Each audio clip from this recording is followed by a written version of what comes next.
Thank you. So this will be the final call for public comment on our closed session item C1, conference with real property negotiators.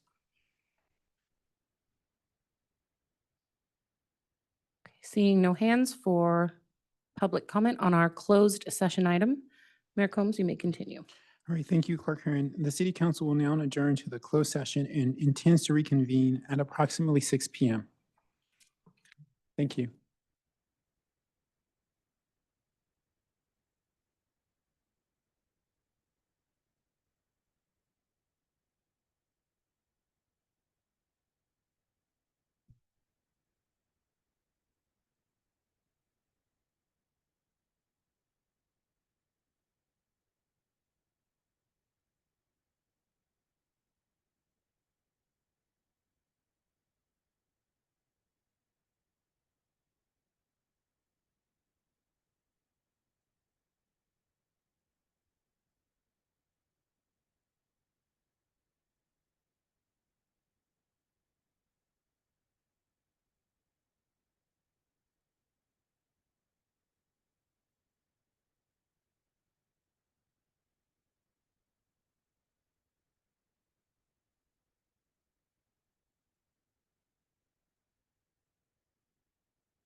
Hello.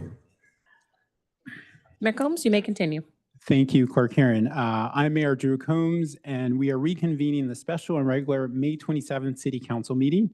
This is a hybrid meeting with City Council, city staff, and members of the public participating virtually and in City Council chambers. Please note, public comment speaker time may be limited if there are more than 10 speakers on an item. I would like to reintroduce City Council members and staff present. In chambers are myself, Mayor Drew Combs, Vice Mayor Betsy Nash, City Council members Cecilia Taylor, Jeff Schmidt, and Jennifer Wise. Staff present include City Manager Justin Murphy, Assistant City Manager Stephen Stolte, and City Attorney Nira Doherty, and City Clerk Judy Herron. City Clerk Herron, would you please provide instructions to the City Council and members of the public on how the meeting will proceed? Yes, thank you, Mayor Combe. And again, echoing a welcome back to our special and regular May 27th City Council meeting. For members of the public who wish to provide comment on an item on tonight's agenda, if you are participating in person, please complete a speaker card at that back table and return it to me here at the clerk's desk. If you're participating virtually, after the mayor calls for comment on the item you wish to speak, you will engage that hand feature, and if calling in, you can press *9 at that time. That concludes my instructions. Mayor Combs, you may continue. Thank you, Clerk Herron. I'd like to introduce City Attorney Nira Doherty for a report out from closed session. Thank you, Mayor Combs. There is no reportable action. Thank you, City Attorney Doherty. With that, we'll move on to agenda review. Agenda review provides advance notice to members of the public and city staff of any modifications to the agenda order or any requests from City Council members. Does the City Council wish to pull any items from the consent calendar or informational items? Does the City Council desire to modify the order of any agenda item? Right. With that, we'll go into public comment. Under public comment, the public may address the City Council on any subject not listed on the agenda. Each speaker may address the City Council once under public comment for a limit of 3 minutes. Speaker time may be limited to 2 minutes if there are more than 10 speakers. You are not required to provide your name or city of residence, but it is helpful. The City Council cannot act on items not listed on the agenda, and therefore the City Council cannot respond to non-agenda issues brought up under public comment other than to provide general information. City Clerk Karen, please call for general public comment. Thank you, Mayor Combs. So for any member of the public who wishes to provide comment on an item not on tonight's agenda, if you are participating in person, you can bring me a speaker card. If you're participating virtually, please engage that hand feature. If calling in, please press *9 now. Okay, we currently have 3 speakers, so this will be the final call for public comment for items not on tonight's agenda. All right, and with that, we still have our 3 speakers. Our first speaker is Scott Saywell, followed by Annabelle Bonig. And just as a reminder for our in-person speakers, please do speak directly into the microphone so we can all capture your comments. Thank you. Hi, I'm Scott Saywell. Scott, can you get a little bit closer to that mic? Is that better? Perfect, thank you. Hi, my name is Scott Saywell. I currently reside in Lindenwood, Atherton, and I have a residence in the Willows area of Menlo Park. I appreciate the opportunity to speak with you. I've been seeing some items in the news about the new pool at the Bellhaven facility, and went to the community input session that was last week. And I wanted to come here and make some comments because I found it very informative, and I wanted to thank the city staff for organizing it. The first learning that I had was that I think we have a fundamental cultural and socioeconomic factors that are impacting the usage of the pool. And that unfortunately, this is not a simple build it and they will come situation. And what I've been seeing in the news is that maybe this is just an issue of signage, but I think it's going to take a lot more of a comprehensive effort to address this. And so one of the questions that came to my mind is, who is responsible for this?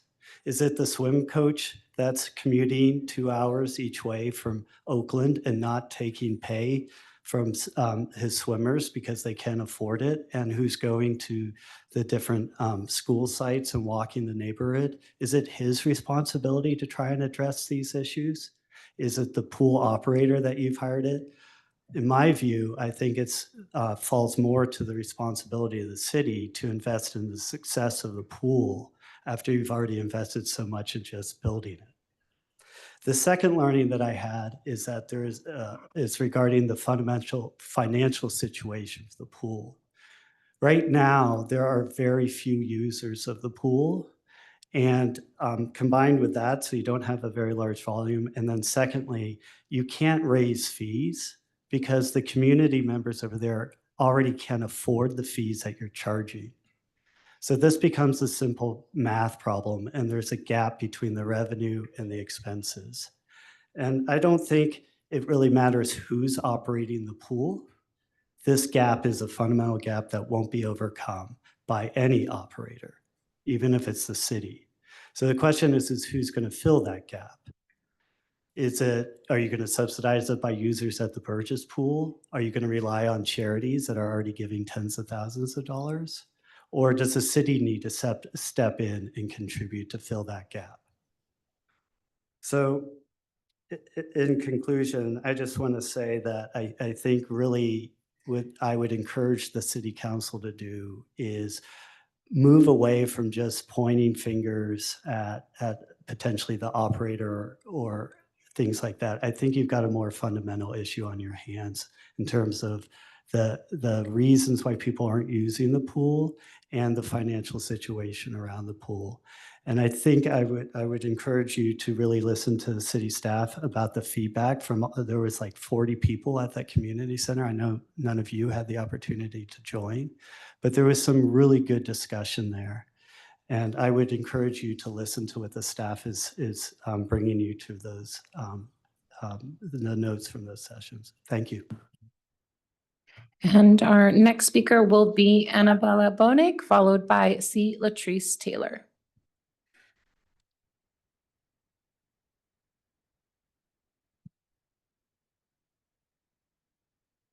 Hi, my name is Annabelle, and I live in Menlo Park. Today, I would like to share with you that I think teachers should get more money because they work really hard, and I think they deserve more money. Thank you. And our next speaker will be C. Latrice Taylor. Yeah. Well, Annabelle, I know our council includes at least one former teacher who would be more than agree with you on that statement. Thank you for that public comment. I'd like to invite up C. Latrice Taylor.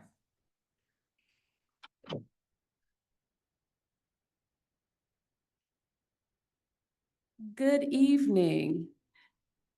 Thank you so much for that. How do you follow that? I'm Latrice Taylor, Senior Director of Programs and Services with Samaritan House. And let me start by thanking you so much for allowing me the opportunity to speak on behalf of Samaritan House.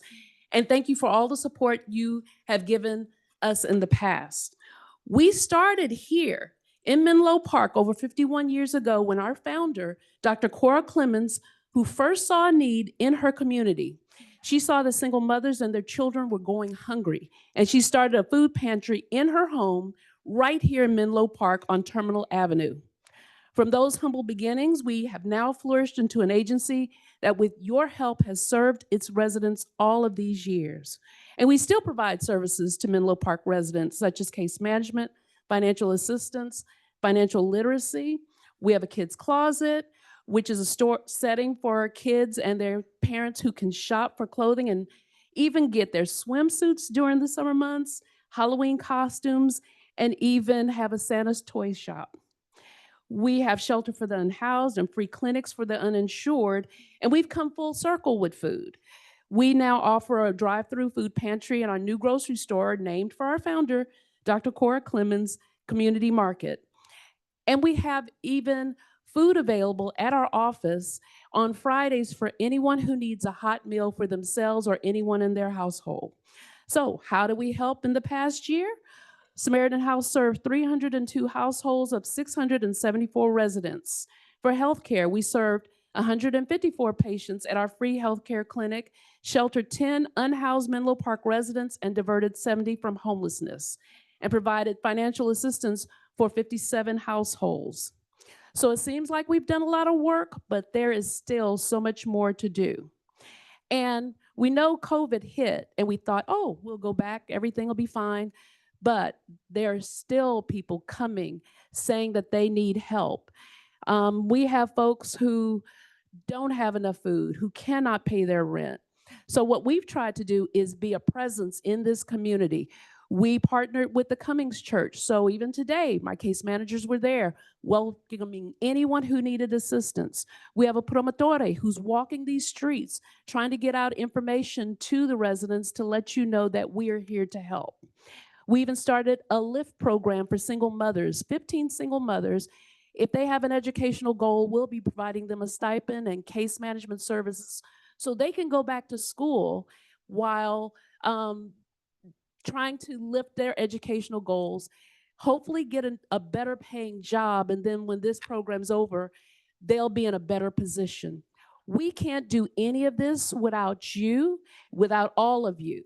So just to say thank you, thank you, thank you for all that you've done to honor Dr. Cora Clemens's dream for helping this community. Thank you. So it does look like we had an additional hand raised for our virtual participants. So I would like to invite the guest that has the name of iPhone. If you'd like to provide a general public comment for an item not on tonight's agenda, and if you'd like to state your name for the record, that would be helpful. Hey, can you guys hear me? Yes. Hi, this is Laura Milan. I am back because this weekend my four-year-old son almost got hit by a car inches from our driveway. In a comedy sketch, the irony of that might be entertaining, but in real life, it was unacceptable. So I'm here tonight again with a clear and credible ask.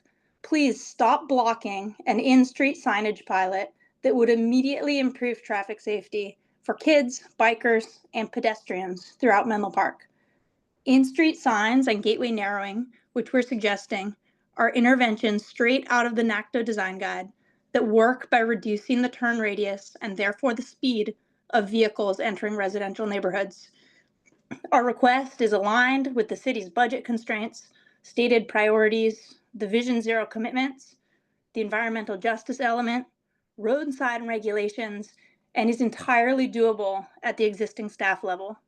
We can hit the order button on these signs and allow our city's in-house sign shop to make the gateways. This weekend, I experienced exactly what unsafe streets do. They erode a child's confidence and a family's sense of safety, even when no collision happens. We know Allied Arts is already absorbing the network impacts of Middle Plaza and Middle Avenue improvements. I've submitted the analysis and data to the City Council log that Councilmember Nash asked for last week. And after I comforted my son this weekend, I told him, I'm calling Councilmember Nash for help. Well, I don't have your phone number, but I'm calling on you here tonight. Please do not block this pilot, but help us move it forward. Thank you for considering this request.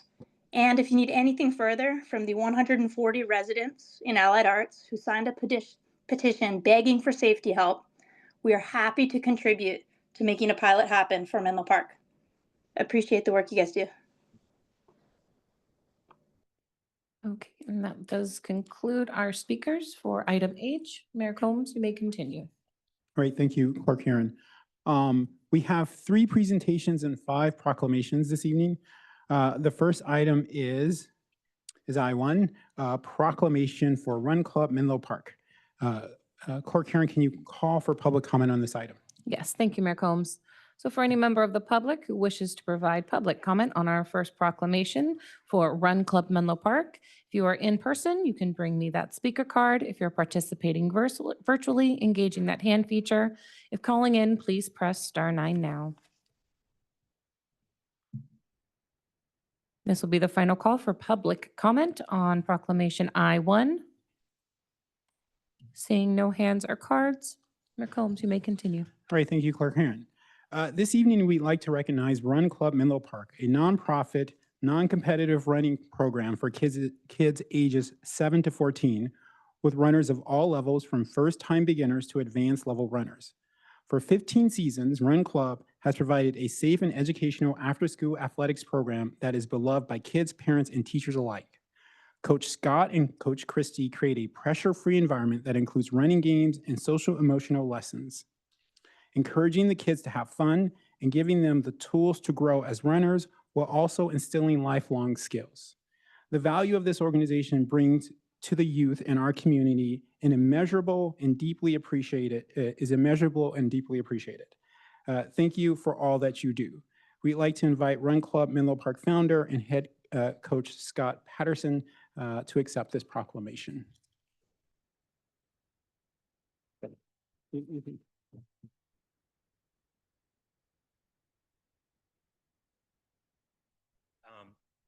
Hi, I'm Coach Scott at Run Club Menlo Park. Thank you very much for the wonderful acknowledgement of the program that we have. And I guess really, I think I have just really three things to say. One is these kids that run for us make us coaches look amazing. It's them that come to our practices with an amazing attitude of willingness to do what I try to remind them often is maybe one of the hardest athletic programs, after school programs in all of the district. Running is a very, very hard sport. It takes a lot physically and mentally, but these kids show up and they say, "Hi, I'm here, coach, tell me what to do, I'll do it." And sometimes I wonder if they don't realize that not everybody works that hard, but they do.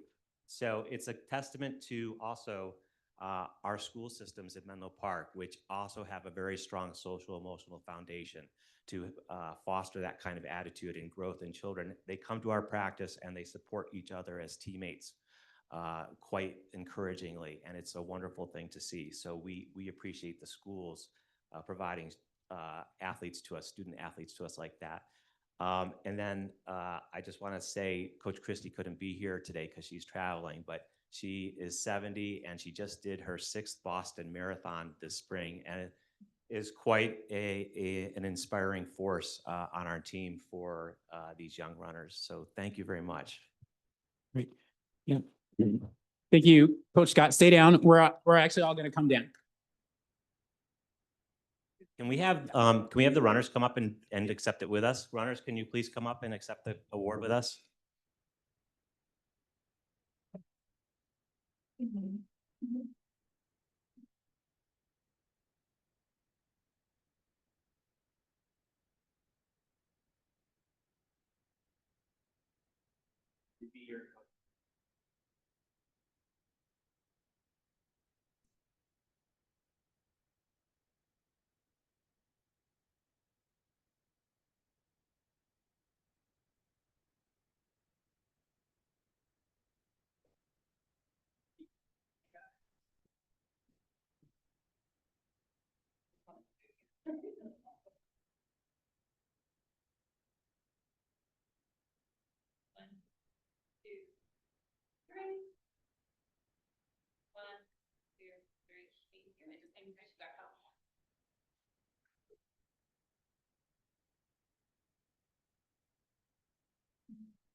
Might as well. Okay.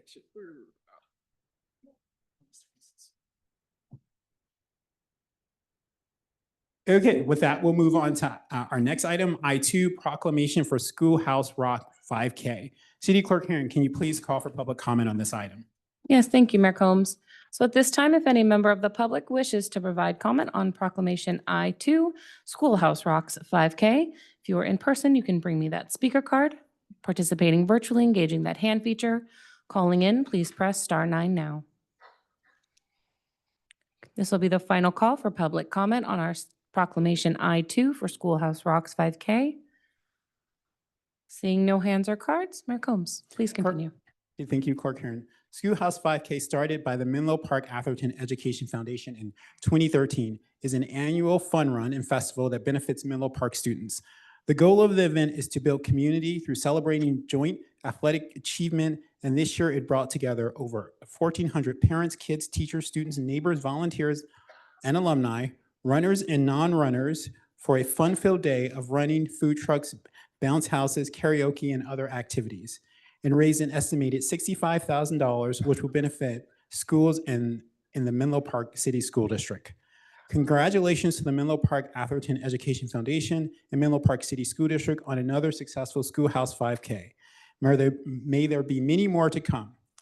We'd like to invite Executive Director of the Menlo Atherton Education Foundation, Carrie Chen, and Schoolhouse Run Chair Leonard Hatchman to accept the proclamation.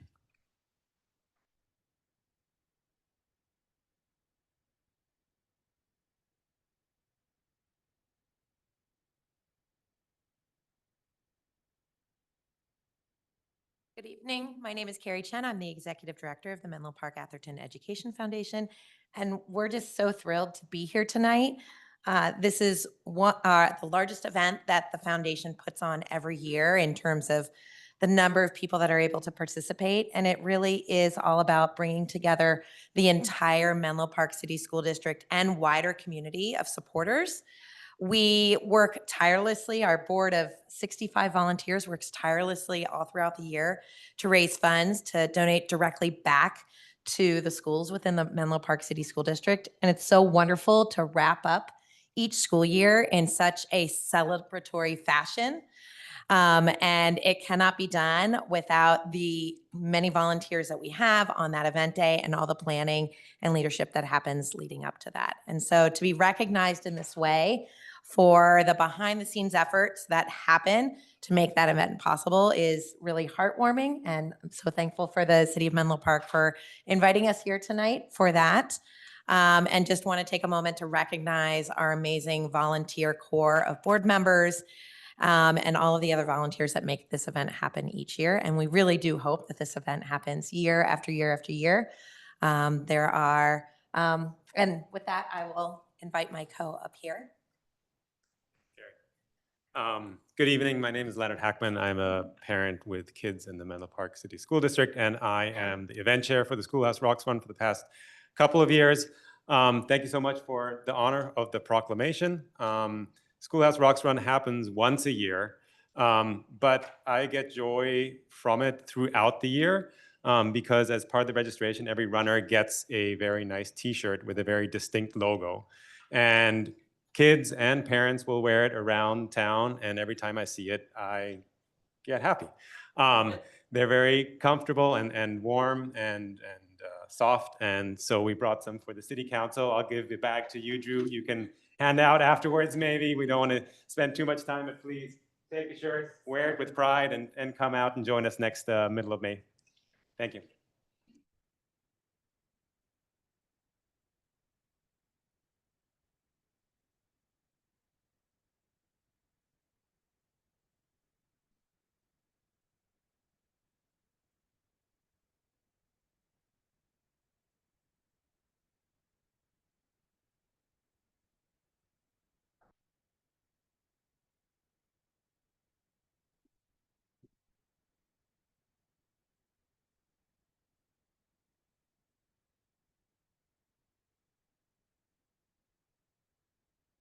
Thank you very much.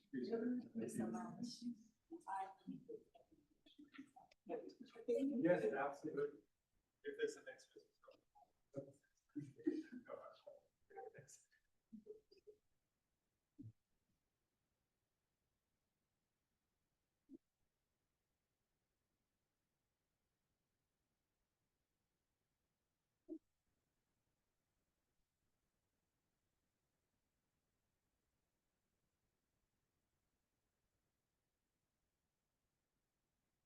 Okay, now we're going to switch to one of our presentations from some very special presenters. The next item is I3, Girl Scouts Beach Cleanup and Ocean Conservation Project. Here to introduce the item are Girl Scout Troop 61544.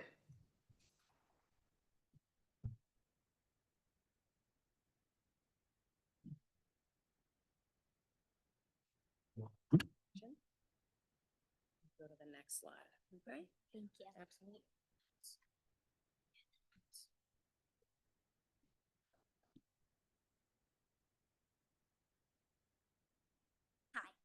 Hi, I'm Olivia, and I'm a Girl Scout from Troop 61544 in Menlo Park. Today, we're making our presentation about our Bronze Award, which is the biggest reward a Girl Scout can get in 5th grade of Times of Change. Step 1, go on the Girl Scout journey. How did you take action? Oh, wait. Oops. Step 1, go on the Girl Scout junior journey. How did you take action? Who did you connect with? To complete our junior journey, we met with some TK and kindergarten kids who showed them what Girl Scouting is all about.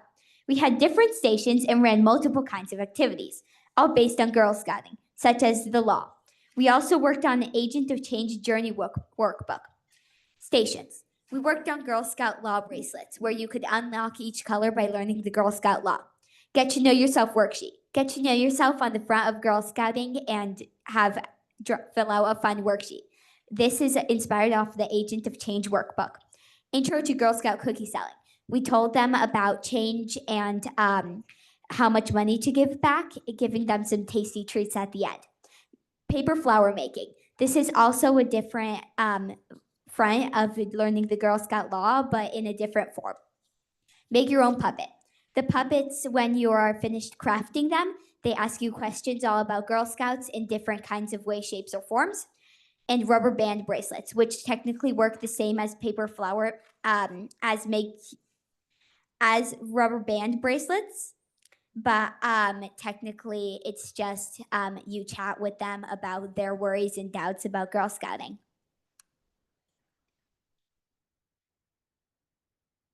Step 2, build your Girl Scout junior team. Our Girl Scout junior team consists of 8 Girl Scouts in our troop. Our troop started off all in one school, Synapse School, located in Menlo Park, but some of us moved away the next year. We know some girls better than others, but we keep on getting to know each other better and better every year. We all share similar interests in animals and arts and crafts. Overall, these passions and talents led us to our final idea for our Bronze Award. Passing it on to Kaden. Hi, I'm Kaden, and for step 3, we learned about explore your community. We explored our community and observed that there was a lot of litter scattered around the streets, so we thought that maybe we could clean up the streets. However, this simple project didn't cover 2 things. 1, none of us had much interest in it, and 2, it didn't express any of our talents or passions. Our iterated version had the same observation, and we thought that maybe we could do something that helped the sea animals too. Step 4, choose your Girl Scout Bronze Award project. Then we chose our Girl Scout Bronze Award project.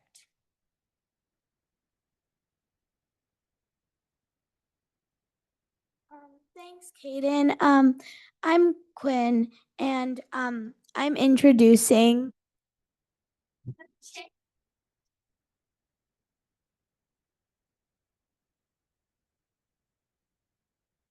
Did you know that every year 12 billion metric tons of plastic trash is thrown and littered into the ocean? Near my school in Menlo Park, if you litter trash, then it goes into the sewage pipe, which leads to the ocean. So wherever you go, there's a big possibility of trash ending up in the ocean. Every single piece of litter garbage is a potential threat to the animals in the ocean. They could get entangled or sick from the trash.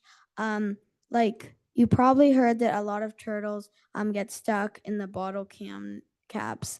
I personally fundraised over $300 for the Ocean Conservancy. I did the fundraiser at school, and all of the profits went to the Ocean Conservancy. People are littering everywhere, not knowing how much harm they're doing.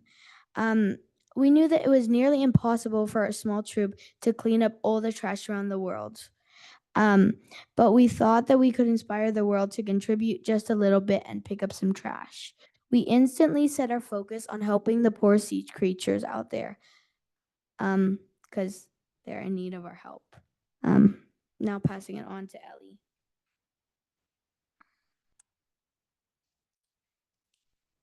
Brainstorming and Hi, I'm Ellie. Brainstorming and planning. At our next meeting, we planned our entire project. First, the trash cleanup. Collect litter from Pillar Point and Half Moon Bay. We noticed that there was a lot of trash on this beach, and we hoped that we could help out. This photo has our brainstorming on a whiteboard we did at one of our Girl Scouts houses.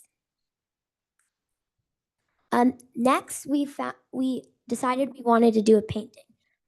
A dark side with more trash, less color, and what it would be like if we didn't start picking up trash. And then we'd also do a light side with less trash, more color, and what our future could look like. We also decided our canvases should connect into one big piece of art. The materials we needed are the trash we collected from Pillar Point, canvases and paint, and glue and wood. This is a photo of our brainstorming and planning.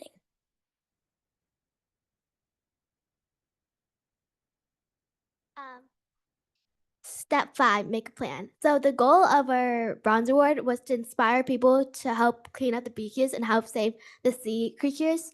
And we thought we could use our special talents all of us had to make our project a success. So our painting and artistic talents will like help it look nice. Our innovative and creative minds make all of our pieces look unique together, and our collaborative mindsets so we can work as a team. Trash cleanup. At Pillar Point, a beach in Half Moon Bay, we spent about 2.5 hours picking up trash. Not surprisingly, but devastatingly, we spotted 3 dead seagulls and places surrounded by trash. This made us even more determined to help. These are some photos of our troop picking up trash from the beach. Now passing it on to Anya.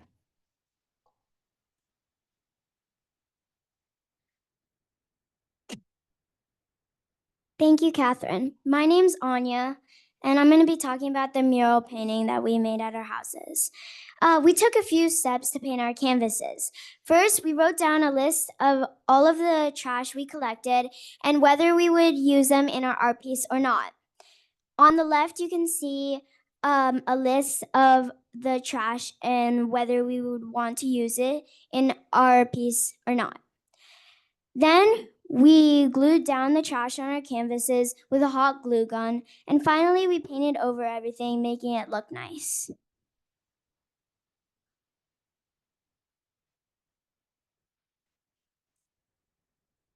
Hi, I'm Emma. To spread the word, we hung up our mural at Half Moon Bay Coffee Company, which was a local cafe in Half Moon Bay. We chose this location since it's a frequently visited public cafe. We knew that many people who would come here would see our art piece. We created an artist statement to go along with our mural so people could understand what we did as a troupe. Our mural inspires people to take action and contribute to help clean up the bay. There's a picture of us hanging up the mural.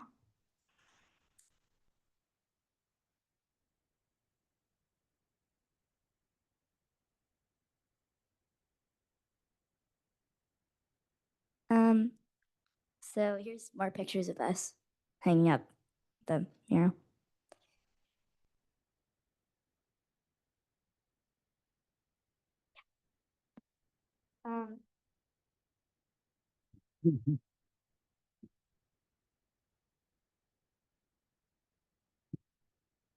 There's a public comment, so, or do we, it has on here to call for public comment, so we have to endure it, the Girl Scouts have to endure it too, so. Well, we're gonna call for public comment on this item. Clerk Karen. Yes, thank you, Mayor Combs. So at this time, if any member of the public wishes to provide comment on our presentation I-1, Girl Scouts Beach Cleanup and Ocean Conservation Project, if you are in person, you can bring that speaker card to me here at the clerk's desk. If you are participating virtually, engaging that hand feature or calling in, please press *9 now. Final call for public comment on our presentation I-3. Seeing none, Mayor Combs, you may continue. All right, thanks. No public comment. Are there any questions for the council for the Scouts? Well, really great job. I can very much sympathize with starting something and then realize, wait, I'm not interested in this. So maybe I want to do something else. And it's really great that you guys found something that you are all passionate about. So really great job. And the council's gonna come down and take a picture.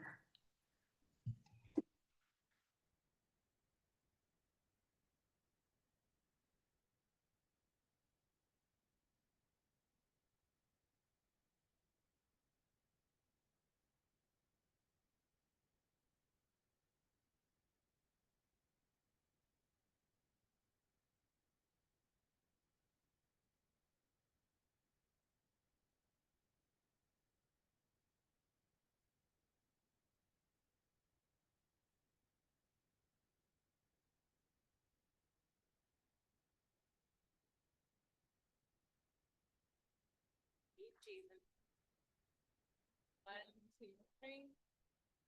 One, two, and three.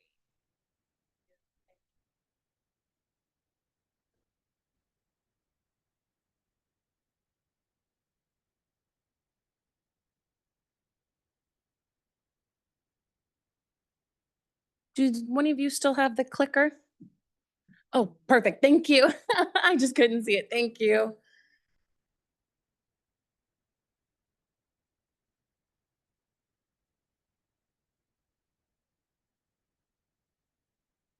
So, yeah, the council is getting its workout for this meeting.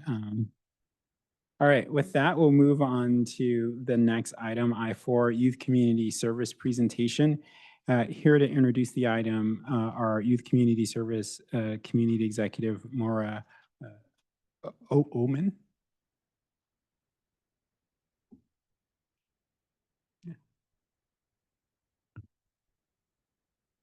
Thank you so much. Good evening, Mayor Combs, Vice Mayor Nash, council members, and city staff. We are excited to be here to recognize students in our community who have received the President's Volunteer Service Award as certified by YCS. My name is Maura Oman, Executive Director of YCS Youth Community Service, and I'm joined by my colleague, Evelyn Romero. On behalf of YCS, we sincerely appreciate the Menlo Park Community Funding Program support for our Youth Service Learning and Leadership Program. The city's investment continues to deliver a significant impact on our programs, and we are grateful for the opportunity to contribute to Menlo Park's vibrant community. Okay, let me see if I can do this. YCS was founded in 1990 with the mission to elevate youth voice, to raise community connection and equity through service. We serve students in San Mateo and Santa Clara counties, supporting service learning in over 65 Bay Area schools, and partner with over 250 local community organizations. Today, we're here to honor the 10 students who live in Menlo Park or go to school in Menlo Park who have received the President's Volunteer Service Award during the academic year 2025. As you will see in the slides we will share and from the students, our students have served across a diverse range of nonprofits from public health, early education, civic engagement, economic development, and mental health. I would now like to invite our students to come and share a few words about their service journey in our community. We will hear from Kate Sawell, Ashwin Raj, Erin Mack. Do you guys want to come? Do you all want to come up, please? And Kareem Mokhtar. And we have slides that they've created to share more about their programs. So thank you. Hi, my name is Kate. Thank you for having us here. I just wanted to thank the YCS for facilitating the opportunity for youth in our community to be able to volunteer and have experiences like this one. Throughout my completion of the Presidential Service Award, I have been able to volunteer with a really vast group of organizations in our community, and this has caused me to realize, this has helped me deepen my understanding in the struggles that people in our community face and what aspects go into that. Alongside that, I've also been able to realize the power that comes along with working alongside others to fix these issues, and how as a community, as long as we work together, we actually have a really big power and a really big impact on solving these issues. Yeah, thank you.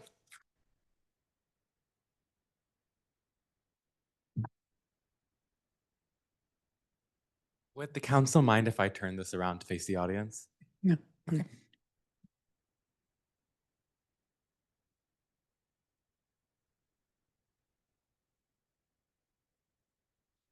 Hello, everyone. My name is Ashwin Raj, and I'm very excited to be here with all of you today. I wanted to start by thanking my comrades in service for their work, and also for the countless members of our communities that make service possible, as well as all of you for being here, taking part in your civic responsibility to participate in local government or to support those who are doing so. I appreciate your time. We live in a time of great tragedy, but also great beauty, where we can see the triumphs and the failures of humanity in the palm of our hand. A lot of this can cause us to struggle with an overwhelming sense of dread and hopelessness, something that I have experienced a lot. And at first, I thought the solution to this these terrible feelings was to simply learn more and try to be on the right side of history and just to hope for a better future. But I've realized that that's not the actual solution. One of my teachers put it really well to me, and I wanted to share what they said. They said that at some point, you have to stop hoping for a better world and you have to start building one. And to me, that is what community service is. So with that in mind, let us continue to work for the liberation of the earth and all its inhabitants. Thank you.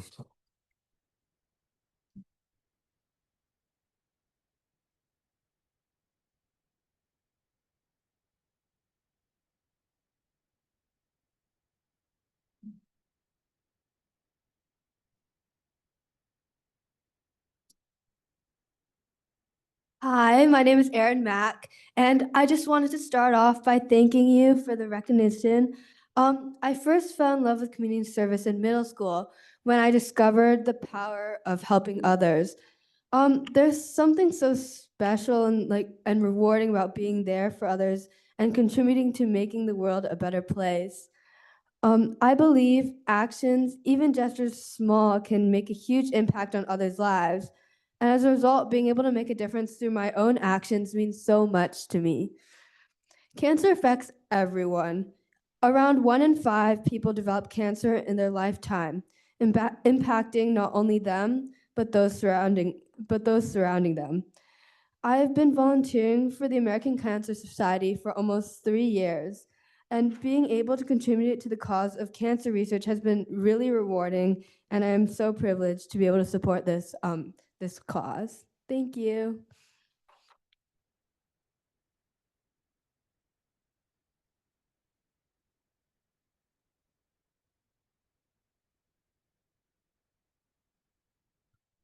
Hi, everybody. My name is Kareem. You know, I could start this speech off by saying everything I've done over the past year, but let's be honest, most people here aren't going to remember that. So instead, I want to talk a little bit about what service is to me. So this year, we learned, we brought, we educated. We introduced a new idea about civic engagement to the community. But so what? We have these small events. We have these voter manuals. I could talk about the voter manuals that we ran in Menlo Park, Palo Alto, Sunnyvale, etc. I could talk about the youth digital agency we ran, where we hosted a bunch of local civic leaders. I could talk about all sorts of events that we ran. But these are small events. And a lot of people, when I tell them to join YCS, Youth Connect, they hesitate because these events are small. You feel like they're not really making an impact. You think that these big events, they have to be super lavish. They have to cover all the boundaries. You know, I'm really grateful for the Girl Scouts who were here earlier because of the trash movement that they made. You see, I like to think of the community's problems as a big pile of trash. When it comes to picking trash, you're not gonna grab it all at once with like a crane. Stuff's gonna slip. There's gonna be issues with money, stuff like that. You gotta take it one at a time, one issue at a time. And that's why I value these small events, because they can make such a big impact. They can leave such a niche group feeling so much better, and they don't take as many resources and as much of your time to leave that big of an impact. So always be sure to pick trash one piece at a time. Thank you.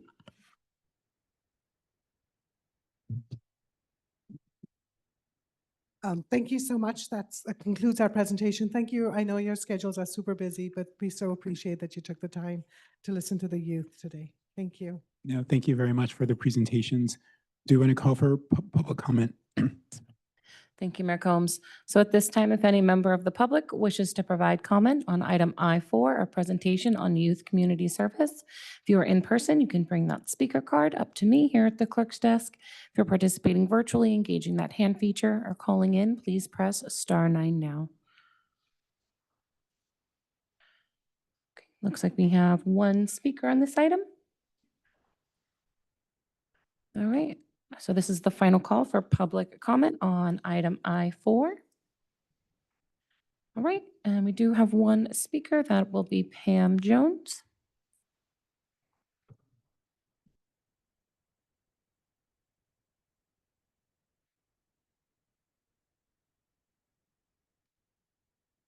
Good evening, Mayor, Vice Mayor, council members, and staff. It's so good to be here. I'm Pam D. Jones, and I'm speaking on behalf of Belhaven Empowered, one of 3 CBOs that began a voter education center, which you all spoke to you all about. It's the first one we've had.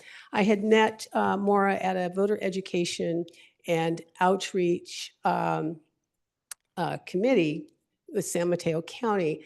And so we opened our center, and then one day she gave me a call and she said, would you like our help? I'd like to bring some of our students over. They brought energy, they brought a vitality that we really, really needed. And because sometimes you just really, you forget what you get overwhelmed with the work that you're doing. And so you finally get things open and going, and yet now you're kind of pooped out. Well, the young people showed up, they treated us to pizza. They also spent time in our center and did a demonstration on how our materials could be used. And they used the websites that we had set up. We had a list of websites and information things. They went through them so that they could look at the things that were on the ballot. And it was just really refreshing for us to have that help, and that just to have that reinforcement, because sometimes you feel like you're the only people doing the work. So I was really honored to do that.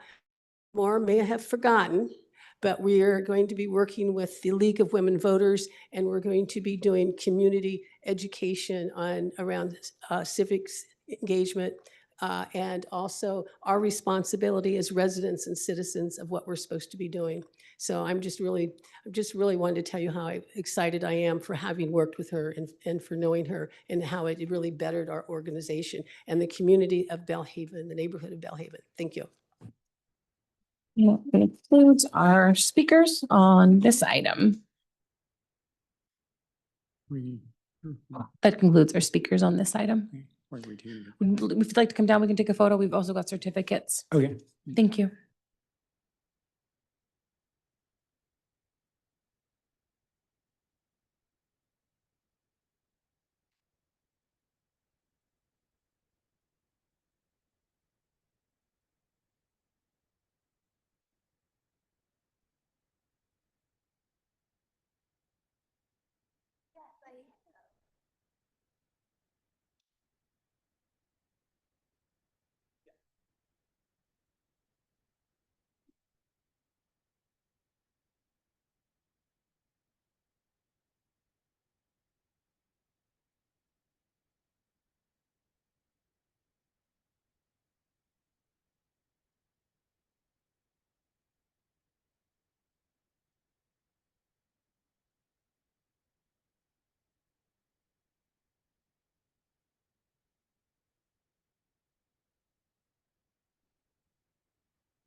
Thank you. The next item is I-5, Ravenswood City School District presentation. Here to introduce the item is the Ravenswood City School District Superintendent, Gina Zadaria.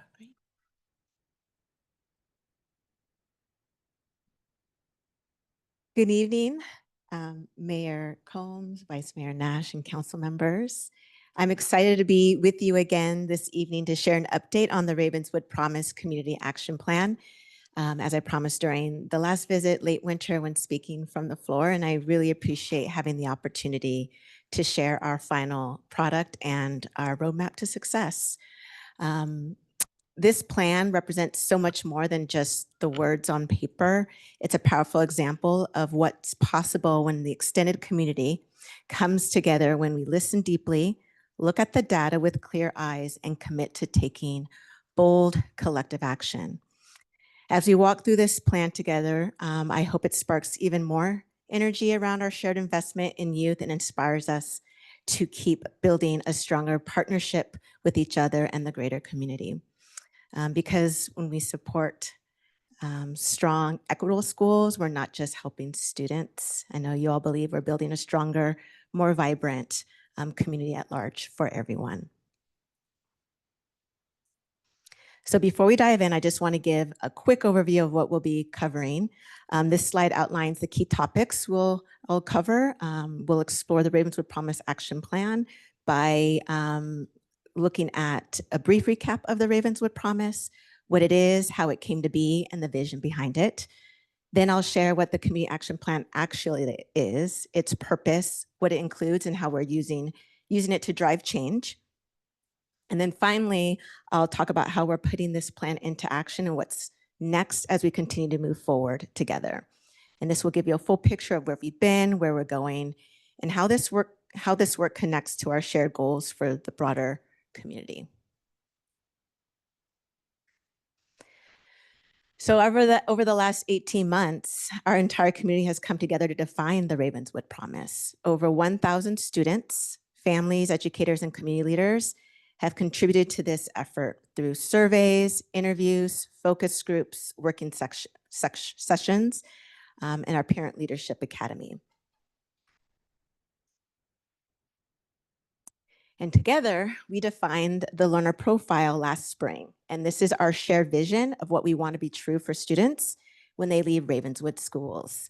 So similarly to how our Girl Scouts this evening were able to speak from joy and in a place of discovery and exploration, we want all of our Ravenswood students to be able to have that joy of who they are and the communities they're a part of, being able to approach their learning with a growth mindset and set achievable grade level goals, and then also just discover their passion. Based on where we are today and where we want our students to be, we have grounded in 3 key priorities identified through deep community partnership and that were informed by data. So you can see some photos here of collaboration with instructional leaders, really looking into the information about our student outcomes, really engaging in real talk with our families, and just doing some, it took a lot of work to get to every single staff member, but I took the time to reach almost every single team member in our district to get feedback. Now with this shared vision and aligned priorities, we are well on our way towards transformation. So our community action plan is a physical testament to the journey we are taking as a community. And you'll find a printed copy. There's also some in the back, and those interested can find a digital version on our district website. And it tells a story, an honest one, about where we started, where we're headed, and how we plan to get there together.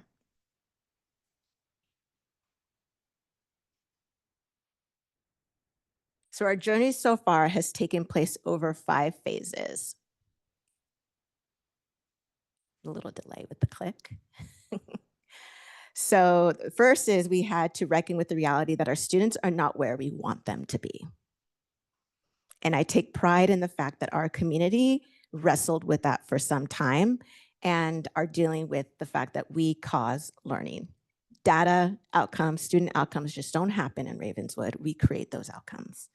So through dozens of community empathy interviews and a hard look at our data, we began to mobilize a coalition that would kick off the Ravenswood Promise. Then our vision team came together to define what we want to be true for students in Ravenswood through a series of working sessions, including with student leaders and research from other successful districts. We created our learner profile.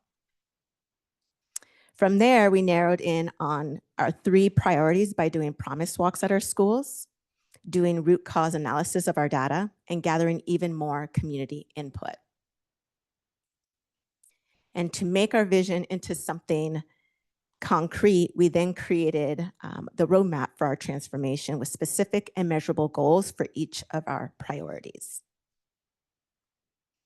Now we are making the change together as one community, and we are already beginning to see some of our early wins with improvement in attendance and foundational literacy since last year. What's most important about our community action plan is that it's not a presentation we give one time, only to never look at it again.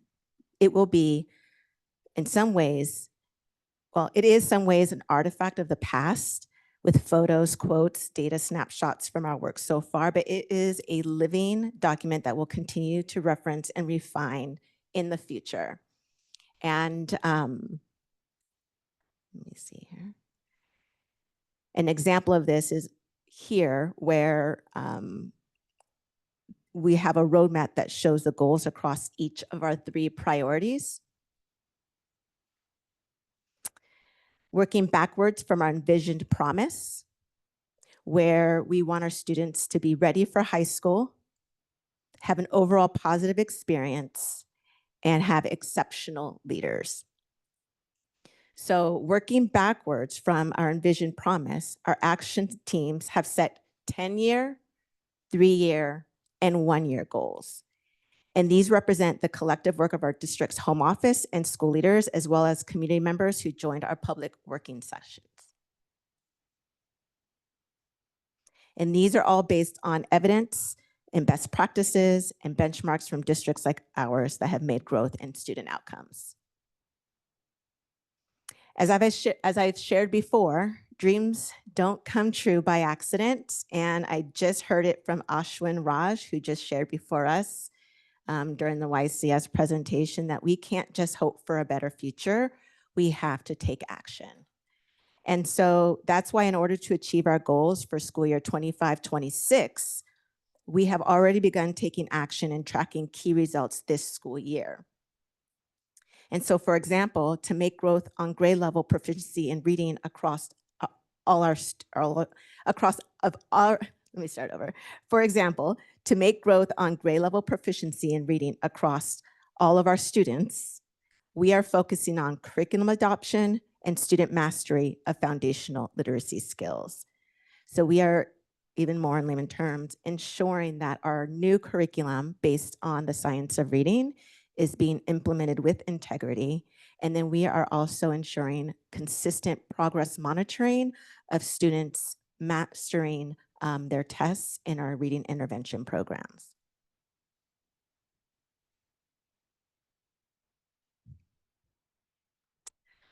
So looking ahead to the implementation of our community action plan, we will continue to build on our early successes. Our leaders and educators are ensuring their goal setting, planning, and action steps are aligned across the district. We are creating strong data infrastructure to monitor and share our progress for real-time adjustments and shared accountability.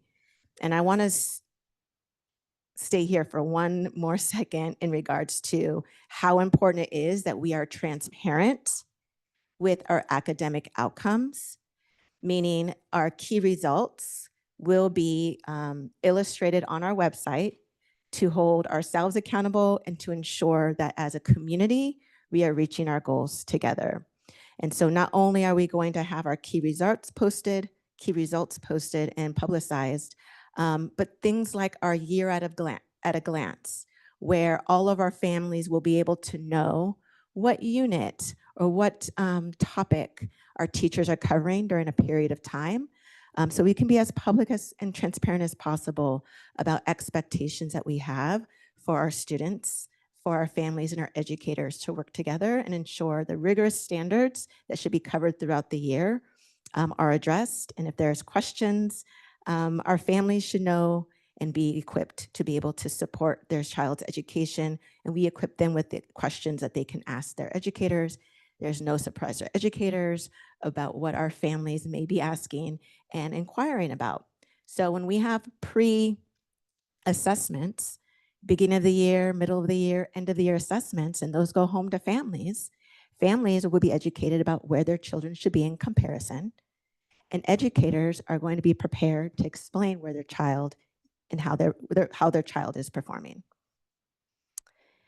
And then we're just going to continue with that close partnership between our families and the broader community, because the Ravenswood Promise does depend on all of us.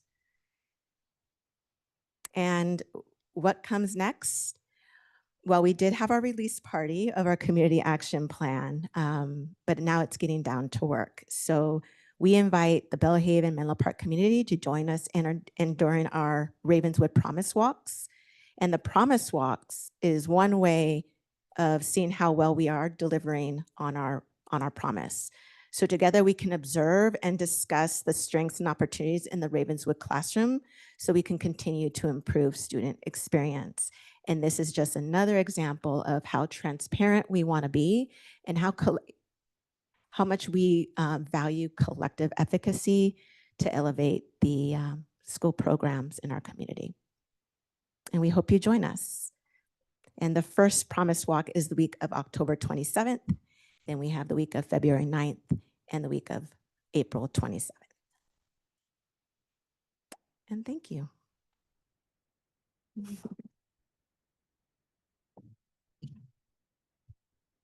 Clerk Karen, let's call for public comment on this item. Thank you, Mayor Combs.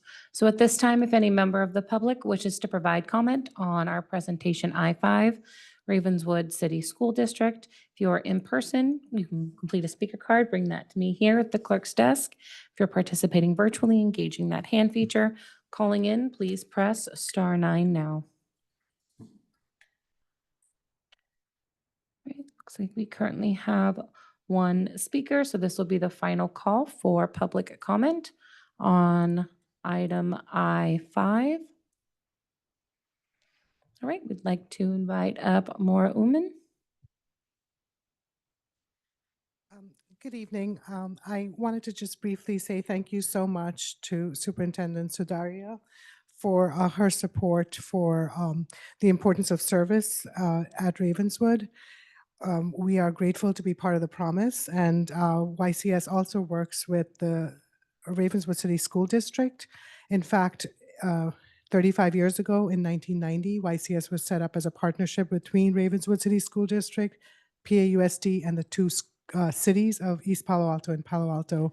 And we just had the exciting honor of celebrating a lot of the students who participated in service in the middle school, many of them will be coming to Menlo Atherton to study next year. So I hope you'll take good care of them in the schools district of Sequoia Unified.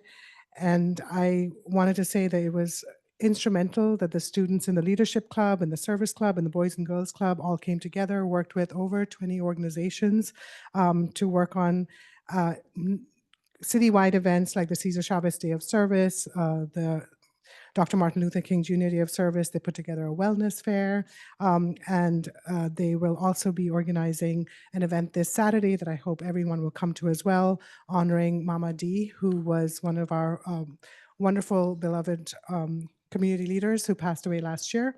It'll be at Bell Street Park in Bell Street Park in East Palo Alto.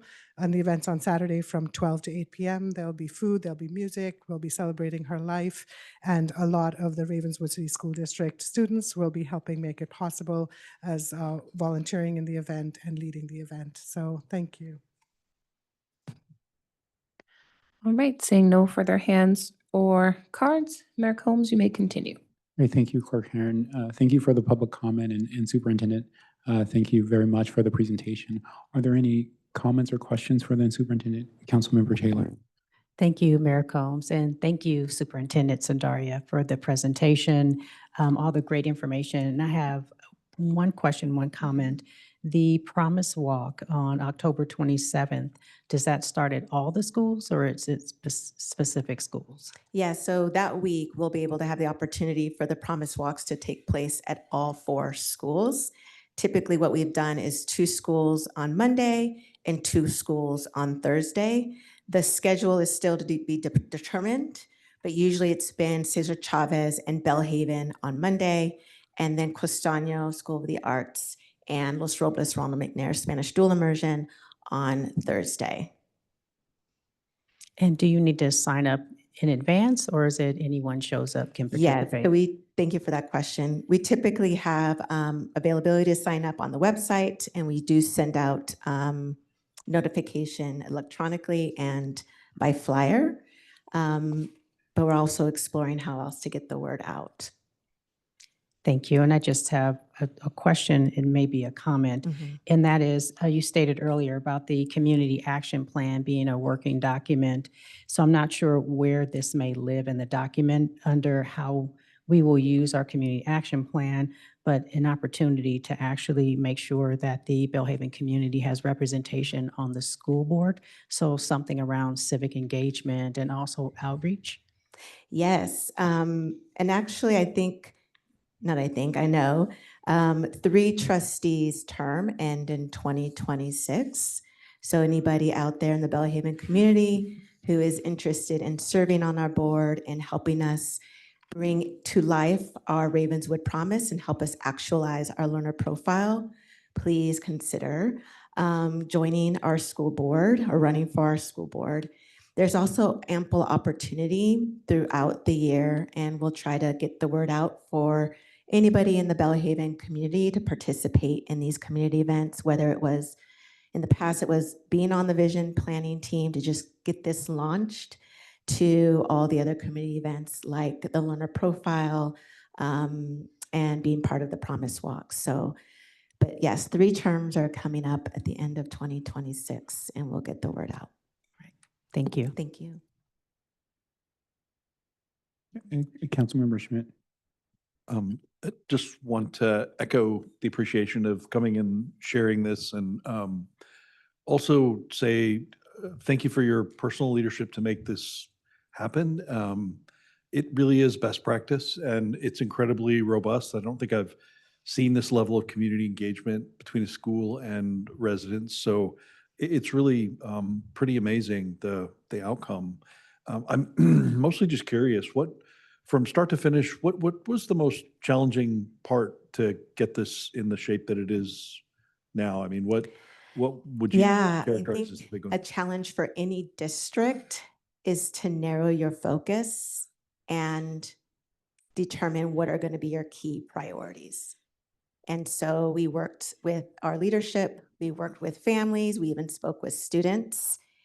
And the bottom line is we have to get students literate, and students must be proficient in their reading by the time they leave 3rd grade. And we want them at grade level every step of the way. And so we looked at language additionally, specifically because our population, language acquisition. We want to have multilingual learners who are fluent in both English and their second language.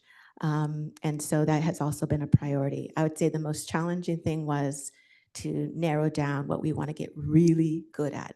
We still have to do everything else. That's what we do as educators. But you can't do everything really well. And we want to be very excellent in these 3 priorities. That's great. And thank you. That's good to know about the literacy as well, because as you know, once students fall behind, it's really hard for them to catch up. So it's great to hear that as well. Thank you. Superintendent, again, thank you. I know part of the presentation was about getting the word out to the community. Is there a specific ask to the city council? Like, is there a way that we can be especially helpful or good partners? Yes, so any opportunity that you have, obviously speak of the Ravenswood Promise. There's many projects that we want to work with the city around, and it's only to support with our Ravenswood Promise. Yes, we have the 3 priorities, but there's all the other projects that we like to tackle with providing state-of-the-art facilities and what have you.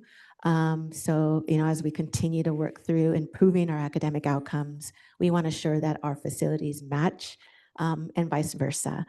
But please share any opportunity. I'll make sure I send out information to you all.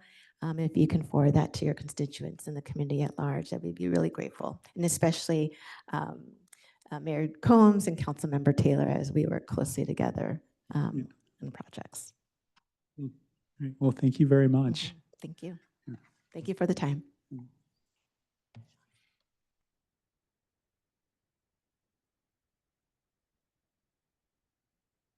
All right.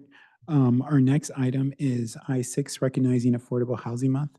City Clerk Heron, can you please call for public comment on this item? Yes, thank you, Mayor Combs.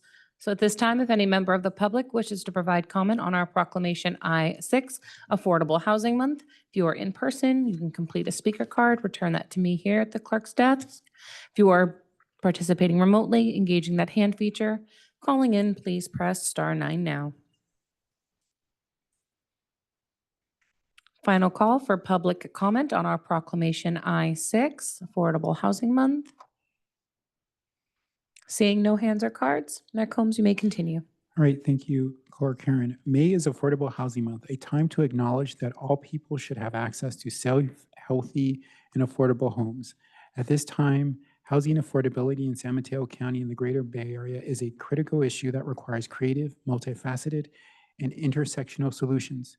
Menlo Park has taken meaningful action towards the preservation and production of affordable housing by committing over $6.6 million from the Below Market Rate Housing BMR Fund for various affordable housing activities, including an affordable housing development for teachers, housing rehabilitation for low-income homeowners, and ownership opportunities for low-income households.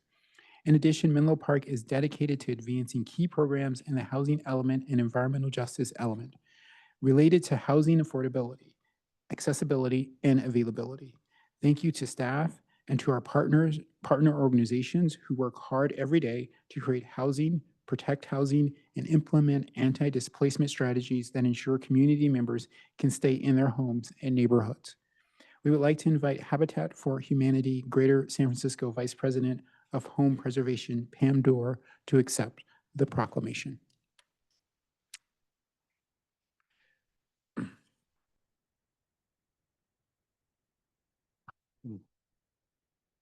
Thank you so much. So happy to be here and happy to accept it on all of the work that you do, your staff, and the community does. We're happy to be a partner. Thanks. And I think we're going to come down. Yeah.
Thank you.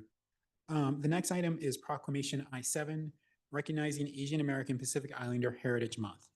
Clerk Heron, can you call for public comment on this item? I'm sorry, I didn't see you were. Absolutely. Thank you, Mayor Combs.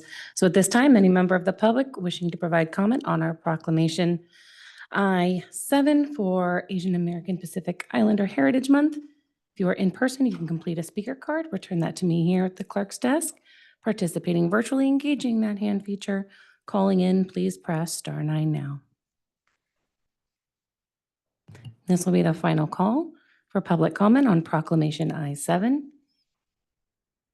Seeing none, Mayor Combs, may continue. All right, thank you, Clerk Heron. Asian American Pacific Islander Heritage Month is a time to reflect and celebrate the important role that Asian Americans, Native Hawaiians, and Pacific Islanders have in our community and throughout California, which is home to more than 7 million individuals of Asian and Pacific Islander descent. The AAPI community has a long and rich history full of vibrant traditions and diverse cultures, transcending significant barriers and overcoming adversity with resiliency, innovation, dignity, and strength. The theme for Asian American Pacific Islander Heritage Month in 2025 is a legacy of leadership and resilience.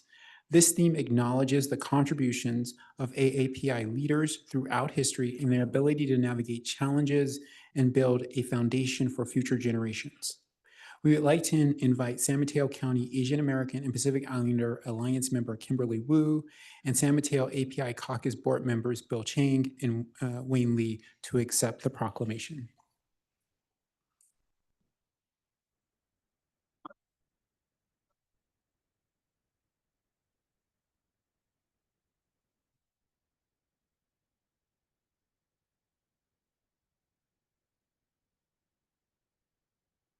Well, thank you for the introduction.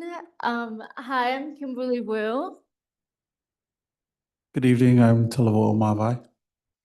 and we're from the San Mateo County AAPI Alliance.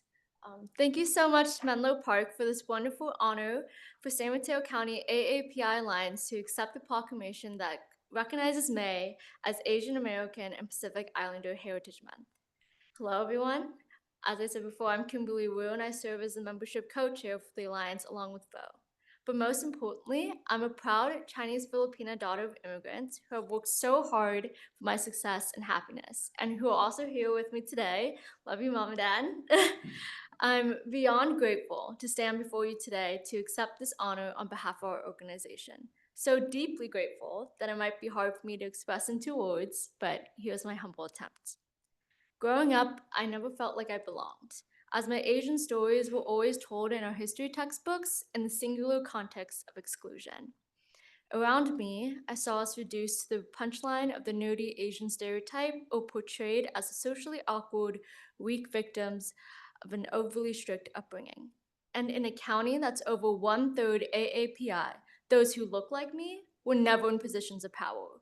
I often wondered, why are we a sizable majority of this county, but grossly underrepresented in our leadership?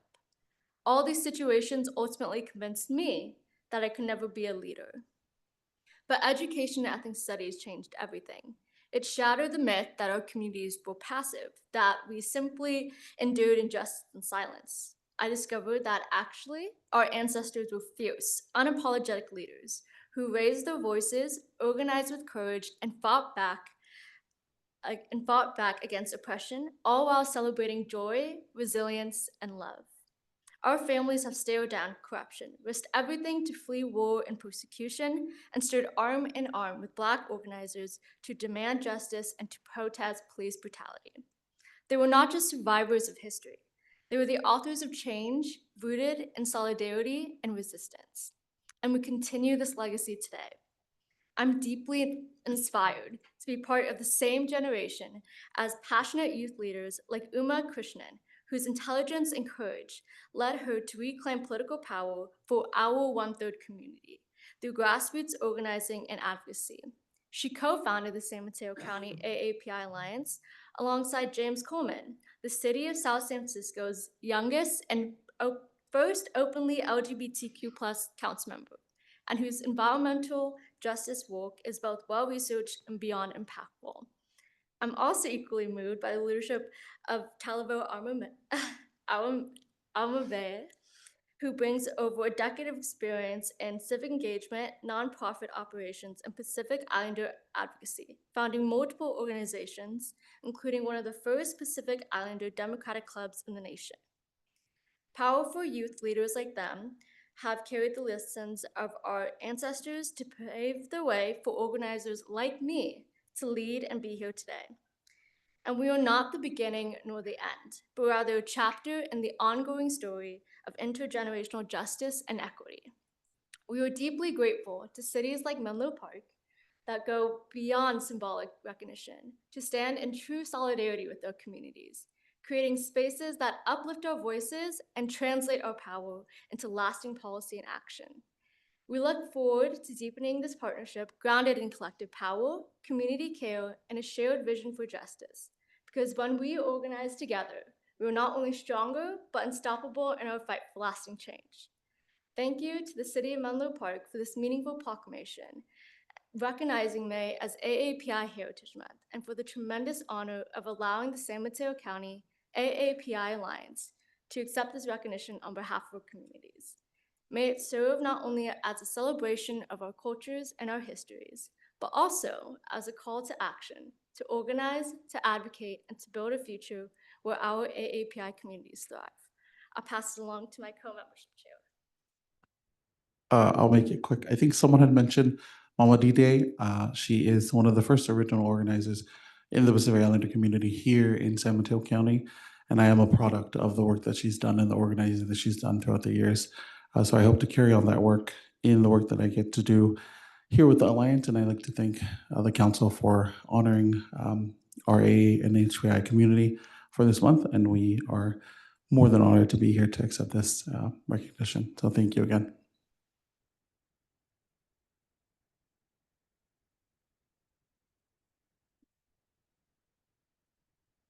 Hello, my name is Wayne Lee.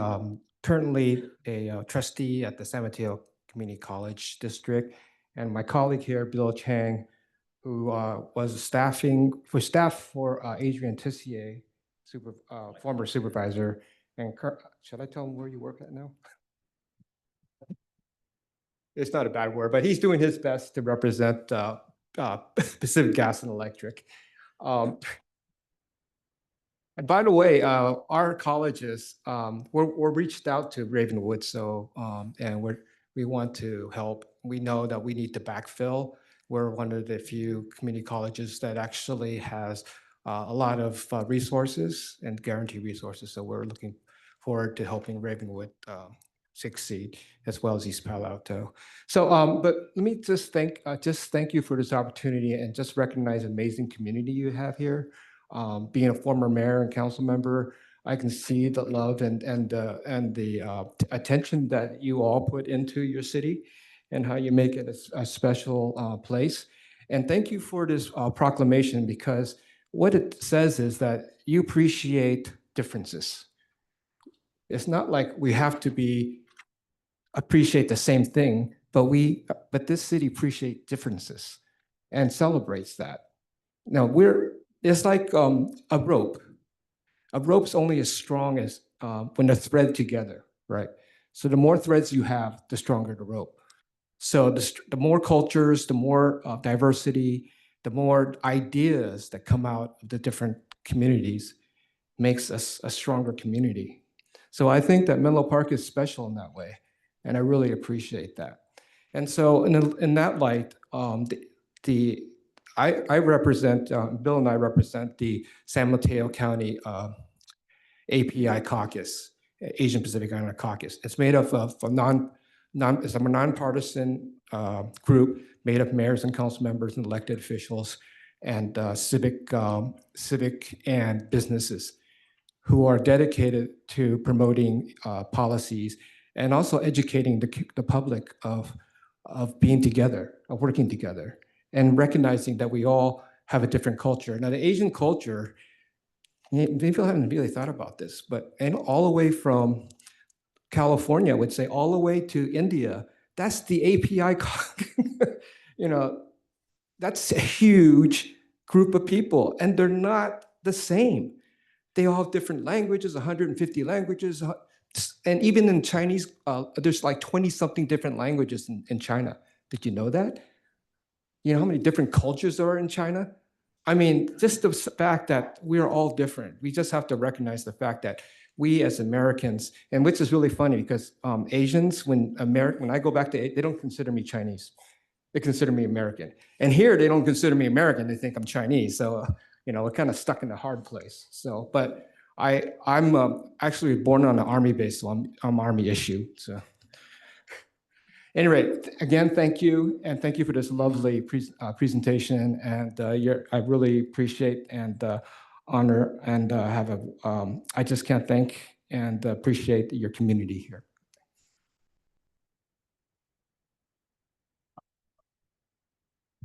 I can't tell you how happy I am that the lights are on. This proclamation really means more than you realize. As Wayne mentioned, the API community is much larger than most of us realize. It stretches from Istanbul to Honolulu, right, and from Vladivostok down to Wellington. So that community is probably much larger than 1/3 of the county, because it's just the population is just not counted. And as you said, there are so many API leaders that I have and can look up to, including my friend Wayne here. But it's really my dad. I'm a first-generation immigrant. My parents and I left Taiwan when I was 5. My dad was a civil engineer at, of all places, the electric company in Taiwan, and he gave all of that up. Went to New York, and he's a 40-year-old civil engineer, and he's washing dishes at a Chinese restaurant and riding the subway delivering takeout. He went from that to allowing his son to go to college and grad school with no student loans. That's my hero. And so this proclamation, like I said, truly means a tremendous amount, because part of the caucus's mission is to make sure that the API community is not just properly represented, but also heard. And so I think it was in 1967 or 68 that Dr. King, in his reflection on the civil rights movement, said at the end, and my apologies to Dr. King for messing this up, but what he allegedly said was, in the end, we will remember not the words of our enemies, but the silence of our friends. And so on behalf of the caucus, thank you for being noisy and making us heard. Thank you.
Again, thank you.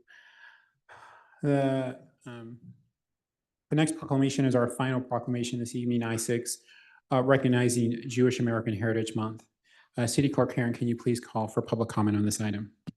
Yes, thank you, Mayor Combs. So for any member of the public wishing to provide comment on our proclamation recognizing Jewish Heritage Month, if you are participating in person, please complete a speaker card and return that to me here at the clerk's desk. If you are participating virtually, engaging that hand feature, calling in, please press *9 now.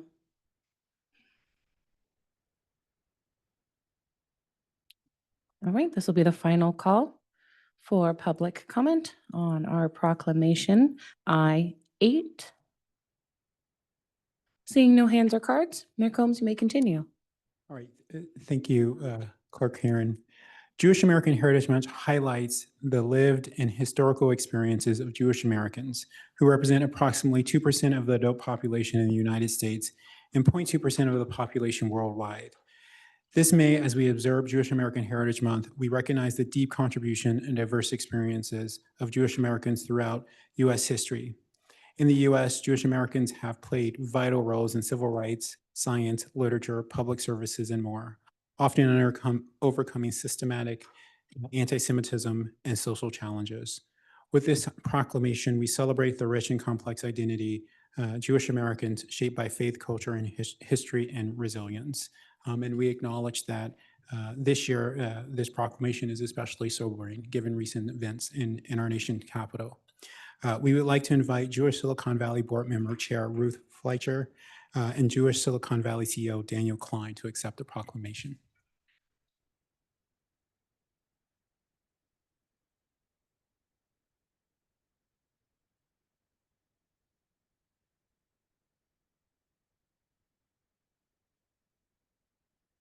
Thank you very much, Mayor, Vice Mayor, City Council, for this recognition. As mentioned, especially at this moment when anti-Semitism is at an all-time historic level, 900% in the last 10 years, 400% rise approximately in the last 18 months. I know there's many in our community that don't see or feel seen or heard. And so this proclamation is so important because it shows to myself, Ruth, and our community that we are seen, that we are heard, and not only an important fabric to the United States and to the state of California, but also an important piece of the fabric in the community of Menlo Park. So it's very thoughtful knowing that you don't have to do it, and you're doing and recognizing the Jewish community nonetheless. And so thank you, and to hopeful more joyful and celebratory opportunities in the future. So thank you very much. Thank you. Thank you so much. And thank you to the City of Menlo Park and the City Council here tonight. Thank you.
We're going to take a 5-minute break. We will resume at 8:01.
Consent calendar. Under the consent calendar, the city council may take action to approve routine business items in one motion unless a city council member, city staff member, or member of the public requests that an item be discussed or continued to a later date. City Clerk Herron, can you call for public comment on the consent calendar? Yes, thank you, Mayor Combs. So at this time, if there are any public comments on our consent calendar items, J1, City Council meeting minutes, J2, reviewing the investment portfolio, J3, an agreement execution for Bedwell Bayfront Park landfill ongoing maintenance and monitoring services, or J4, a resolution approving the preliminary engineers report for the landscaping assessment district, and a resolution to order the levy and collection of assessments. If you are in person, you can complete a speaker card, return that to me here at the clerk's desk. If you're participating virtually, engaging that hand feature, calling in, please press *9 now. Final call for public comment on our consent calendar items J1 through J4. Seeing no hands or cards, Mayor Combs, you may continue. Okay, thanks, Clerk Herron. Bringing it back to the dais, are there any comments, motions as it relates to the consent calendar or questions?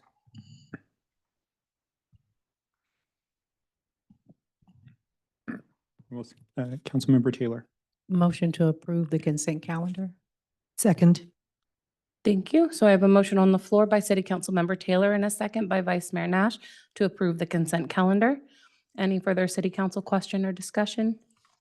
Seeing none, please proceed with voting.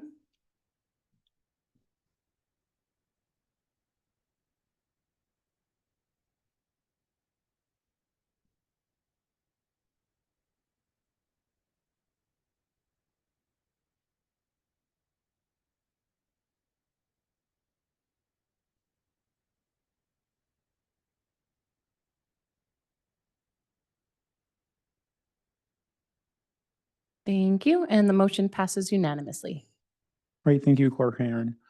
With that, we'll move on to the study session this evening. Study sessions are an opportunity for the city staff to introduce an item that will require policy direction from the city council in the near future. City staff will provide a presentation. I will then call for public comment. After public comment, the city council will discuss the matter interactively with staff. The city council will not take an action on items addressed in study sessions. The city council may provide direction to city staff for preparation of additional analysis or information necessary when the item returns to the city council for action. The study session item is review and provide guidance on the draft development agreement items for the Parkline Master Plan Development Project located at 201, 301, and 333 Ravenswood Avenue, and 555 and 565 Middlefield Avenue. Here to introduce the item is Principal Planner Karina Sandmeyer.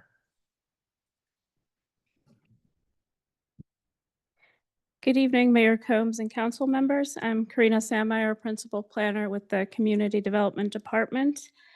Tonight, I'll be presenting on the draft development agreement terms for the Parkline Master Plan project.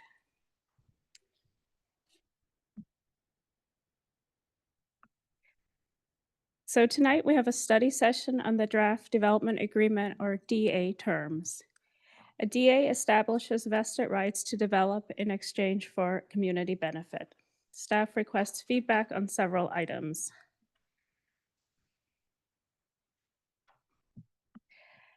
So this slide shows the site plan. So the proposed project consists of the SRI campus and 201 Ravenswood Avenue.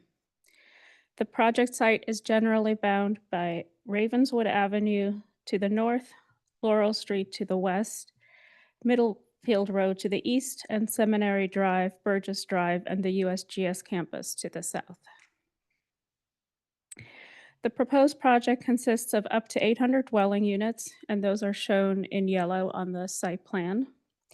And that includes up to 154 units in a 100% affordable building located in the northeast corner of the site at the intersection of Ravenswood Avenue and Middlefield Road.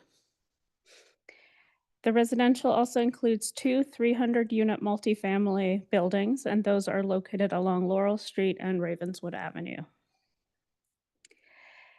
In addition, there are 19 detached townhomes north of the Burgess Classics development along Laurel Street, and 27 attached townhomes proposed south of the 100% affordable building. The proposal includes 1.1 million new square feet of office and R&D in 5 buildings, and those are shown in light blue.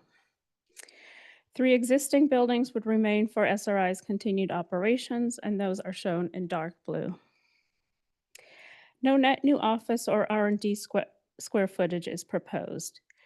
3 new parking garages, shown in gray, are proposed, and the site plan includes publicly accessible open space and bike and pedestrian connections.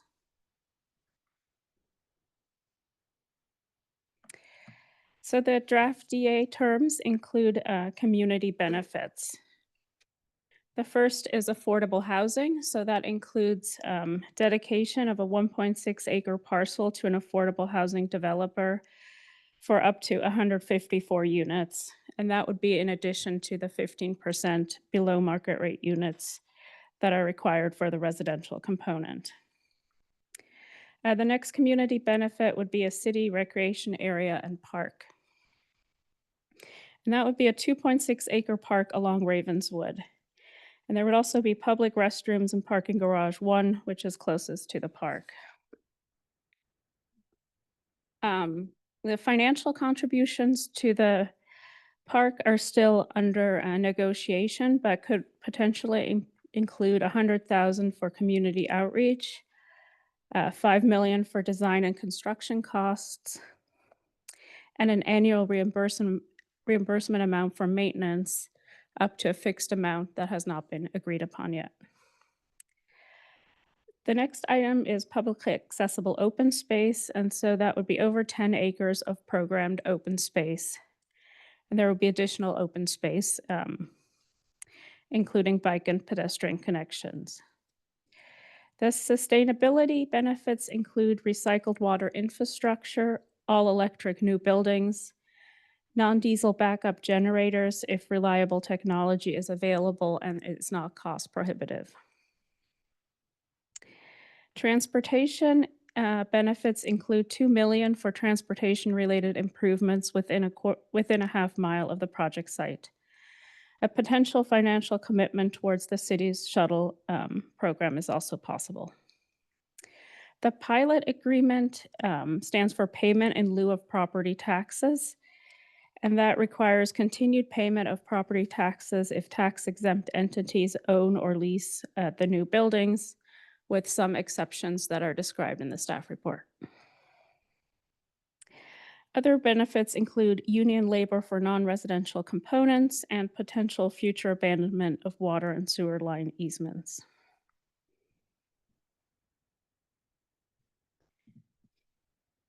So the draft DA terms also include project phasing, and that's to sequence non-residential buildings via a point system that prioritizes residential development. So the points are assigned for each residential component, and that is shown in the chart on the left side of the slide. So for example, the 100% affordable building is given 2 points to incentivize affordable housing, and the 2 townhome developments are each given half a point due to the scale of the proposal.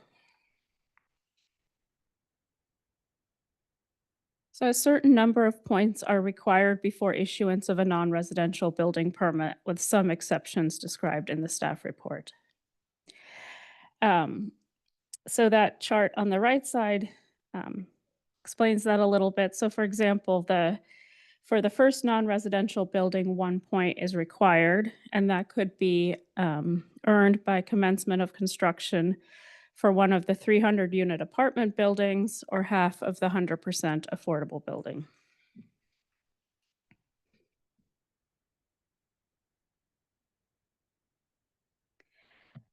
So the staff reports includes 9 topics or questions for the City Council to consider. And on this slide, we prioritize 3 topics for feedback. As I included in the last slide, we have detailed charts that are further discussed in the staff report on the project phasing and the point system. Staff believes the point system effectively prioritizes residential development, and we're seeking confirmation that we're using the right process here. The second question we wanted to highlight is the definition of TCO, or temporary certificate of occupancy, for the townhomes. So the townhomes are anticipated to be built by a third-party builder. The applicants proposed TCO to be defined for the townhomes as completion of infrastructure and building pads and proof by a third-party developer of having secured financing for the project. The third item highlighted here is potential financial contributions to maintain the city's shuttle system, which would include stops on the project site, and for financial contributions to the maintenance of the park. That concludes my, next steps. So the applicant and staff will work to draft the DA based on feedback we received tonight. Staff continues to review the applicant's project materials, prepare the final EIR, and draft regulatory agreements and governing documents. The Planning Commission is tentatively scheduled for July to make a recommendation to City Council, and City Council will review final actions later in the summer. That concludes my presentation, and I will now turn it over to Mark Murray from Lane Partners for the applicant's presentation. Thank you.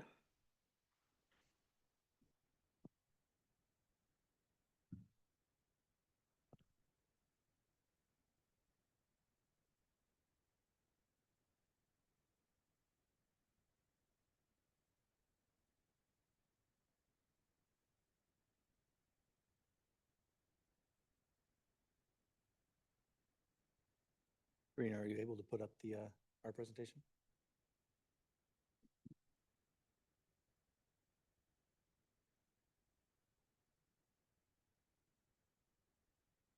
Thank you.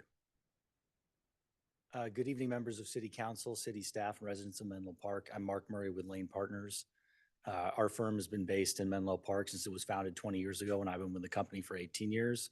And we are the group that SRI selected to be their partner. And thank you. In re-envisioning the campus that they've occupied for over 80 years now.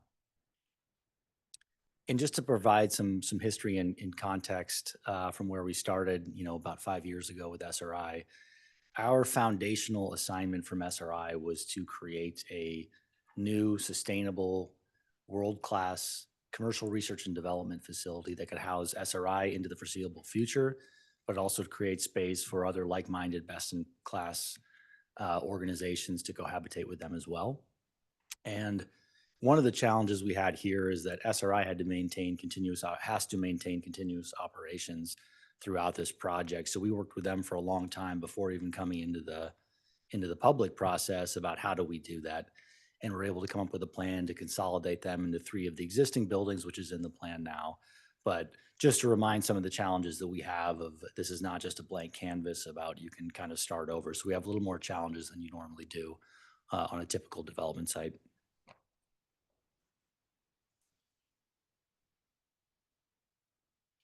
In SRI and Lane Partners together, we wanted to have a project that met SRI's goals, but simultaneously to create a new vibrant district in the heart of Menlo Park that had lots to offer to the greater community, unlike the current campus, which is obviously closed off and serves SRI only. And, to do that properly, we really leaned into the public outreach, going back over 4 years now. I think we've had 12 community open houses on the site, including golf cart tours through some of them. And I think this is about public hearing number 10 for the project overall.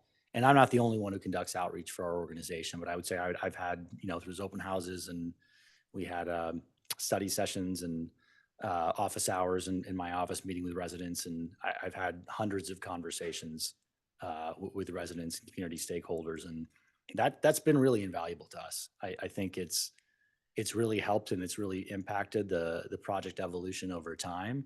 But I think the project we're talking about today is much, much better than where we started on many fronts, but in particular housing. And while the project has evolved quite a bit over the last 4 years, our foundational principles where we started with really haven't changed. And those are, opening up the site, creating, meaningful, usable public open space, greatly improving bike and pedestrian access and safety throughout the site, but also around the community since it's such a central location, to create a much more sustainable campus.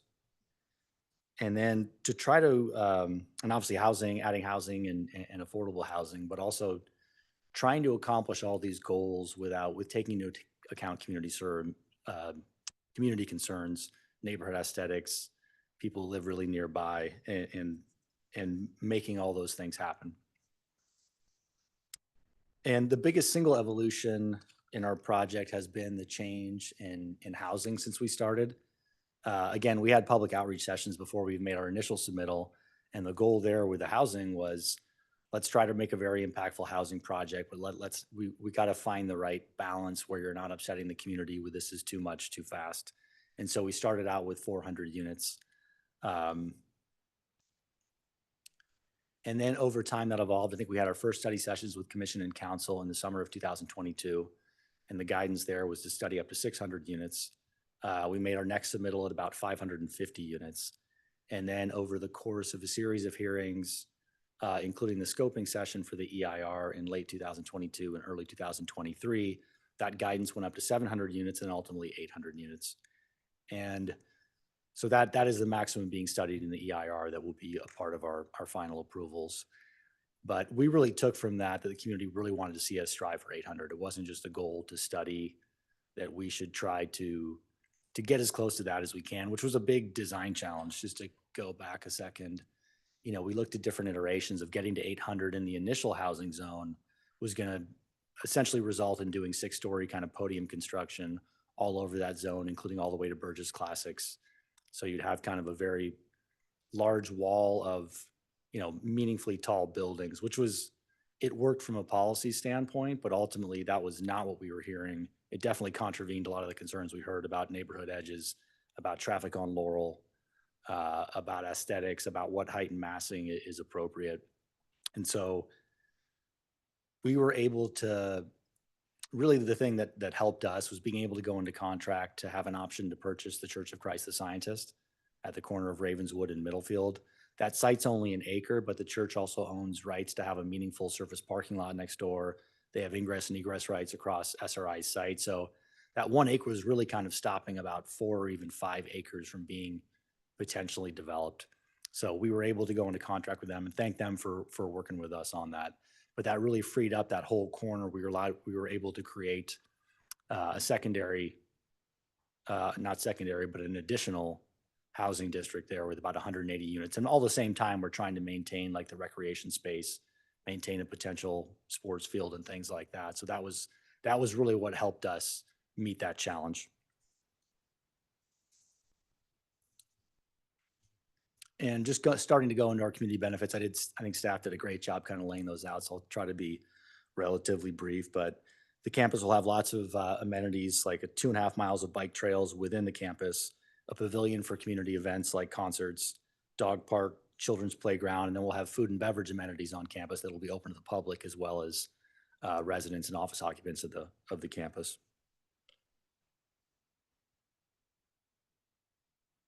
And just briefly going back to housing, again, we started at 400 units.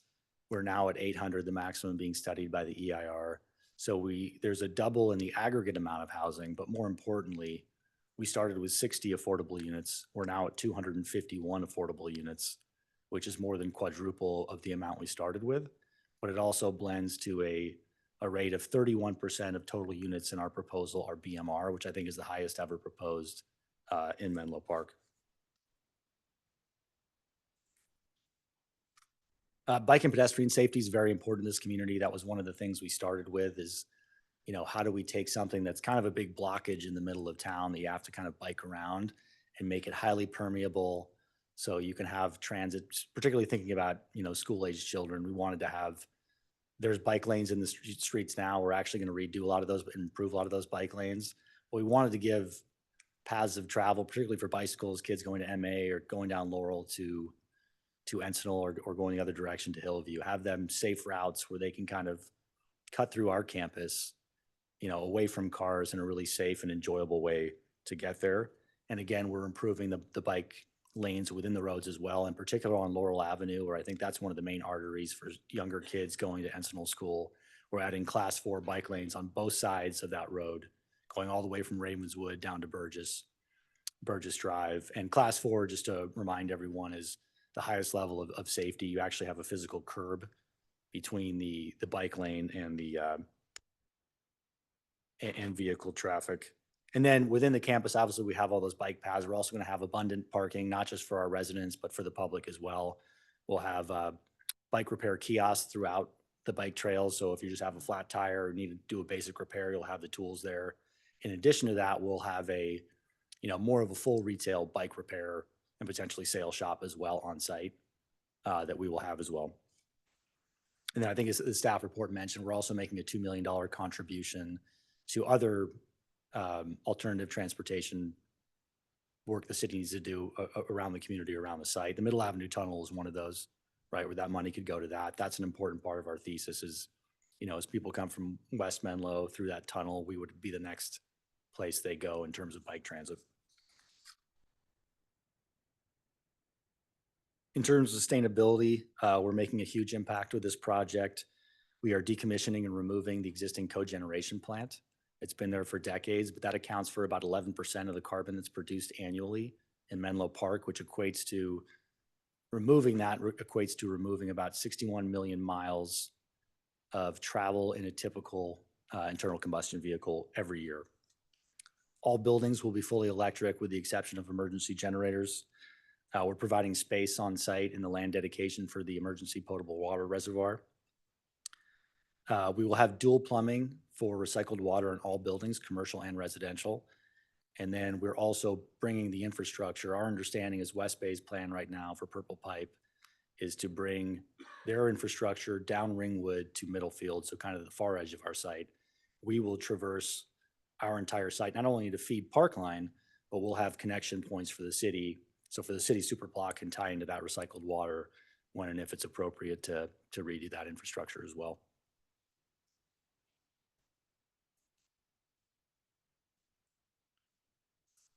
And then in terms of way, I think staff talked a little bit about the pilot program, but I wanted to just talk about property tax implications of Parkline because it relates to that. But these positive economic impacts are not usually considered community benefits, but I think it's very critical to understand.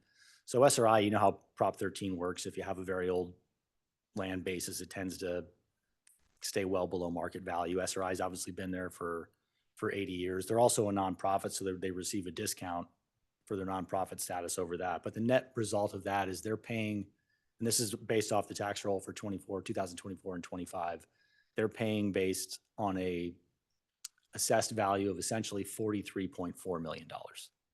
And Parkline, by our projections, which I think are actually a little more conservative than what was in the city's fiscal impact report, would be 1.93 billion. So that's a 44.5 times increase in property taxes from Parkline alone. And again, we're agreeing to the pilot program. So if a large nonprofit university, for say, came in and controlled the entire campus in 20 years from now, the city would be protected and getting 100% of the income they would have received otherwise.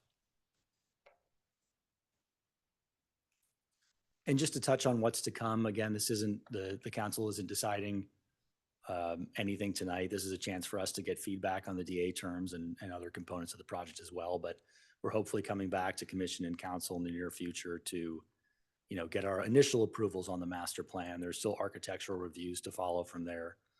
So there'll be more opportunities to refine the program and things like that. I would say something that's very critical to us in the near term, as I mentioned, we have the option to acquire the church. We have a limited amount of time on that. We can't buy that site without having at least the initial approvals in hand. So we're eager to get to that point because without the church, obviously our our residential program in particular, could fall apart. So we're very eager to get to that point.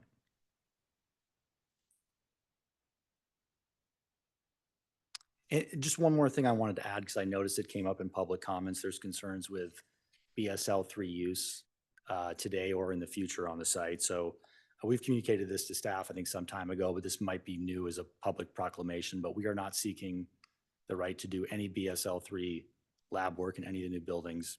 SRI has no plans to create any new BSL3 labs in its retained buildings. There are 2 existing BSL3 capable labs. One is in building T, one is in building P. They're about 2,000 square feet in total, so 2 relatively small labs. They're there because of a contract with the National Institute of Health. So SRI is obligated to maintain those. They're not in use now, and they are certified by the National Institute of Health. And by the way, these have been there for about 18 years, and SRI has never had an incident. But again, there's no work going on there now. We understand the community's concerns.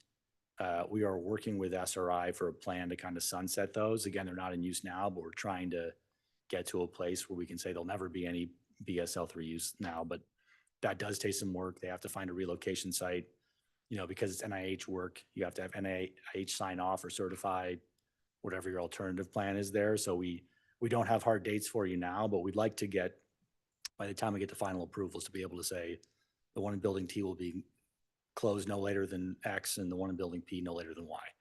And just to add to that, I think the concern is proximity with housing. So the goal for the one in building P, which is near our new housing, would be to sunset, ideally before we have TCO for that building. But that's the goal, but I wanted to address it as it's come up in some of the public comment. Well, thank you, and I'm happy to answer questions as well. Thank you for the presentation. Clerk Karen, let's call for public comment on this item. Thank you, Mayor Combs. So at this time, if any member of the public wishes to provide comment on our study session item K1, review and provide guidance on the draft development agreement terms for the Parkline Master Plan development project located at 201, 301, 333 Ravenswood Ave and 555 and 565 Middlefield Road. If you are in person, you can bring me a speaker card. If you are participating virtually, engaging that hand feature. Calling in, please press *9 now.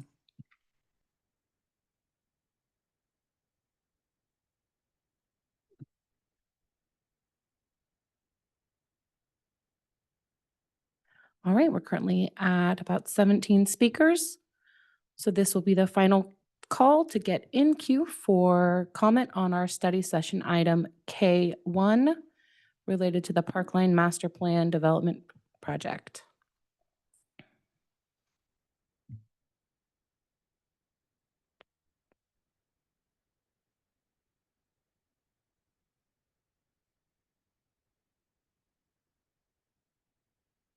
All right, so we are at 19 speakers.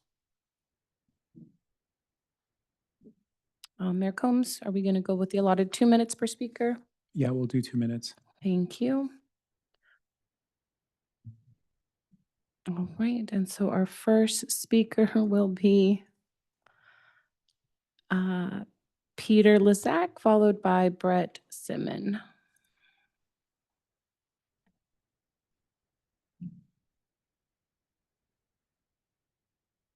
Peter, give me just one moment to get our timer set up here.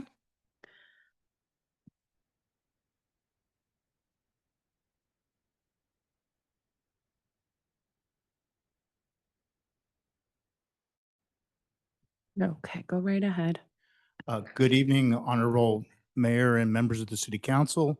My name is Pete Lezak. I'm a land use consultant with MS Land, and I'm here representing the McCandless Triad owners who own the office buildings at 525, 535, and 545 Middlefield Road. That's the property on the eastern side of the project. I've been reviewing all of the project documents, including the DEIR, and want to thank city staff, in particular Ms. Sandmeyer, for her time reviewing the project and the feedback and follow-up I've gotten from her. I'd also like to thank Lane Partners. They've been incredibly professional in our interactions, and particularly Mark Murray. Through the discussions that we've had, we've identified a number of potential impacts to our office buildings that we don't think are properly addressed in the DEIR or the staff report. I've sent you a letter that was dated April 2nd where I provide that information to you in detail, and just very quickly wanted to let you know that there's two things that I'd like to ask you for. The first is noise. There's significant and unavoidable impacts related to the noise. Our tenants would like to have the quiet enjoyment of their space during this time, and we'd like to see some monitoring of noise and try to keep the noise below the unacceptable levels, and to the degree that we could come up with some mitigation that might have the contractors try to reduce noise impacts during those times, that would be appreciated. The second is that the northern end of the project, which is Ringwood Drive, is actually, D Street is actually our driveway. It's on our property. And just because it has an access easement doesn't mean that there should be utilities and traffic coming through the project in that location. So I'd like to ask you to consider traffic impacts as a big problem for this particular area, and traffic dollars that could be used from the community benefit could be used to address those impacts, including potentially a new traffic signal at the Seminary Drive access to the project. It's an option that's shown in the new plans, and I've run out of time, so I will cede the floor, but I appreciate the opportunity to provide you comment and have given you more detail in my letter dated April 2nd. Thank you very much. Our next speaker will be Brett Simon, followed by Brooke. Good evening, and thanks for the opportunity to speak tonight. My wife and I raised our kids right around the corner and spent a little bit of time in the library, a lot of times on the fields in the pool, and an after-school care program here. So this is our home base. Many years later now, as our kids are grown, I find myself as the director for a youth soccer program here in town, the Stanford Strikers. We have over 500 kids who are members of this community who are Menlo Park residents. And we find that we struggle for fields. Our kids are using the Palo Alto fields, are using other area fields, or they're going farther away. So there has been a need for this for many, many years. And I'm very excited to see that there is a field space allocated in the community areas of this new project. It's tremendously exciting, but I'm a little bit concerned about how it's described. And could be very casual use, or it could be something more that could be a multi-sport field and use area. Any multi-sport field can be turned into a casual use area for concerts, for different events, for picnics, but the opposite is not true. So I'm hopeful that the council will support making that space into something that is usable for multi-sport, so the whole community can use that, and something that is very important for our kids' physical and mental health. So thank you for everything you're doing. Appreciate the time. Our next speaker will be Brooke, followed by Brielle Janik. Hi, everyone. I'm Brooke. Thank you for letting us. Can you get a little closer to the mic? If you can bend it down a little bit as well. It's pretty flexible. Perfect. Thank you. Is that better? Yes. Hi, everyone. I'm Brooke. I'm a Menlo Park resident and a proud parent of 2 Menlo Park School District kiddos. Thank you for letting me speak tonight, and thank you to Mark for his thoughtful presentation on a variety of different aspects. I'm here today for a very simple request. Please remove or consider removing the vehicular access on Laurel to the high-rise apartment building. This has been a repeated ask of lane developers to mock up a draft with that, and repeatedly we have been unfortunately ignored. So a little background for people. Many of us in this local neighborhood have been involved with this project since the inception. And I won't bore you with all the details, but there's been lots of suggestions that have been ignored. We suggested underground parking, which would then allow for higher density housing that doesn't go up as high. That was ignored. We offered underground parking to allow more soccer fields. That was also ignored. But where I cannot and will not allow myself to be ignored is when it comes to the safety of my children and the children of Menlo Park. Laurel is, according to the master city plan, a neighborhood street. This new vehicular access on Laurel will put hundreds and hundreds of cars down a neighborhood street in front of Burgess Park. We have asked simply for a mock-up of what it would look like without that. It won't change the number of units. It won't change the amount of housing. It's a simple ask. You may hear from the developers, there's been a lot of community engagement, but please do not conflate engagement with agreement. So they may also say that it's ingress only, but if you look carefully at the development, there's actually a U shape there, and it's actually intended for both ingress and egress. Although the ingress may be to the parking lot itself, there is no guarantee when this is flipped to a third party that they would honor that. So I think our community is reeling from a recent bike tragedy, and I just stand here in front of you imploring you to avoid that again in the future by protecting our kids on a neighborhood street that is a common bike route to Encinal, to Hillview, to everywhere, and consider removing the vehicular access. At the very least, if I continue to be ignored, I would ask that it would be legally binding, that it's a one-way entrance. I think those of us that were here for the developer in St. Frank coffee, we know that when it flips to a third party, things aren't always upheld. But I really just beg of you to look at the design and consider removing vehicular access to the high-rise apartment off of Laurel. Thank you. Our next speaker is Brielle Jonick, followed by Steve Schmidt.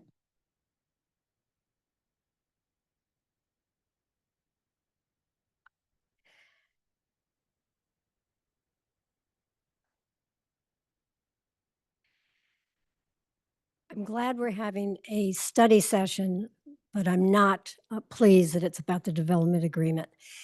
I think it's premature to deliberate a development agreement that is obviously prepared by the developer himself. I thought that there was a subcommittee that was going to meet and come up with a development agreement that was based on what the benefits would be for this project. And I want this to stop now and turn it back to the subcommittee so that we can have a community discussion on why this project is a good project. Number one, it's a project that adds to our housing deficit. We all know that. It's an old subject, but you guys haven't really talked about it on the dais about what that's going to do to our RENA numbers that are going to come up in another 7 years.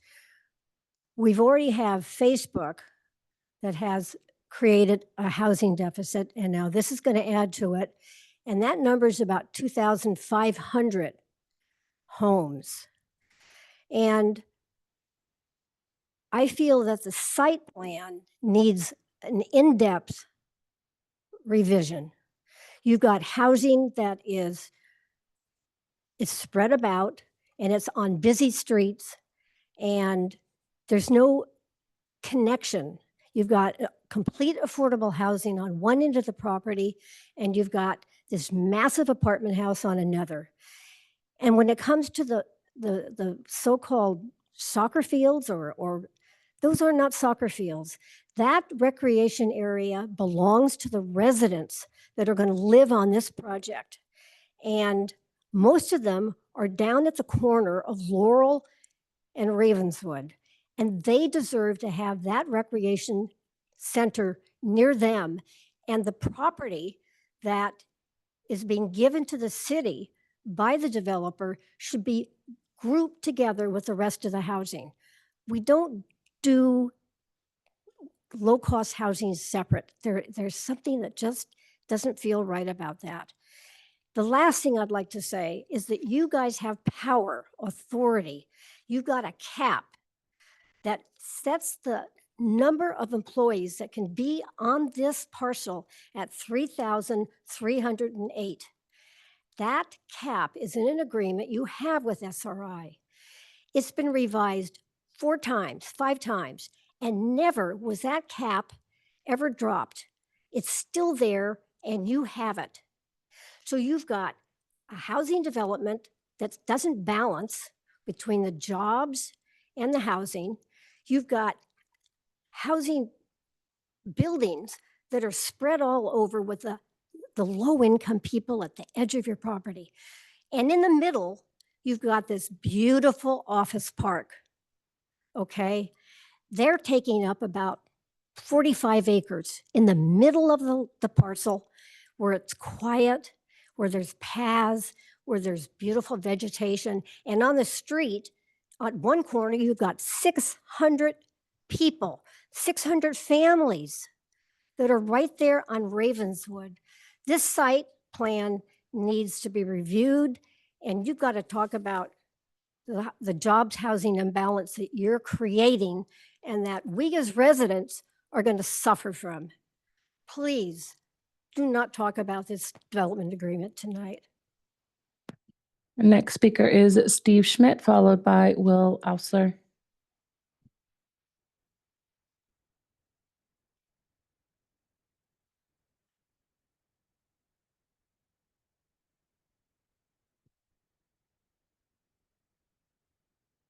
Good evening, Council.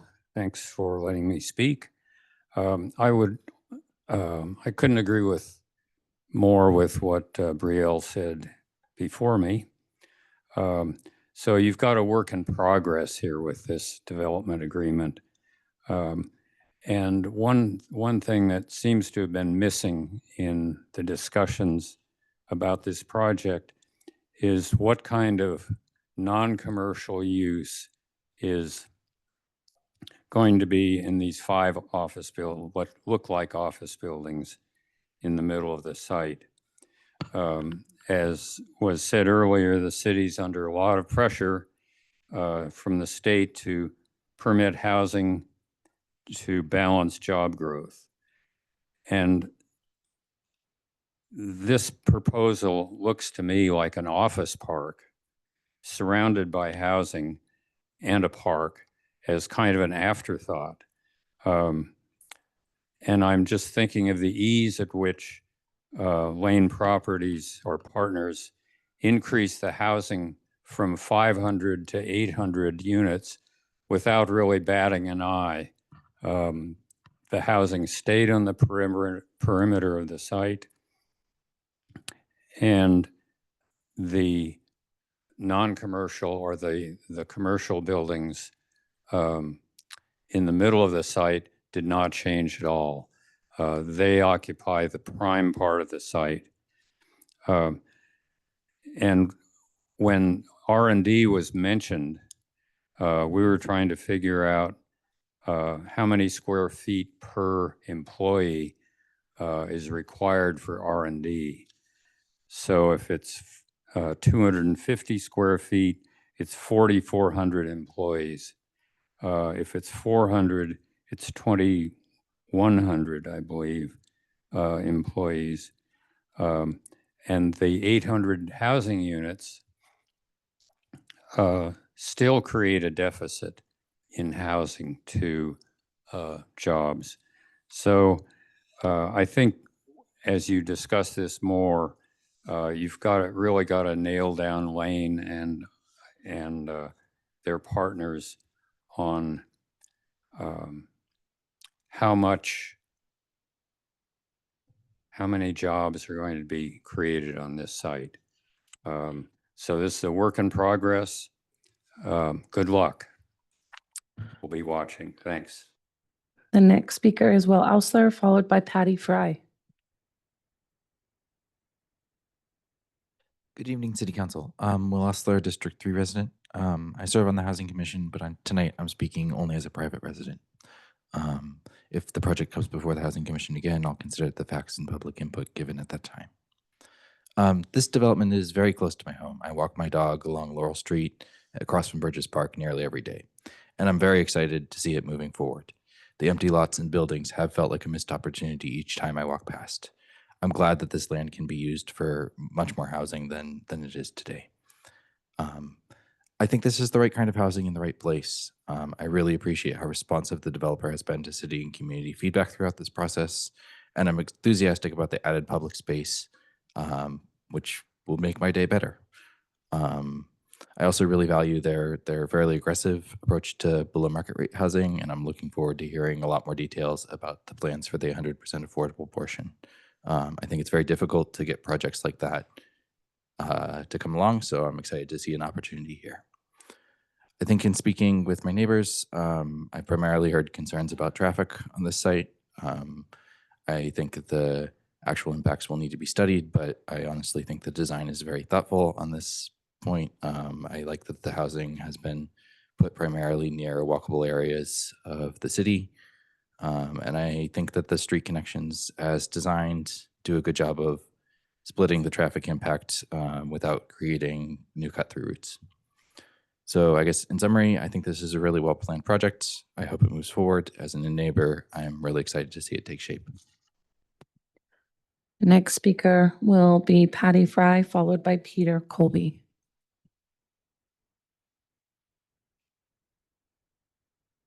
Good evening. I'm Patty Fry, former planning commissioner and longtime resident of Menlo Park.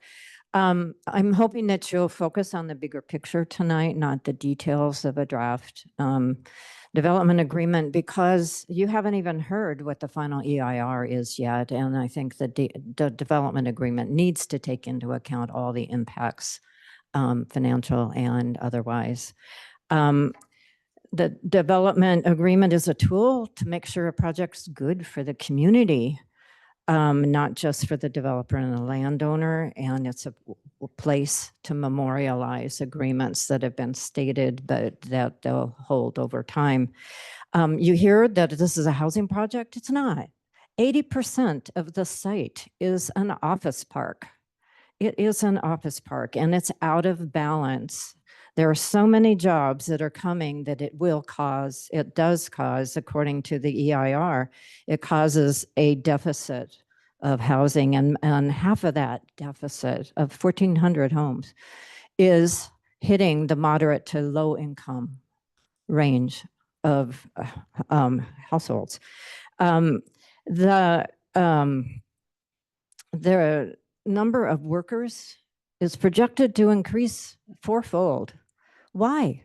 There should be a cap retained here because it's the additional workers that cause the additional demand for housing. It's the additional workers that cause the traffic to go 29 times the current traffic. The current traffic's measured in around 500. It's going to be over 15,000, nearly 16,000 trips every day in that area. It's one of the most congested in the community. So you have a chance to talk about some bold things. Why not widen Ravenswood? That would make traffic and cycling much, much safer. It's necessary. This is a once in multiple generations opportunity. No new trips, no new housing demand. Retain the worker cap. You know, be bold, but this has got to be good for the community. And this is the way to address it through the development agreement. Thank you. Our next speaker will be Peter Colby, followed by Veryl Eve.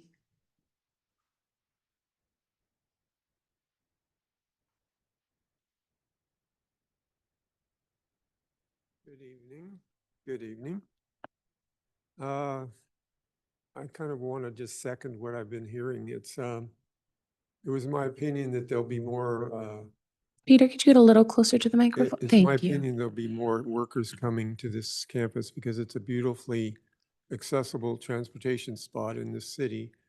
And it just seems like an answer to all the problems with the location for more housing. But I have heard about an apartment building. I've heard about townhouses. And I've heard this affordable housing is going to be right up against the high school. So I'm not sure it's an equitable answer to what it really presents to us as a beautiful part of this city that's always been kind of off limits, but a nice quiet spot for anybody going to high school here. I want to just bring up the point that the problem that I see happening is the laws of inheritance have gone to a stratosphere where people can inherit $18 million of value from their families, and it's been passed around a lot in this town.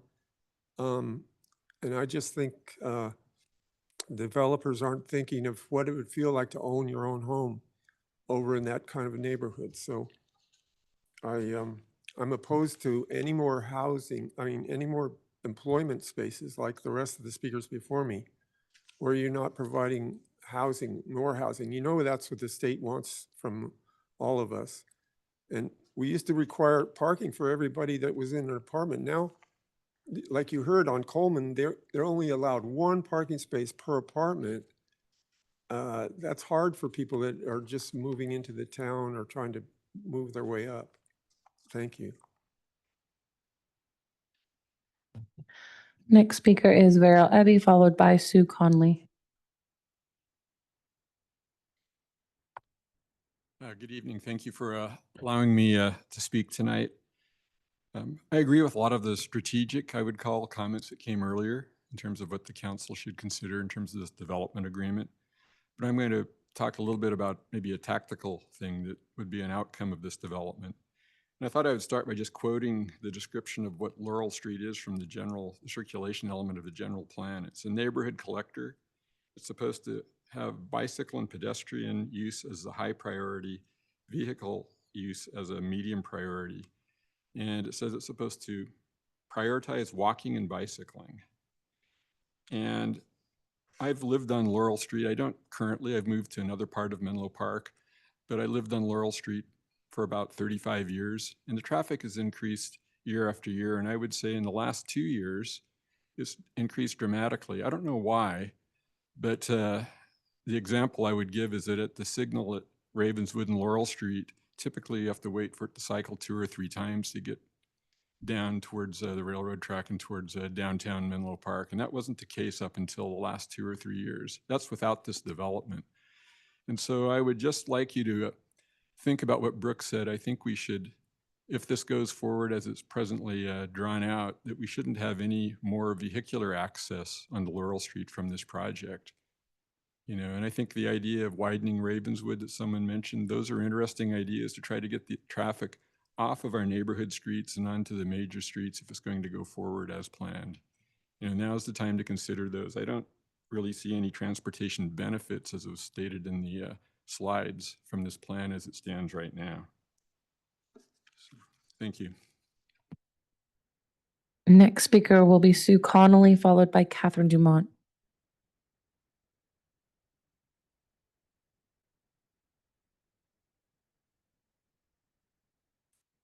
Thank you, City Council and Mark. I am in Burgess Classics, which shares quite a bit of property with this very large development.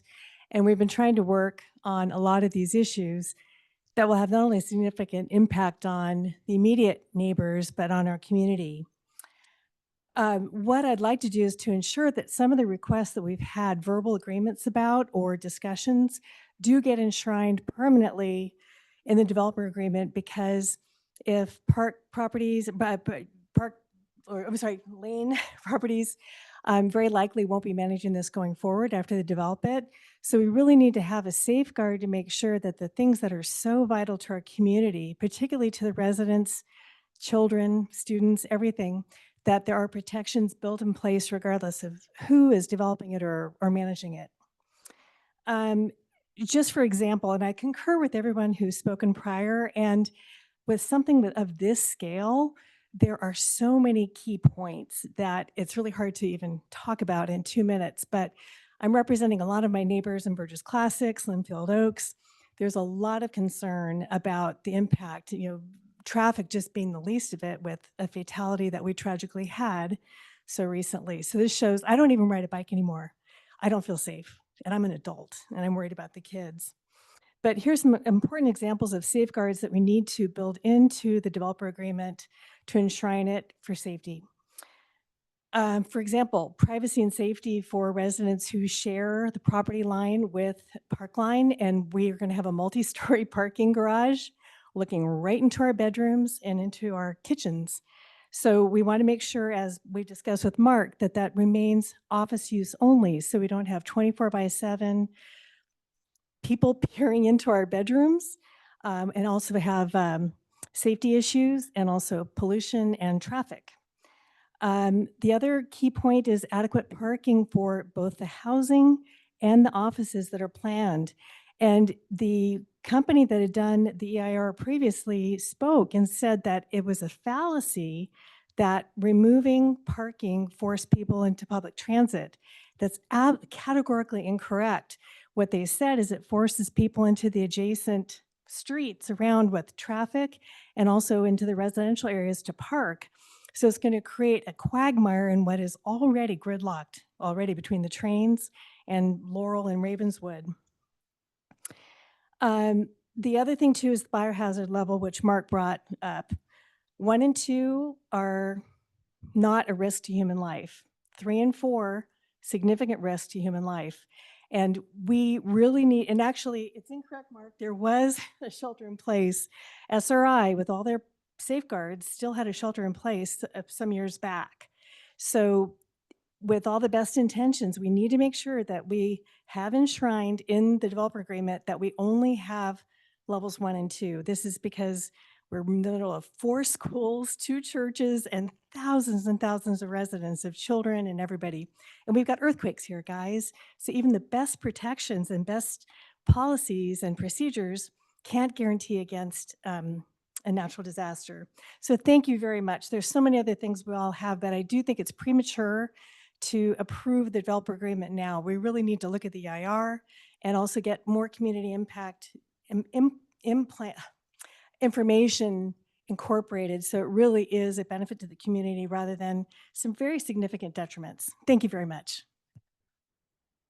Our next speaker will be Catherine Dumont, followed by Adina Levin.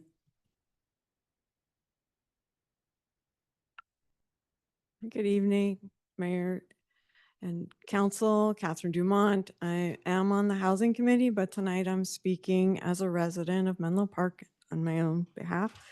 And I live in Linfield Oaks, and I'm a hop, skip, and a jump from this proposed project, and I've been following the negotiations and the input that Parkline has solicited from residents for about 4 years now. And I really appreciate the work that they've done and the modifications that they've made. The fact that they've taken what is essentially a business park, has been always been a business park, and have added a considerable amount of housing to it, and restructured the proposal with quite a few of community benefits. So in an area that is so rich and qualifies as a transit-oriented development right near Caltrain and walkable to downtown and services and shopping. It's very inspiring to me. I'm very excited about having this new housing in our neighborhood. And I think that I'm hoping that the council will consider the draft DA terms and the community benefits favorably. And thanks for your time. Our next speaker will be Dina Levin, followed by Zachary Engelmeyer. Good evening, Mayor and council members. Adina Levin, Menlo Park resident, and wanted to express some thanks and gratitude for the trajectory that this development has taken over time in terms of listening to a variety of the community needs and interests, including and especially the housing and affordable housing and the prioritization of housing in the construction plan, the attention to the parks and open space that is very much needed and welcomed by the community, the bike and ped connections that are good for transportation and health and safety for people of all ages. And, I want to really support and encourage those elements. I have a question or maybe a suggestion about the proposed shuttle connection. There is a public bus that travels by here every 15 minutes. And so some flexibility that could potentially use, some combination of the public transportation and a city shuttle, but not, we shouldn't be duplicating what the public system is already providing. So let's see, I do generally have concerns overall about the jobs housing balance, but my understanding is that SRI would have the ability to redevelop the site office only without any housing whatsoever. And so want to, in what we can do here, acknowledge that, because if we don't do something here with the housing, we could have only office. In terms of parking, would like to be learning from some of the examples nearby and in the area. My understanding is that the Springline development has 500 empty spaces. They built the parking the city required them to build, and now they have quite a lot extra. Tomorrow morning for Affordable Housing Month, there's an event at Kiku Crossing in San Mateo that was developed on parking lots near that downtown. And they have a really good TDM program, and I hope to learn tomorrow, but my understanding is that they have more parking than they expected to need as well. So I think that we should learn from that on that topic. Thank you. Our next speaker is Zachary Engelmeyer, followed by David Crabb.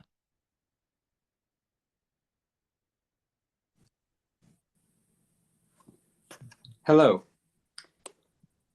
My name is Zachary Engelmeyer, and I'm coming to you on behalf of Menlo Together organization and the Bio-Based Materials Collective. I lived adjacent to this property in Woodside for about 4 years, but have grown up in the Atherton area through family. And would like to first of all acknowledge that these projects are vital to the lifeblood of this region over the next 50 years. And at this point, this project is frankly sad. And I work in the circular economy. That's my area of expertise. Now, I do know that we need this project because we need affordable housing. We need a better use case, but we should be putting in 5,000 units of affordable housing. We should be retaining the the natural gas plant and putting in natural gas pyrolysis to make a revenue stream for the site that is carbon free and make all of this site's own electricity.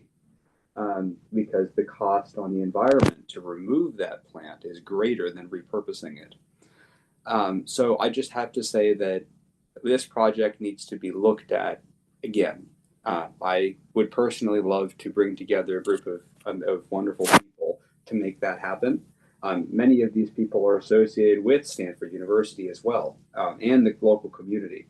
Would be able to produce a project that would be less expensive, create billions, not hundreds of millions of dollars of positive revenue, and solve some of these infrastructure challenges and make this a harbinger for other projects around the globe. So I really hope that we get a chance to have Menlo Park lead the project so that maybe we can have a project that's worthy of Menlo Park actually delivered. Thank you. Our next speaker is David Crabb, followed by Ken Chan.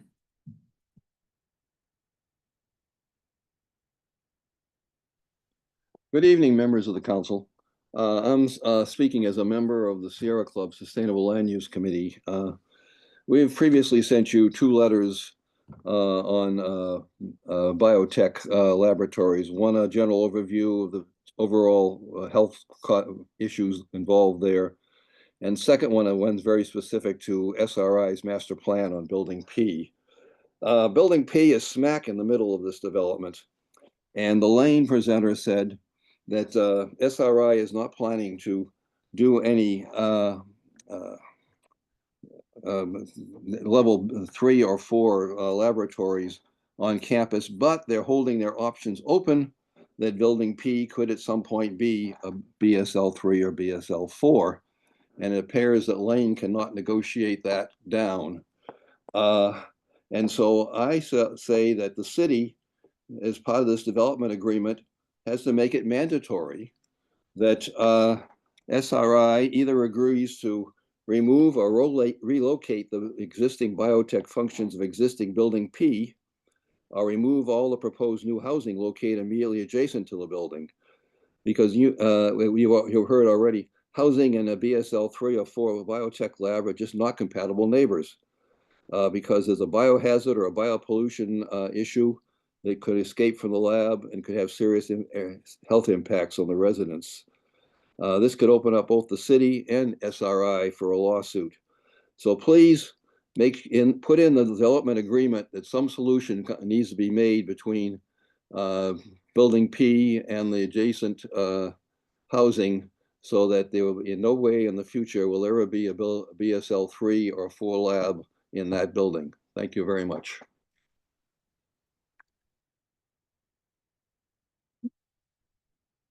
Next speaker will be Ken Chan, followed by Karen Grove. Good evening, members of the Menlo Park City Council. My name is Ken Chan, and I'm the Senior Organizer with the Housing Leadership Council of San Mateo County. We work with communities and their leaders to produce and preserve quality, affordable homes. I'd first like to thank staff for their hard work on their presentation and report on the Parkline proposal. And I'd also like to extend our appreciation to both SRI and Lane Partners for their willingness to listen to your community members and to work to improve their proposal based on those comments. On behalf of HLC, I'd like to reiterate our previous comments and highlight that the SRI site is in an ideal location within close proximity to downtown Menlo Park, local parks, and green space, and your city's Caltrain station. Having both jobs, whether it be retail or commercial, and homes in transit-rich areas like this reduces the need for driving and expands employment opportunities for your community members who rely on public transit. Less time spent commuting also means more time for health, family, and most importantly, community, especially a community where your children have a better chance to succeed in school, find jobs, and eventually build their own strong families right here in Menlo Park. In addition, the proposed 1 acre land dedication to an affordable housing developer will allow for the creation of homes at the deepest levels of affordability with much needed wraparound services. With all that said, we urge you to support a proposal that allows for the greatest feasible number of homes, particularly those that are affordable for the folks in your community who need them the most. The Parkline proposal offers a real opportunity to make a meaningful impact. Don't let this pass you by. Thank you.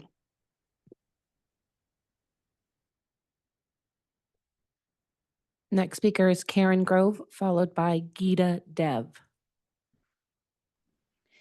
Good evening, City Council. I am Karen Grove, and I am a resident of Menlo Park, and I'm also one of the organizers with Menlo Together.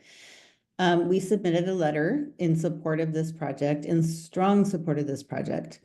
And I want to just echo that and bring it to your attention. I want to appreciate staff and the subcommittee and Lane Partners and SRI for that really good work putting this proposal together and being responsive to so many stakeholders.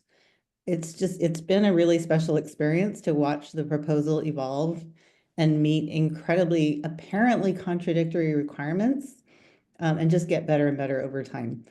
What I like about this, what Menlo Together likes about this, is the amount of housing that it doubled over time, the unprecedented percentage of affordable homes, and even an opportunity for affordable home ownership. I love that it is phasing in the residential development first, the sustainable building practices, the bike and ped connectivity and open space. And I am really comforted by the payment in lieu of tax provision. That was a surprise to me and something I always worry about. And it was nice to see that there is a way to guarantee that the city will be compensated if some of the land gets sold to a nonprofit owner. So all of that is to say, really support this project. I think the work has been very good. And I want to echo what I heard today, which is that if there is too much delay, then the beautiful design that depends on the church property being sold to Lane Partners goes away. So please make haste, and I support the project. Thank you. Next speaker will be Gita Dev, followed by Dennis Corrigan.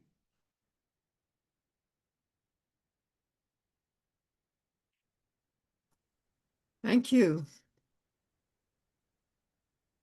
My name is Gita Dev, and I'm with the Sierra Club's Conservation Committee. Thank you, council members, for letting us speak today.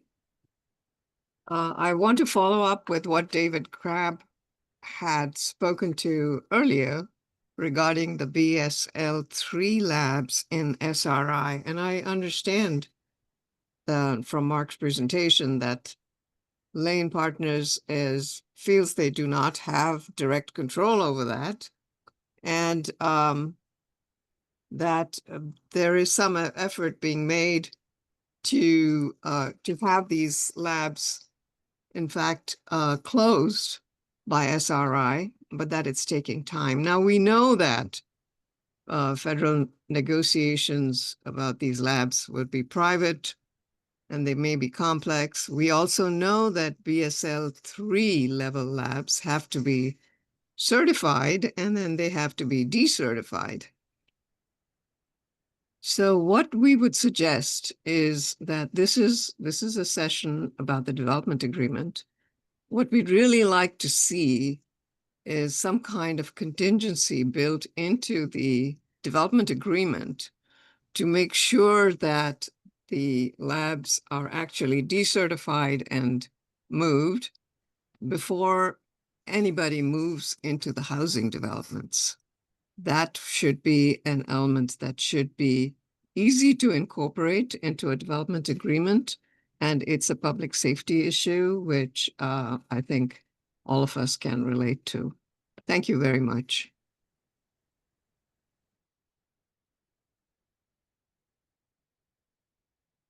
Next speaker is Dennis Corrigan, followed by Harmon. Good evening, dear City Council members and members of the community. My name is Dennis Corrigan. I'm a resident of Burgess Classics, a community which is nearby the proposed project. I'm also a former real estate professional. And although I support the development of SRI site because it will open up this great land to the public, I believe the current project has a number of significant flaws, as a number of speakers before me alluded to. I mean, number one, we're essentially putting an urban project in the middle of a very suburban area. And in order to address that, we either need to provide the urban infrastructure within the project, like grocery stores or cafes, or de-urbanize it, which it means reducing the density, reducing the flooring of the housing. The assumption that people will use the existing infrastructure of Menlo Park and Palo Alto for their shopping and for their cafes, I think is flawed. In my 15 years of living here, I still yet to see a person walking with a Trader Joe's bags back to their homes. People drive to get their basic groceries from downtown, which means all those 3,000 residents and 3,000 additional office people will be on the streets, adding to the already significant traffic, which is in Laurels and Ravenswood's intersection. Number two is office component. A lot of people talked about it before. It's obviously two things about it. It adds to the housing deficit. And number two, don't forget this. Currently, there's about 27% of offices in the Bay Area sit empty. I think in this environment, building another office building or many office buildings just makes no sense to me. And number three flaw is the absolute parking infrastructure, with a number of boxes above ground, which are put in this new development instead of putting them underground, which would obviously increase the valuable space that's available to the community. So given these flaws, I really suggest, as many other people said before me, to kind of delay the approval of this and ask for the developer to address these before moving forward. Thank you. Next speaker will be Harmon.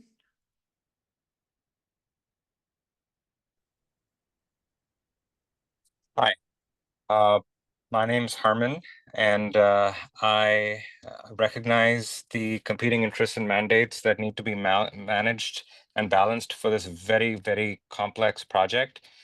I want to congratulate everybody who's spoken here. I want to thank the City Council for listening to everybody patiently. I want to just digress very briefly by saying it was refreshing to see the early part of the City Council meeting, which was focused on giving commendations to Girl Scouts, the Run Club, the 5K, which means that our community does in fact care about the kids. So I'm going to speak on behalf of the kids who most of them have now fallen asleep, cannot represent themselves at this meeting at this hour. And what I would like to say is that let's not forget about what's important for them, whether it's the kids who will be living in those mixed or low-income homes, which should not be segregated from the other homes to appear different, nor should they lose access to a large playing field. We have Menlo Park kids who currently travel to San Mateo or to Sunnyvale and all towns in between because their parents can afford to either drive them or have nannies drive them because there's not enough playing space in Menlo Park. That would not be a possibility for a lot of the kids who will live in these homes. Let's please give them a large multi-sport playing space. Secondly, welcome the fact that there'll be bike and pedestrian paths, but let's also please make sure that, as some other speakers have said, let's study the traffic patterns. Let's make sure that these kids and other young ones who already live in Menlo Park have continued access to safe bike paths as they go to school. As far as office space is concerned, it should be mindfully planned and possibly reduced in scale to balance the above needs. Thank you all. Okay, seeing no further hands or cards. Mayor Combs, you may continue. Okay, thank you, Clerk Heron. And thank you to everyone who provided public comment. I'd like to open it up for council discussion. I do, again, I know there are lots of comments and there's lots of observations, I have no doubt, from council. And so I do want to allow for a, sort of more open-ended engagement. But at some point, I do want to narrow it to very specifically the direction and feedback that staff has requested. And so just starting off with that framing. First, it was mentioned during the public comment there is a subcommittee devoted to or focused on this project. I didn't know if the subcommittee of Councilmember Schmidt and Taylor, I didn't know if they specifically wanted to say something in connection with being on the subcommittee. We didn't talk about this beforehand. Don't intend to put you on the spot. If not, if your reflections or statements will just, be along, if it's better that they are just shared in line with other council members, then totally fine. But I did want to, since there is a subcommittee and you're on it, I did want to make sure I took time to provide you any, provide you the opportunity to provide specific feedback from the subcommittee.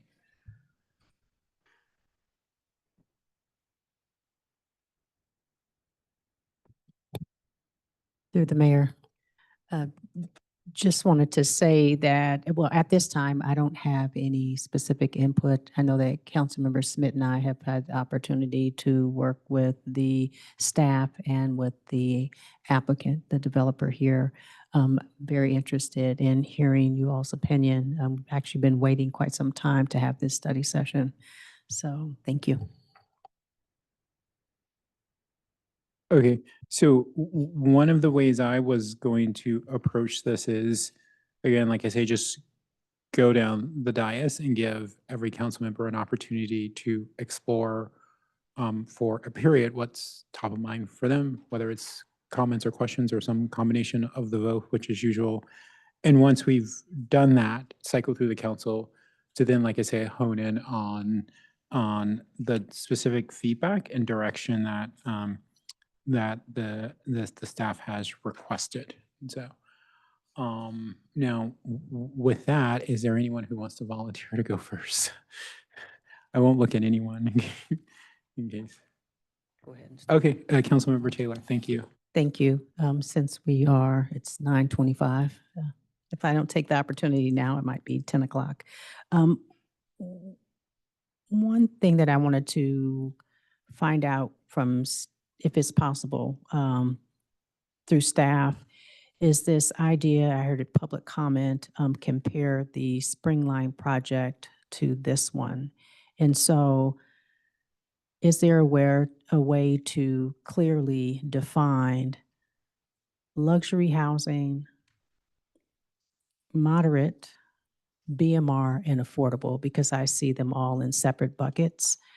Our housing advocates support this project because there's 1,800 units and a percentage of them are affordable. A percentage of them are BMR. And I believe the remainder are considered either moderate or luxury. Just thinking about the AMI, I think I brought this up recently. It's one of the reasons why I didn't support I want to say it's the NOP 480 Willow. I voted no on it because I'm concerned that we keep doing the same thing over and over again when it comes to providing housing in these projects. And so I'm concerned that no matter what housing we build, it's not going to serve our existing residents who actually need it. And so is there a way to define each bucket of housing and what that looks like in this project?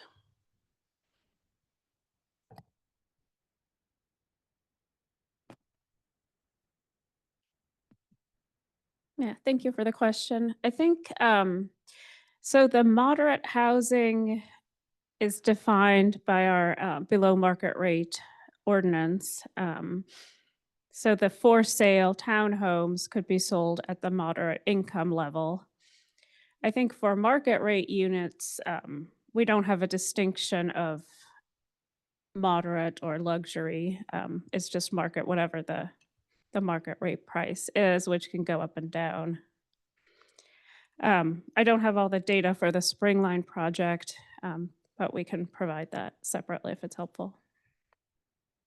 That would be helpful. And also just the cost of the affordable units as well.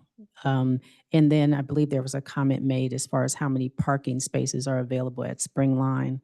If we look at the affordable projects in the city of Menlo Park, moderate and market rate, and the number of parking units are usually more that are needed for the affordable. And so I don't see a comparison actually of the projects, just the market rate and the affordable. Affordable housing usually requires more parking, even though it doesn't provide more parking. But just wanted to get some clarity on that. And then also looking at the cost of the housing units for this project as well.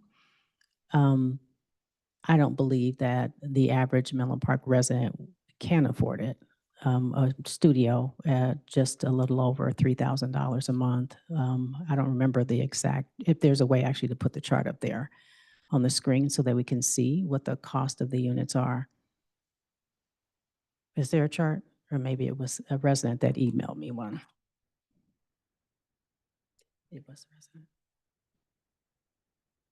No, I don't think we have a chart of the cost. I think it depends at the time what the market rate units are. Would be big, yeah. We won't have an idea of what the cost per unit is until the project is completed.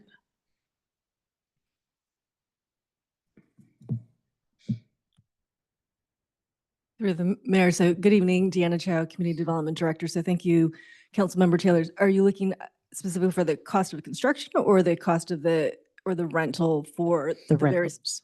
Okay, thank you. So as Ms. Nanmar is mentioning, so there are a number of different types of units in the project. So there are the the apartments, the townhomes, which are for sale, the 100% affordable housing units. And so with the for sale units, the typical for our below market rate housing program is a moderate income. So those households earning between 80 and 120%. And then those units are established through the San Mateo County average, the area median income. And so we will be setting those prices at the time of actual marketing of the plan or of the units. Then for the inclusionary zoning, the below market rate units in the apartment building, those again also would be equivalent to low income per our BMR guidelines. And at the time of those coming online, the market, the rents would be established per household size, per bedroom count, also based upon the area median income for San Mateo County.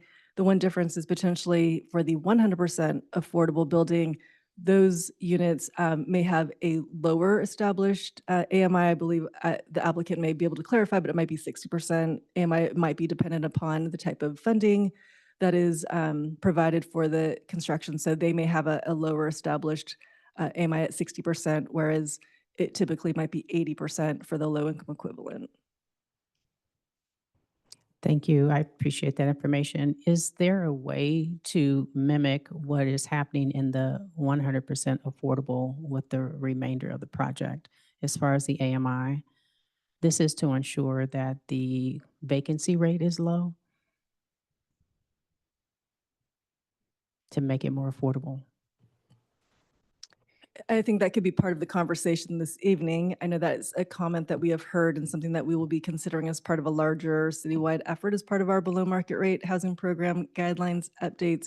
But at this time it is 80%, but it's something that we can take that feedback and see if that is something the applicant might be willing to look at or something that is a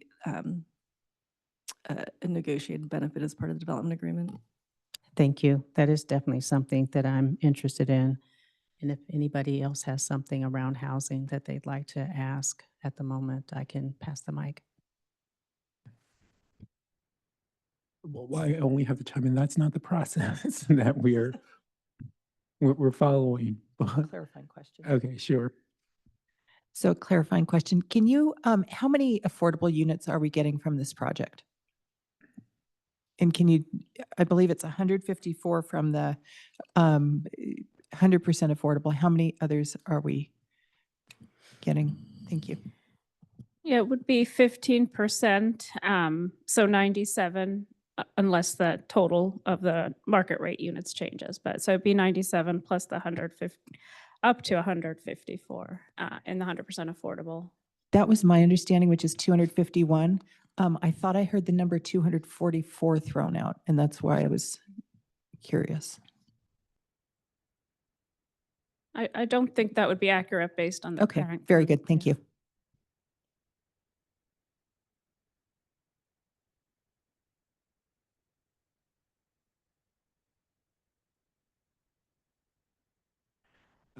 Okay, Councilmember or Vice Mayor Nash, do you want to go next?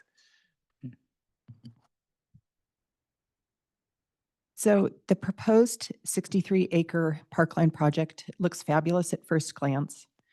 We should all appreciate the 800 new homes, including 251 affordable units, and the many heritage trees, meandering paths, and open space for the public to enjoy.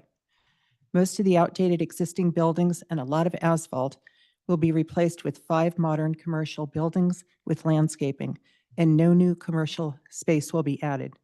All good so far. One central question that needs to be addressed is the intended use of the project's commercial buildings. We are told about size in terms of square feet, but not use. Will they be office space or R&D? Most importantly, how many employees will work there? And what will it mean for our jobs housing imbalance? SRI's current conditional permit allows a maximum of 3,308 workers for SRI, and half that, only 1,654 for anyone other than SRI, or some combination of the two. SRI's employee cap for this campus has been in place for 50 years. It should remain in place so that we can limit the impacts of high-density office development on our city. The project's draft environmental impact report assumes the number of commercial employees on site will be 4,934 for the office scenario and 3,753 for R&D. Both of these would be well in excess of the existing employee cap and current usage, but I think they may be low estimates themselves. The proposed development agreement assumes no limits on the number of employees in these new commercial buildings. It is a mistake that blinds us as decision makers to potential impacts. We need to continue, as we have for 50 years, to manage the number of employees at this large campus. If thousands more employees are packed into the new buildings, the cost to the city will be dramatic in terms of fresh demand for even more housing, even more affordable housing, traffic congestion, and burdens on city services. As representatives of the people of Menlo Park, we should keep our focus on this issue so that we can make well-informed decisions about this project. The development agreement is the appropriate vehicle for managing that, and I would like to see the next draft of the development agreement address the subject. Thank you, Vice Mayor Nash. Is there Councilmember Schmidt? Councilmember Williams? Either way, I'm happy to follow you.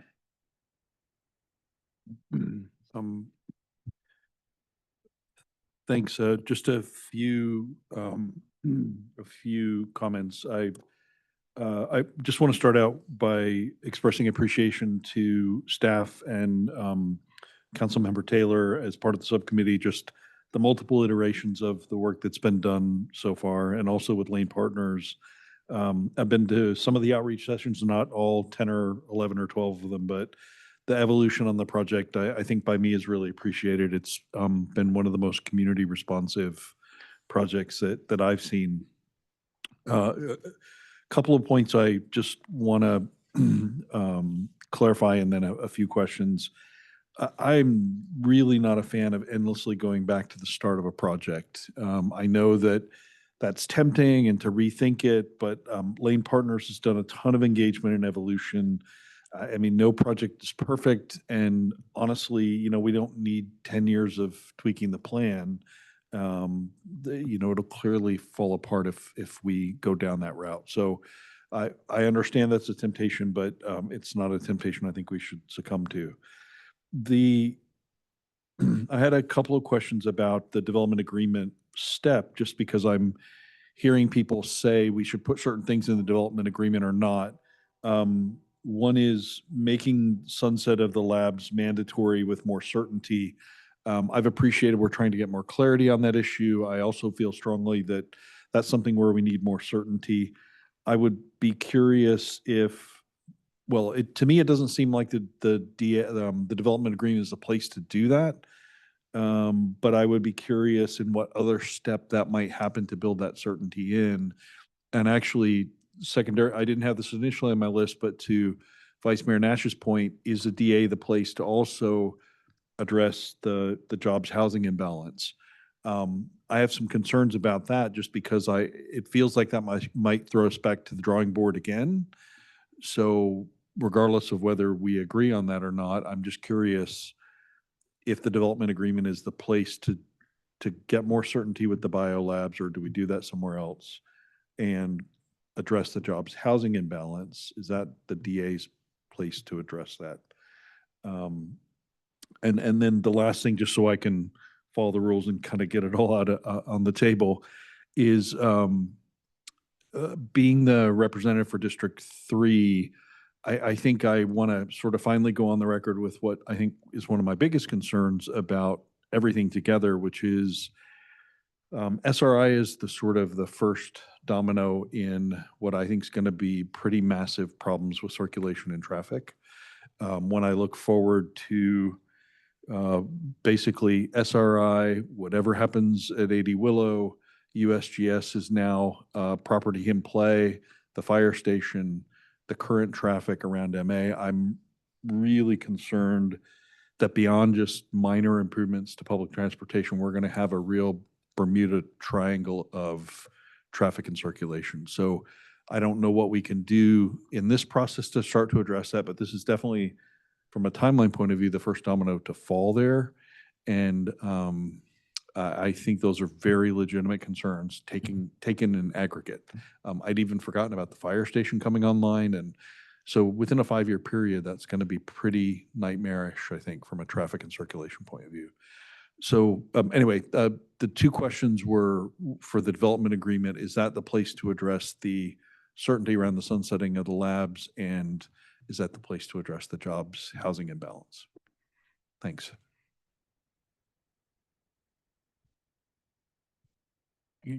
Councilmember Wise. Thank you. So I have a lot of the same thoughts as the folks who spoke before me. First, I do want to thank Lane Partners. You all have been just wonderful members in the community who have listened to the community, done a lot of outreach. So I really appreciate that. I appreciate all of staff's work here. I am also sort of just grappling with this idea of progress over perfection, but also wanting to make sure we get this large piece of land right. My questions are honestly just some of the questions that were brought up in public comment and then here on the dais tonight. Is there a possibility of more housing? I know we've already added a lot from where this project began. I'm wondering if it's possible to get even more.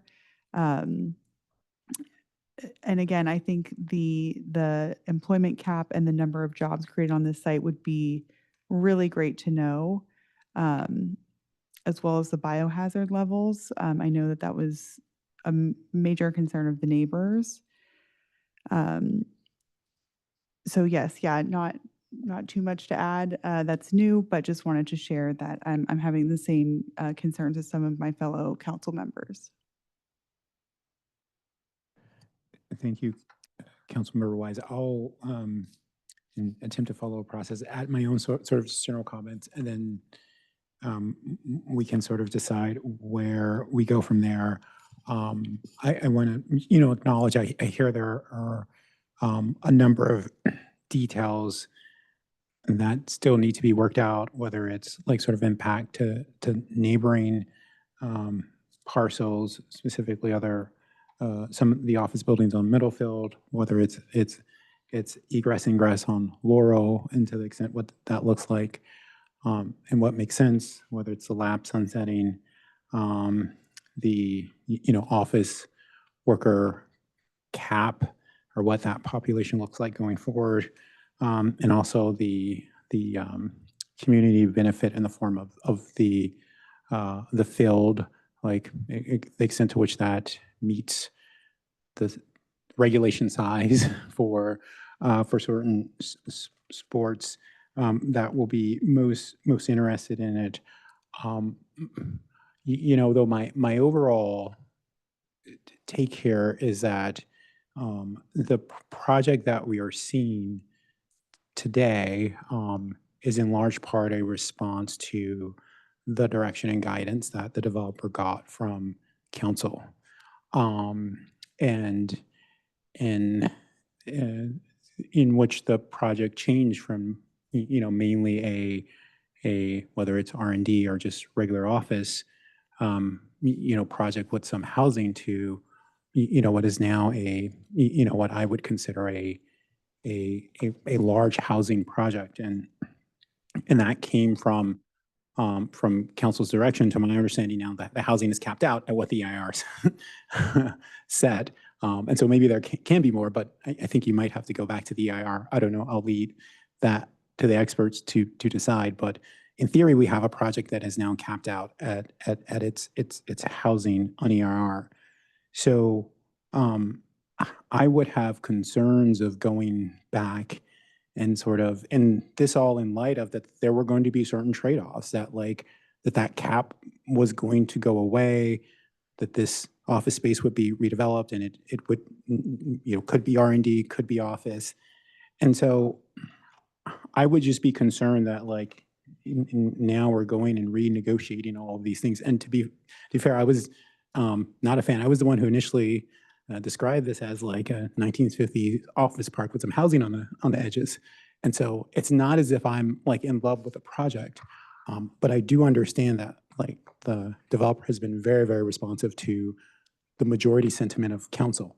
I appreciate that it's a different council now, and so maybe that sentiment has changed, and that's certainly a risk that any developer takes. But for me, I would have, again, acknowledging that there are some issues and details that need to be worked out, I would have concerns about like hosts, like, substantively going and looking to sort of redo some of those fundamental assumptions that I think, all stakeholders were assuming were in place, especially again, as that housing number increased. And then to the point, the affordable housing component like also increased. And again, part of that is the idea that a significant portion of the affordable housing that would be delivered by, an affordable housing developer, and that site would be provided to them. And there's lots of financial mechanisms that exist for those types of developers. And so that's why that project is separate, as I understand it. Someone feel free to correct me if that information is inaccurate. So again, because it's a jigsaw puzzle that the council and staff and the developer have been, putting together again for a number of years now. And so those are my like sort of general thoughts. But again, stepping back from that, I do want to make sure, like I said, I did want to hone in on the specific direction staff wanted, but I do want to make sure that like council has all of the questions. And I know there were some specific questions that they had, that they have all those questions answered to the extent that they are content with them. Vice Mayor. Thank you. So I agree with a lot of what you've said. I guess a couple thoughts. One is it is a different council, but I think even more than that, it's a very different time. We've now gone through the housing element. We've seen a lot of just the great need for more housing and how that jobs housing imbalance affects us. So I am not looking to have the project redone. I am actually looking for some of the phasing to be dependent on the number of employees, perhaps. In other words, I think there are ways to get around not redoing the entire project, but being sensitive to the jobs housing. It's not to try and get it perfect. It's to try and get it much closer than we are now. One of the things that I, again, want to point out is in the EIR, there were limits there where they're talking about the number of employees overall. And so there are, and those are what for the draft EIR, the numbers were 4,934 for the office scenario, 3,753 for the R&D. That's the number of commercial employees on campus. I think we can work with some of that. Obviously, in coming up with those numbers, they looked at the current scenario. So I'm not advocating to wipe the slate clean, to go back. I am trying to get us to put some caps to not have empty buildings that we have no control over. And perhaps one of the ways is to have still have the empty buildings, but figure out how to figure out the number of employees, and to basically hold until we have more housing solutions, or basically hold until we have a commensurate amount of housing. Yeah, I don't disagree. I think the perspective I would take is that, the overall project is one that like the developer has made a certain analysis on, like, right, of the different components and the financial viability of each individually and as a group. I don't think that they want or expect like empty office, like, right? So my thinking is that, like, and again, I'm not speaking for them, but I do think we take the risk that that analysis for them changes all of a sudden when you say that, like, okay, well, you can only have what the current cap is for office workers. And again, that's completely fine for the city council to take. It's a development agreement. It's what the parties agree to. And if that's where the majority is, that's where the majority is. But I do think we have to acknowledge that their overall analysis was based on, again, the being able to do that R&D number, or being able to do at the max that office number, as they sort of drove up housing. And so I think that they saw that as a trade-off. We can go and step that back and say that wasn't, we don't see that as a trade-off now, or we think that, like, there's room in your analysis for less workers and for the overall project to still make sense. But So I guess one of the issues is that, as I see it, is that we really don't know, well, I guess, to be very fair, and let me first say, I really appreciate the conversations that I've had with Mr. Murray. He's been very, very open about, since the beginning, about talking about all issues. And this is one of the ones we've been talking about. There are, so the development agreement has phasing in the proposal, obviously. That is what is being discussed right now on a point system. I am suggesting that somehow we add something, and I'm totally open to how we go about doing it, and I don't have the answer at this point, but I think it's worth a discussion and possibly coming back to council with another round of the development agreement. And that is, how do we include the employees in that? Right now, it is, there is no restrictions on the number of employees. We know that office employees are generally have less square footage than R&D employees, although that's changing some as there's more data science involved in the R&D world rather than labs. But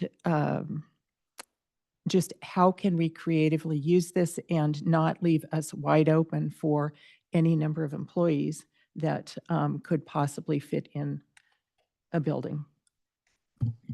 And I think that might be a good segue into, like, at least starting the discussion on the feedback that council has requested, because the first thing is confirmation of the point system. The one.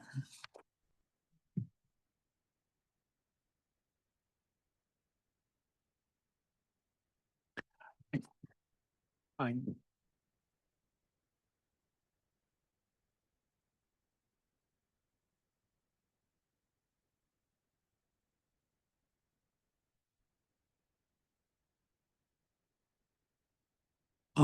So we'll start off with the ones that were listed in the slide presentation. The extent to which the staff report has more items of feedback, and obviously the extent to which there are items of feedback in the staff report that are not in the slide deck that council wants to provide feedback on, they're more than welcome to. And of course, a council member can provide feedback at any time on anything that they want, to be clear.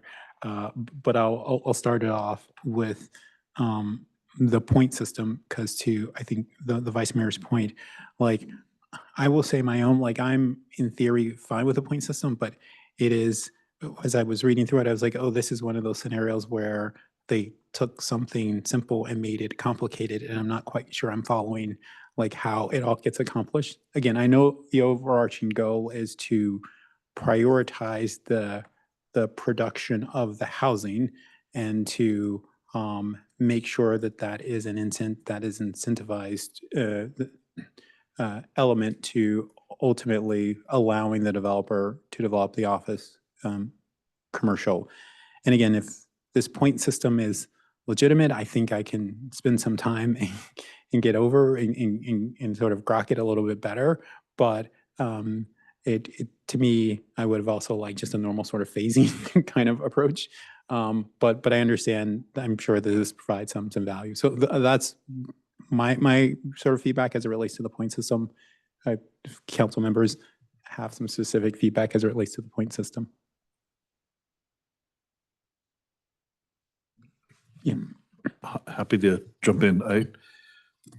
I was happier with the point system because the version before was more complex than this, believe it or not. And so it was a little tougher to follow. I mean, I guess I have two pieces of feedback. One is, and please correct me if I get this wrong.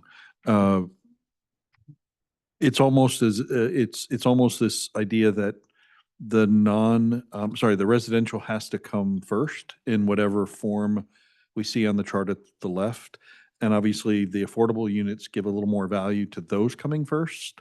And that allows the development, as the mayor said, of the non-residential building. So it's meant to sort of have the buildings come online roughly at the same time, I think, and not let the office come online first and then maybe we get the residential. So I like it for that perspective.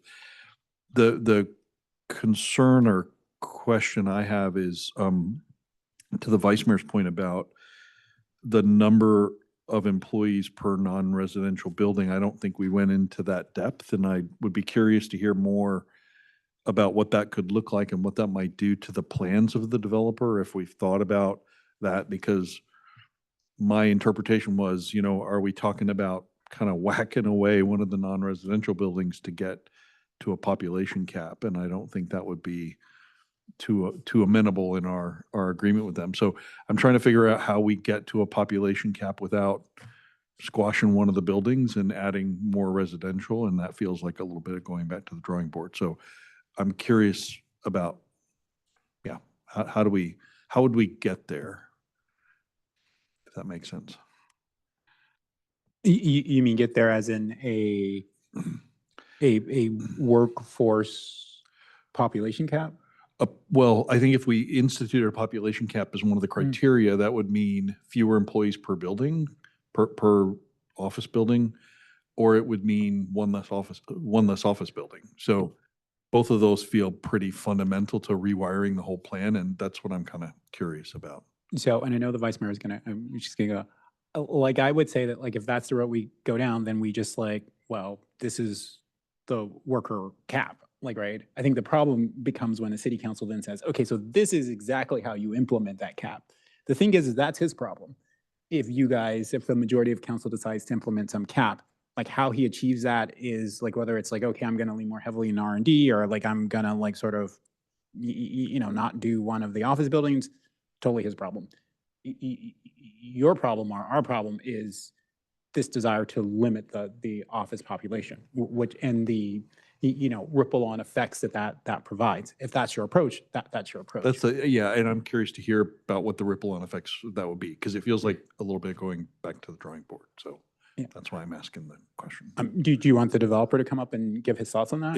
If that's okay. I'm going to go to the vice mayor, but Mr. Murray, wait one second. Or I'm sorry. Thank you. I guess there were basically all the impacts were based upon numbers of employees. And so that's why I think to leave it entirely open is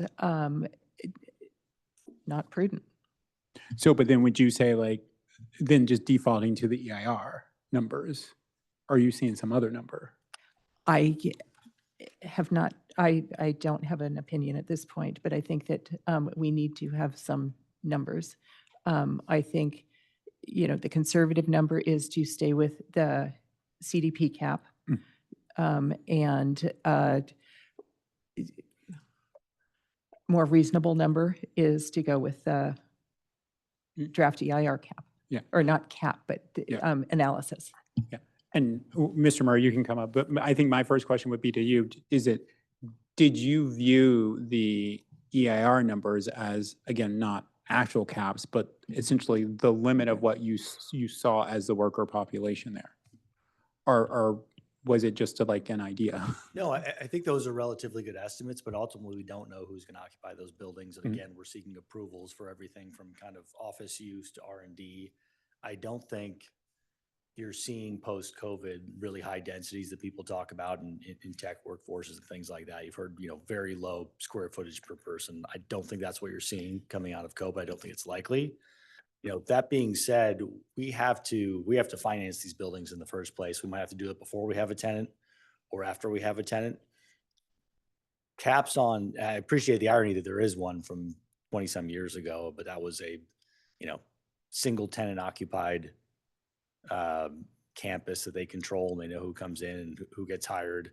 Also, I just want to point out that CDP has zero housing, zero community benefits, zero anything. Right. There's also no TDM so there 3,300 people with no TDM is probably worse than 4,500 people with our TDM, right? In terms of traffic impact, which is one of the big impacts. But going back to financing, like the perception of this, having an employee cap would be a very strange thing for someone to see in the financial world. And right now the commercial real estate world is incredibly challenged. There are lots of things to invest in and there's lots of reasons to say no. It's a pretty disfavored asset class right now, commercial real estate in general. So that would be something that would scare people. Like we would immediately we would prefer to lose a building than have a cap, which we don't think is going to screw up our ability to finance the project and do housing or do anything here. So we're trying to avoid things that in our field are seen as like very unusual, kind of unheard of to me. And again, I appreciate that there was one from the CDP for this project. I've never seen one in my career. So I think that's how we look at it, is trying to reduce the office square footage. And that's something we need to think about what we could propose to do so. And we'd hopefully have that, prior to final hearings.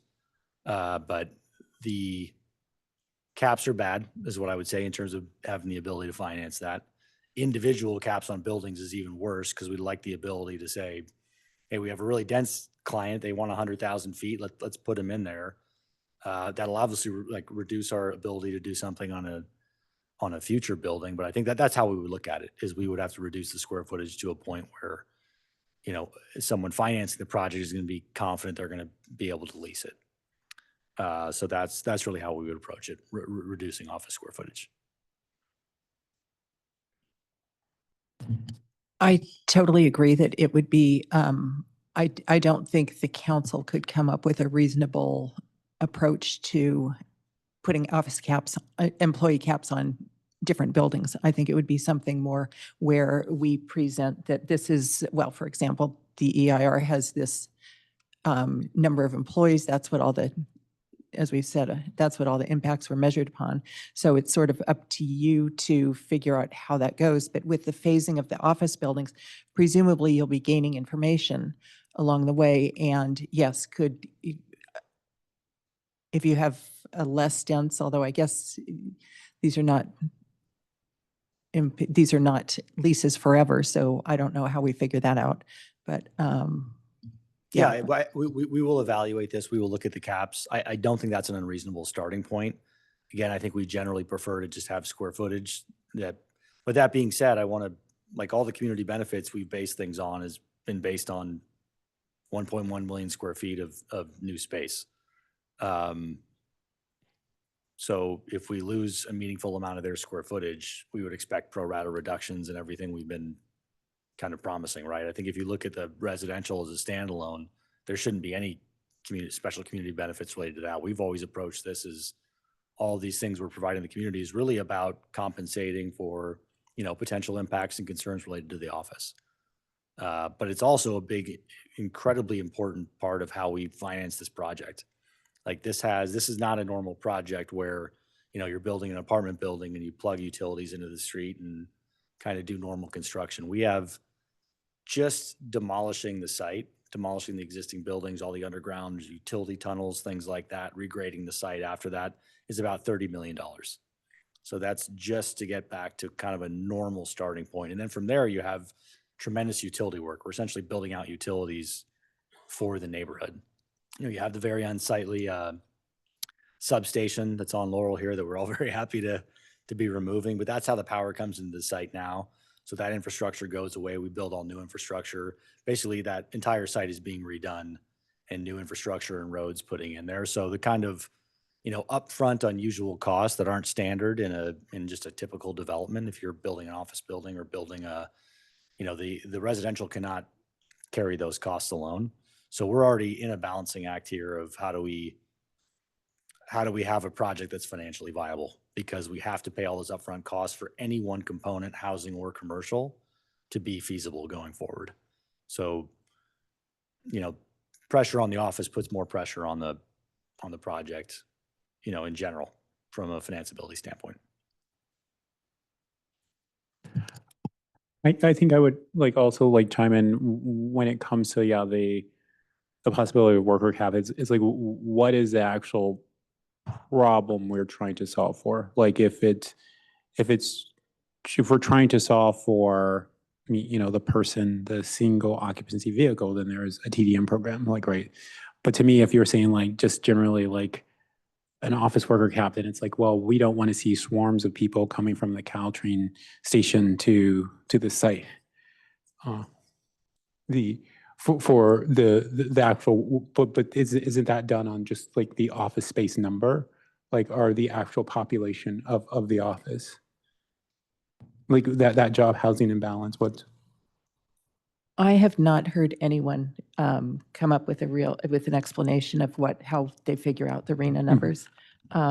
Although certainly beyond just the RENA numbers, we definitely have a need for more housing in the city and for being able to accommodate people at all levels of affordability, which I don't think anyone would disagree.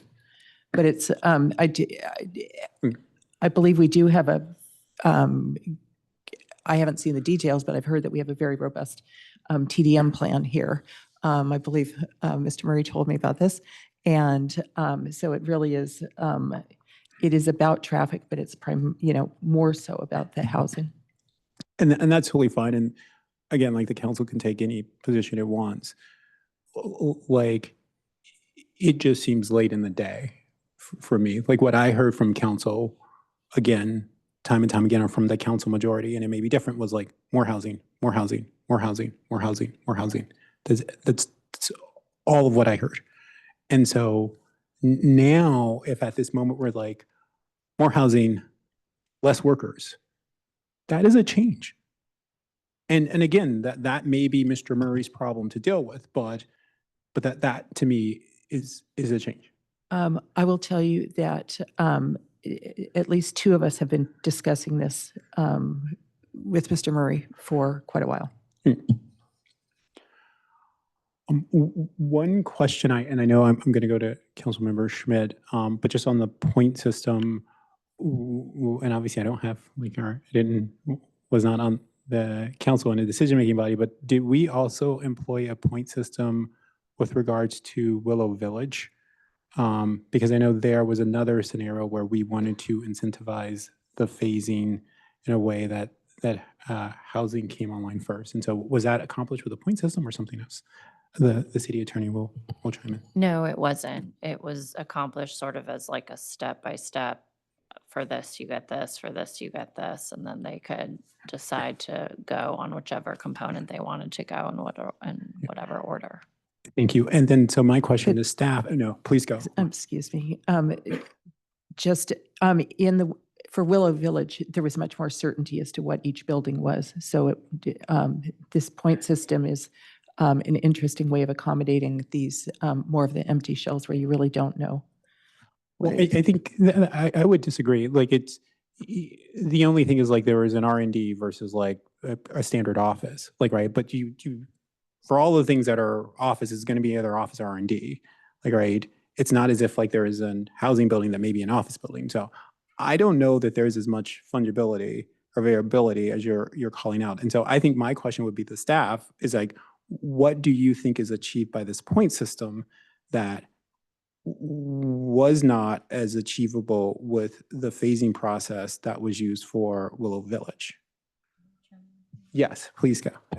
Thank you, Mayor Combs. I think because the project offered a lot more community benefits, it was easier to tie some of the development to those specific items, specifically what has been spoken about the most is the grocery store.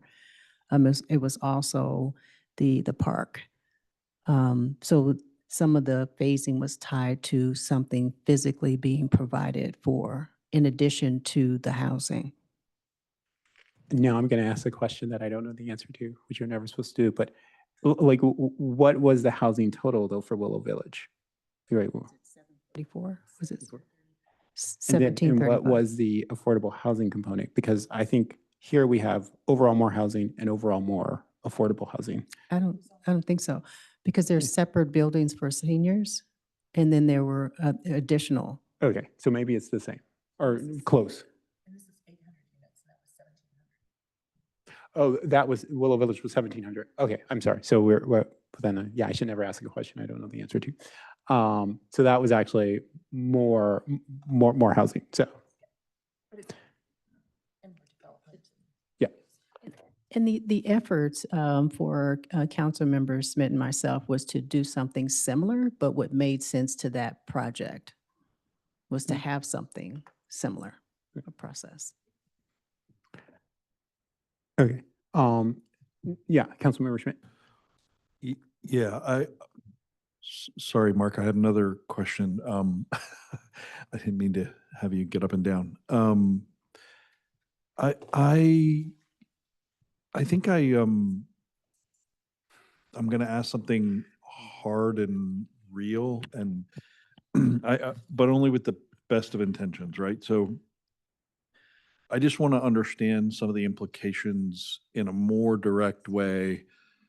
If the council makes this decision to put some kind of a cap on or adds this to the development agreement, I want to understand the real risks and the real consequences of putting that on you. And the mayor said a couple times it's your problem to deal with. So I want to dive into that, because it would be, but then it could also be our problem and this all evaporates is my concern. So the community benefits and the reduction, I definitely understand that would reduce. That's not really what I'm worried about though. It's the financing, it's the timelines, it's the uncertainty of the market. And then, we're going to be sitting here 10 years later and it's still the same. So could you be a little bit more specific on the real risk and the real consequences if we make the decision to put an employee population cap on that? And it's good to, if there's hard messages we need to hear, that's kind of what I'm probing for. Sure, and I appreciate the question. There's several components that it touches on, but one is just covering the overall cost of the project. Again, I think when we add up demolition and utilities and street work, you're probably talking about $100 million worth of work that is, most of which is kind of above standard development. So the scale of the office helps spread that cost out, right? So I don't have the headcount cap has, non-economic problems with it, right? Like, folks, we got to go get construction debt. We got to get an equity partner to look at this and finance it in a competitive environment where people are generally very scared of development right now. It's a very challenging, if this weren't such an amazing location of a site, a lot of developers would have given up on it, some time ago when things were down with COVID, but we believe in the long-term future here. But you're essentially, the costs are going to stay the same, and the denominator on which those costs are spread are going to increase on a relative basis, right? So I think there's probably an amount we can look at. And also just thinking ahead, like the PS&T buildings are, it's not just about reducing office, right? It's about achieving balance. SRI is consolidating those buildings. Those are not going to be forever buildings. They're kind of what they needed to do in the near term. There's no end date on that either, but that's 8 acres of land. Like, we are fine with a restriction saying, hey, any new land that is being redeveloped, that has to go to housing. It can't go to commercial, it has to go to housing. And we would also appreciate if there's any changes down the road or office doesn't come back, if there's a way to say in our DA that, if we take land that goes to commercial and decide to reapply as residential, that it's kind of a streamlined process. Obviously, you still have to do whatever CEQA work we have to do, but kind of make the process of doing housing in lieu of commercial a lot easier on us. But in the near term, it's a big challenge of how do you, we're really in a rush to get to that first major approval because we have to get something to keep moving on, but also to be able to acquire the church, which is a linchpin in our housing plan. But it's the impact is bad. To answer your question, it's very hard to say like we can give up one building, that's okay. It's a little more complex than that. But I think our preference would be to have some sort of structure in the DA of, a limit of square footage. And then if PS&T are, redeveloped at some point in 10 years or 20 years or wherever, you can do more, or flexibility there, because markets change constantly too. Like, unfortunately, office isn't super strong right now either. Neither is the multifamily. And we have these big upfront costs. So we're trying to work towards financial feasibility as best we can, but just taking something away makes that burden tougher. So hopefully there's a path to, there's something additive, even if we can't build all the commercial right away, that there's a way to do that over time or unlock that with more housing. But something like that, sorry, I'm kind of thinking out loud here. It's a challenge, but that's something we'll work on and kind of propose some ideas either via the DA subcommittee or as we get to final council hearings. But we understand the concern, and hopefully I'm articulating our concerns reasonably well too, and I'm happy to answer more questions on that as well. But we just don't want to end up with a project that has great community benefits that doesn't go forward. So that's the goal. But we'll continue to refine ideas kind of in this vein. But we would like to avoid a cap and have more of a system we can work with that's a little more flexible, that hopefully produces some more housing. But also we don't want to go back to the starting point of saying, hey, go produce more now beyond the 800, because that sends us way back down the road. And we really need to keep moving forward to keep the project alive.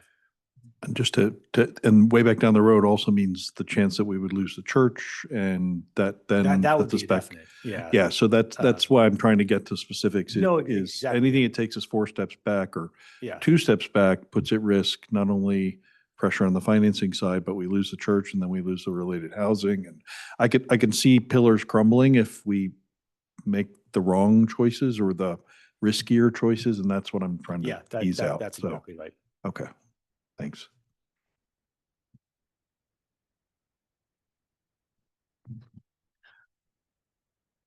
I don't want us to lose track of the housing crisis we are in. So I completely, I want this project to move forward. But I also think we need to keep in mind the housing crisis and the effects. Totally agree. Yeah, I think I want to make sure we don't crumble this one as a I agree. repercussion of like trying to address that while there's these pressures around the church and the financing and the crappy development environment we're in. Like, could we lose this one? That's all I'm trying to say is Well, I also wanna risk would losing this caution one. that we also don't want to end up with an enormous housing debt in future years. So I'm very curious to see what Mr. Murray comes back with. So I do have a couple other questions. So on the input or comments on the input on the minimum number of units or potentially a percentage of what has been assumed, such as 90% for the developer to secure an allotted point. I did not quite could you clarify that? What is the 90% and how does that work?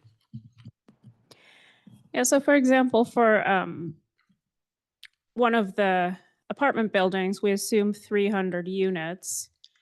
If they developed it with 200, for example, I think there should be a parameter that says 200 is not sufficient for a point.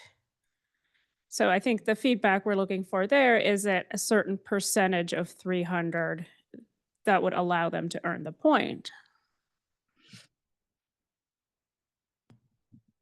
Thank you. Okay. I did want to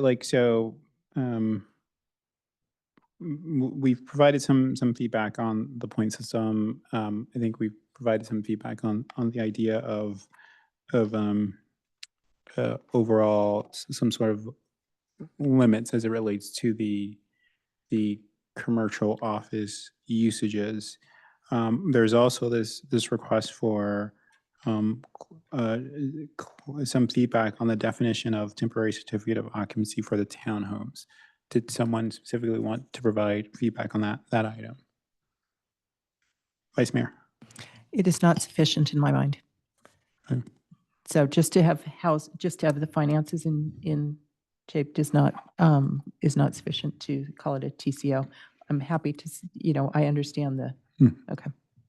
I think I'm aligned with the Vice Mayor on this. Is there anyone else who want to provide feedback on that? Okay. Now the financial contributions. So there's the park maintenance and the city's shuttle system.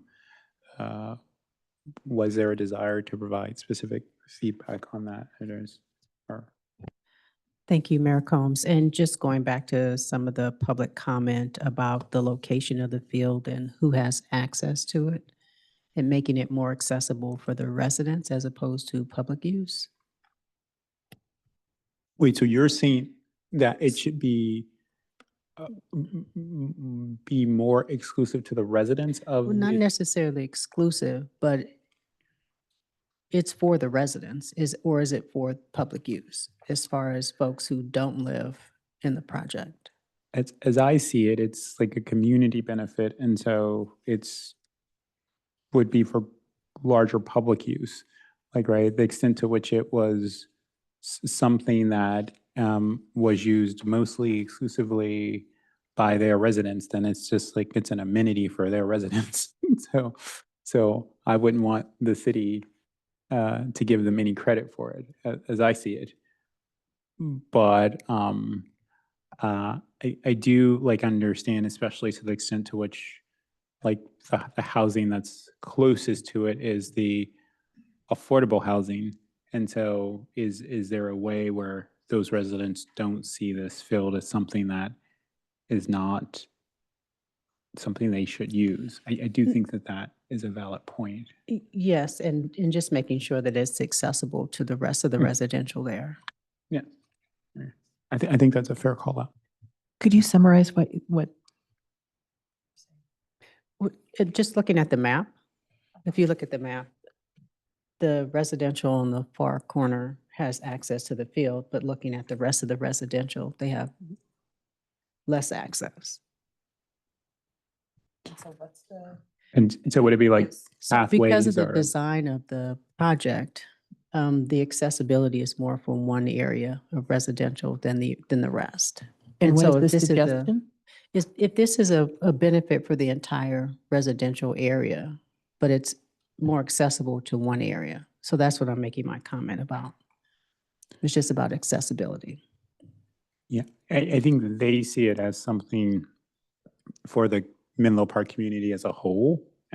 And so they're just locating it on an average day, right, if it's used by some youth sports league, right, then most of those kids will not be living in that development. Some will, but most won't. So it'll be just like the field at Burgess to some degree.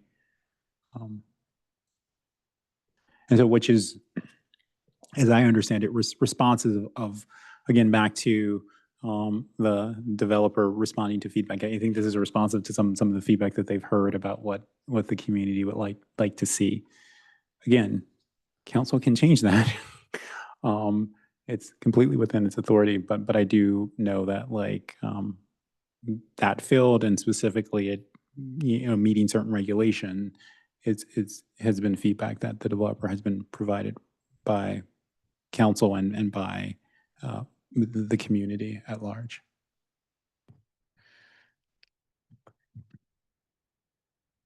So I would am pleased to see that included in this is community outreach and about what to do with the field. I hear a lot of people who are interested in just having a more passive field where people can go on their own, play Frisbee, and that too much of like Burgess Field is taken up with sports. Although I think that's really at the prime times when everyone wants to be out there. But I think that it's one of the things we would want to do is definitely find out what to do with that space. Another suggestion I've heard is a community garden, and all of which would be part of community outreach. Yeah. I will go on the record, would not be in favor of a community garden. I don't think that would be the highest best use. I do like hear you and think that's valid. But I do think at some point along this way, you know, council will just sort of make a decision, like, right, or should make a decision. I feel that like community on like, what is the usage of the field? Like what should the field be? Like, right, because you're gonna, well, like if the whole idea, if you're basing this entirely on like public feedback, well, surveys are often like not really reflective of the community. They get utilized by certain constituencies or population. I think in the same way, community forums, who shows up when at what time, it can also not provide the most reflective example. And so what I'm saying is that ultimately, yeah, you can take those all as signals, as data points, but I don't see that as being like what a survey says as being the determinate factor on what, yeah, the council should design on looking at all of those things. That's the only thing I'm saying. But again, I'm saying I certainly don't think that we should not engage the public. But I'm just saying I would not be looking for that as the main source of what should happen there. My last comment just about this is just looking at the location of it and just how busy that intersection is. Did you want to? I did. Okay, let me just. I did want to give a heads up. Like I have a hard stop at 10:45 because I have to go relieve my babysitter. And the vice mayor will take over the meeting after my departure. I did want to just because I had talked to staff before this, and they had specifically framed up the things that they wanted to make sure that they got feedback from and was in the slide presentation. And so again, we talked through the point system, talked through the TCO, financial contributions, park maintenance, city shuttle system. I know we talked a little bit about the park in general, but is there a specific feedback as it relates to the city's shuttle system as a source to receive contributions, and any additional comment as it relates to park maintenance? Yeah. Thank you, Mayor Combs. My input on the city shuttle system, as far as financial contributions, is that we complement things that already exist and not create something new.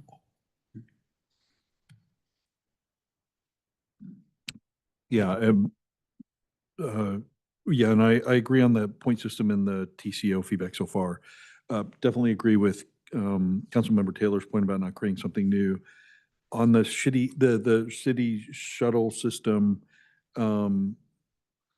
because this is far enough in the future and we're not quite sure what that's going to look like and how the funding model looks, if there's a way to have some flexibility in that, so maybe it reverts back to general transportation funding.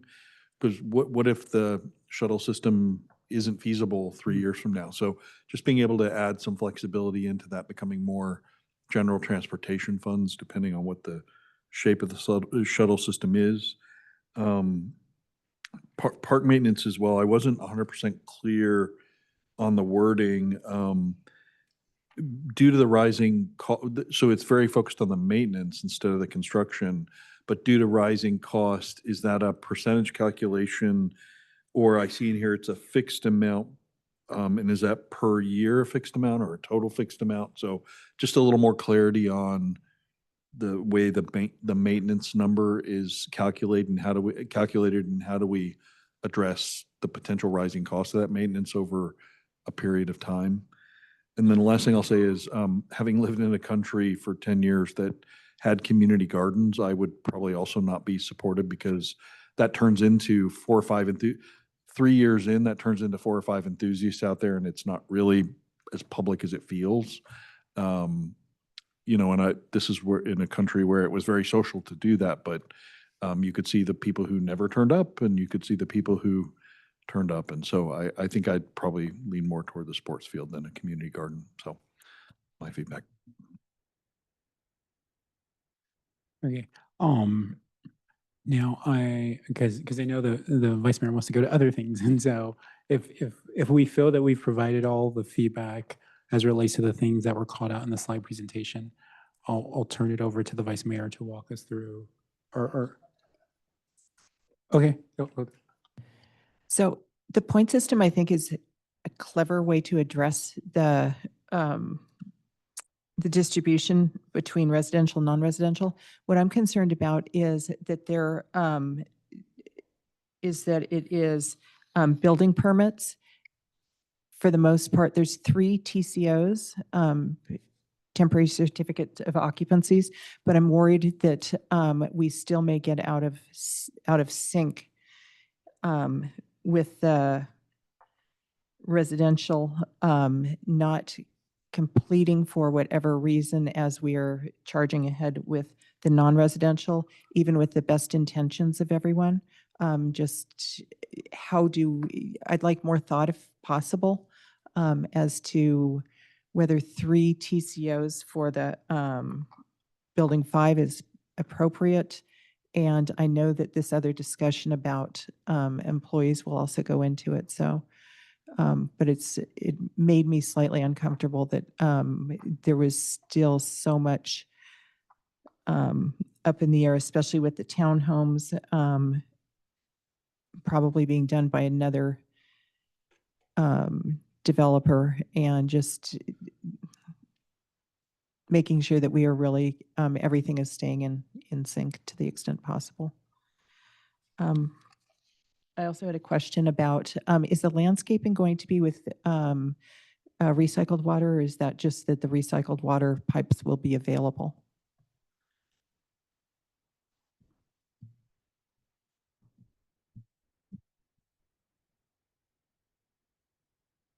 I may need to defer to the applicant. I believe it is intended to be used for the landscaping.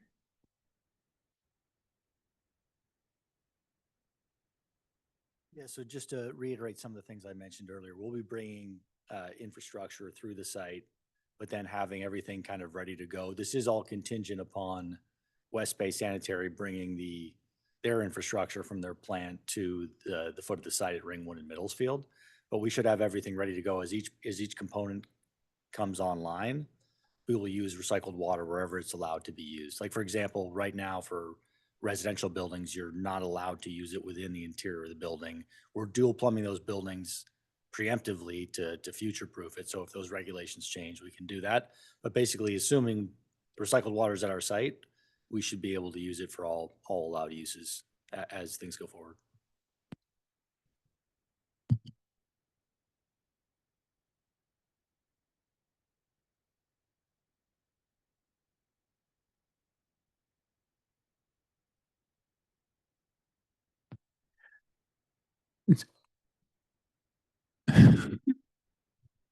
Okay, so I do think we, unless there are any more questions on the point system specifically, like I said, we covered things in the slide presentation. So is there some direction that council wants to give outside of the things called out in the slide presentation? So it can be something that was called out in the fuller staff report, or something that was not called out in the staff report that a council member would like to provide direction on or feedback.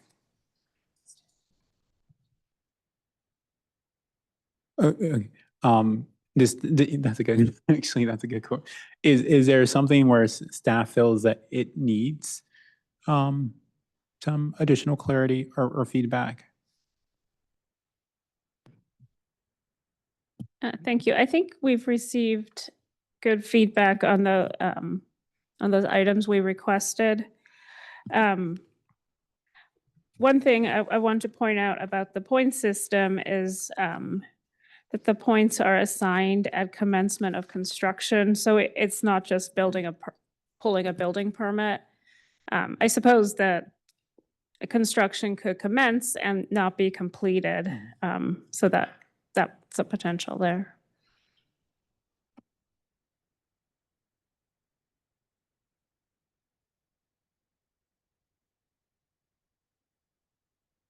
Yeah, of course. So you had asked for, and I think it is even on, transportation is the proposed contribution of 2 million to the city for transportation-related improvements within a half a mile of the project acceptable? And what my question was, is that what in the literature that Lane Partners put together, it says future connectivity through the Middle Avenue Tunnel has been anticipated and funding to aid that improvement is included in our development agreement. And also for such projects as an approved grade separated pedestrian and bicycle crossing at Middle Avenue and the new bike pedestrian freeway overpass on Ringwood. So the $2 million will be spread through those projects. I believe that would be up to the city of how to use it. It wouldn't be tied to a specific project, but just within half a mile of the project site. But those two projects that are specifically being called out, the Middle Avenue and the new bike pedestrian freeway overpass on Ringwood, would both be, which I'm not aware of that, but those both would be from the $2 million. Well, This was on page K132. yeah, I believe it would be up to the city's public works department to determine if it's best used for the underpass or another. I'm sorry, I'm trying to find out, is the $2 million what you're looking for? Are you looking for an answer? Is the $2 million sufficient? And are those projects? Yeah, I mean, certainly it wouldn't, I don't think, cover those projects.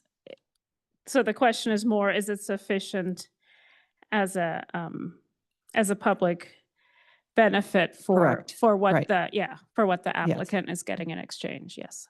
Okay, thank you. I will see if anyone else has an answer. So just to follow up on Vice Mayor Nash, is your question, is the $2 million sufficient I'm to looking at cover one of them, or? I am looking at the question we were given to answer, which is number 7 on transportation. And if we do not need an answer, I will let it go at this time of night. Is this an opportunity if the council wanted to increase that? Oh, okay. And I'm not sure if that's a staff question or a developer question.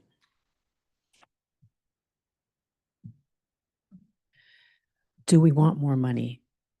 Well, I think my question was, did this not come up in a subcommittee meeting? Like, I thought that was part of the idea, that you guys were providing certain framing or for these. I mean, you tell me, like, right? I mean, yeah, sure, more, but then again, what's the ripple on effects? And I don't think from the dais we quite appreciate that, and so. So with the contributions toward transportation at this time, we wouldn't be deciding what it's going towards. It's just agreeing that that amount is adequate. And I was just noticing that there was some pretty significant projects that were being named. And so, yes, was wondering whether, I mean, more money is always good. Yeah. There is definitely financial aspects to the developer. So I was confused by the question. Because those the price tag of those projects are huge. Yeah. Yeah, okay, yeah. Yeah, that's also why I was a fan of not naming specific projects, because it's a drop in the bucket. I just want to change gears because I want to, this could create a delay in the development agreement being finalized. So I did ask a question about whether the biolabs certainty question should exist in the development agreement, or is that something that would be more beneficial to come later in the process so we don't kind of abnormally delay getting answers from SRI around biolab certainty and sunsetting? Yeah, through the mayor, I think the best place would probably be the conditional development permit, since that stays with the project. The development agreement would term out after a certain amount of time. So that could definitely be addressed, yeah, in the development agreement. But what, Oh, I guess I'm asking more for, that could take a while and that could delay the development agreement. So there's somewhere else that would be better placed to get that sunset certainty? yeah, I apologize. I misspoke. I meant the conditional development or no, the CDP. Yeah, okay, Yeah. thank you.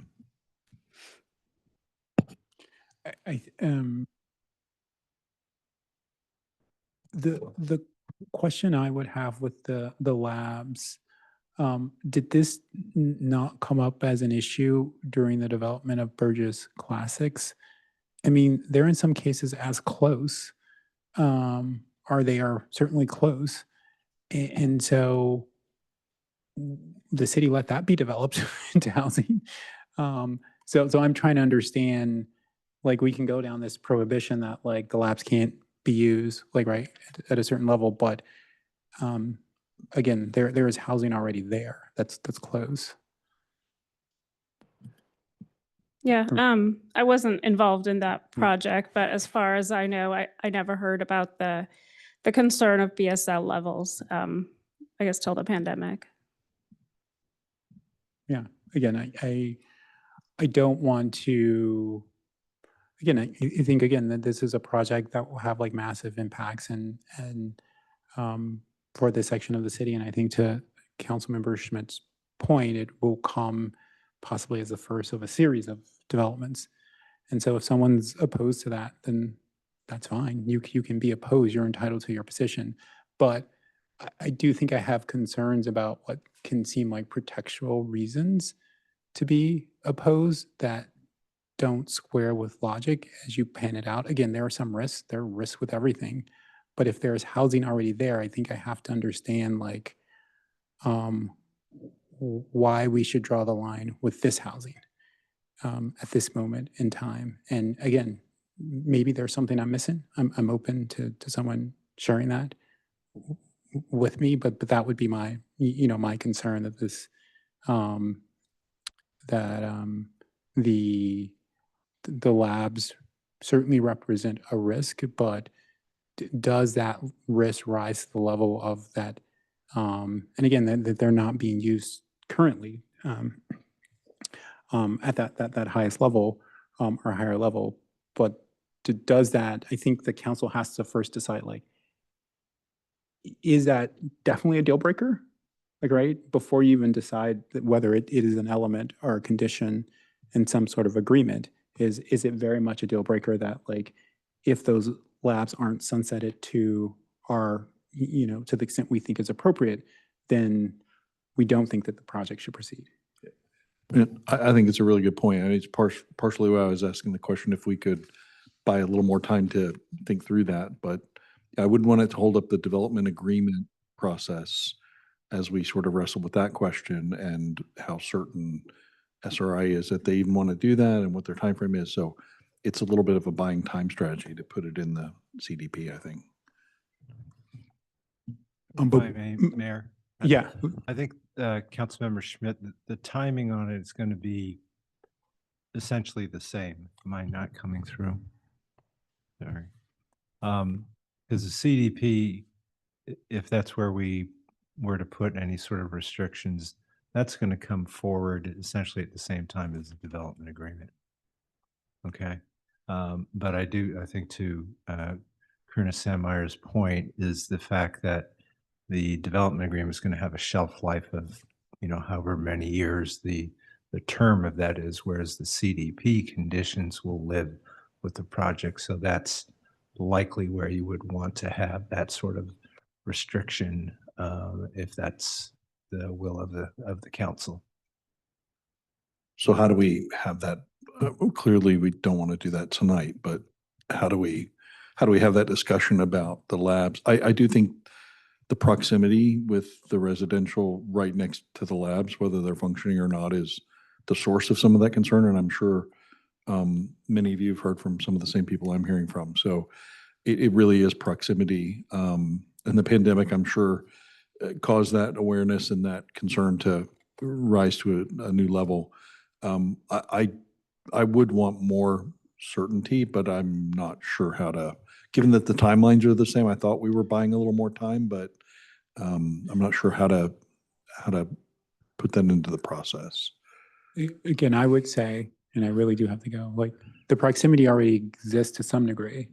And so these are more people, don't get me wrong, but I think I would need to, like, again, I think the developer has already made certain assertions of the ultimately that these labs won't be used to the fullest extent that they can be used as it, relates to testing. But like, if we're going to say that, like, the proximity is completely problematic, then I need to understand, like, well, what are the actual rules? Like, right, is there, like, are there places where these labs don't exist anywhere in the world, like where the proximity is what it would be here? Are there places where that proximity does exist? Like, right, again, I have had residents with concerns. I don't know that, like, I have had, like, experts come to me, and I think I'm not discounting the concerns or saying that they're not valid, but if we're going to say at this moment that, like, at least from my perspective, that this is a clear condition, then I think I need something, again, when there is housing that is already in close proximity, I think I need something else, like, right, before I would even sort of go down the road of sort of trying to condition it from my perspective. But anyway, I'm going to now turn the meeting over to the Vice Mayor. Thank you. Thank you. Councilmember Taylor. Thank you, Vice Mayor Nash. And I believe, I'm going to say, if it was several months ago or last year, we did have a request to have a study session on the biosafety levels that may have answered the questions that we have now. And I believe it's environmental health that gives the permit. And is it standard to give a permit that's within X amount of feet of a residential area? So I don't know the answer to these questions, but that's what's kind of on my mind right now.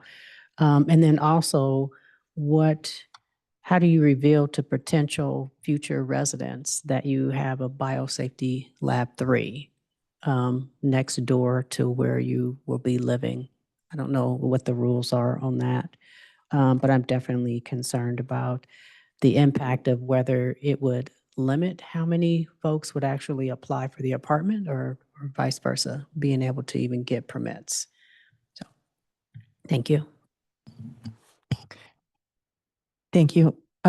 Just for my 2 cents, I agree that it would be nice to have a study session and more of a citywide perspective on the biosafety levels.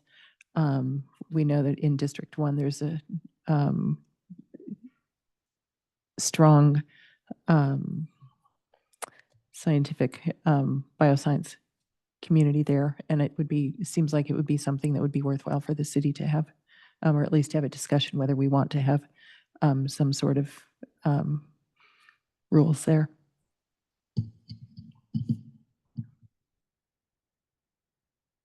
So, staff, would you, can you recap the direction that you've been given? I'm looking at the notes, so I'm assuming that this is not unexpected. Yeah, certainly. So the recap would be on those 3 items we requested. I don't think I saw those notes. But yes, I can recap on the 3 items. I guess I'm a little confused because there were 9 items in the staff report, and I understand there's 3 that you most want response on. Do you? Well, I guess I will. Thank you. Please do. Okay. Yeah, I think we were just trying to make it a little simpler, but certainly any feedback on all 9 or other items is appreciated. So I think, let's see, so confirmation of the point system, it sounds like that's generally seen as helpful. And it sounds like there was some concern about commencement of construction, and that might not result in a building being completed, but still a point being issued that would allow an additional non-residential building. For definition of TCO for the townhomes, I heard that just the building pads and evidence of financing is not sufficient. And then for the financial contributions,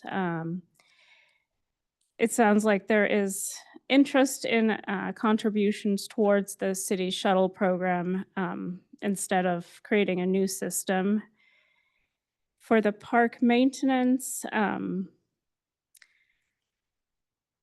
it sounds like there may be support, but there's some questions ongoing. I think, just thinking about it, that it would be up to a certain amount, and that would probably be tied to, somehow tied, so it would increase with inflation, and it wouldn't just remain the same.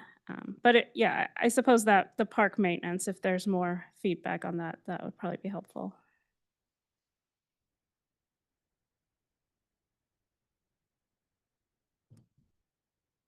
Okay, thank you.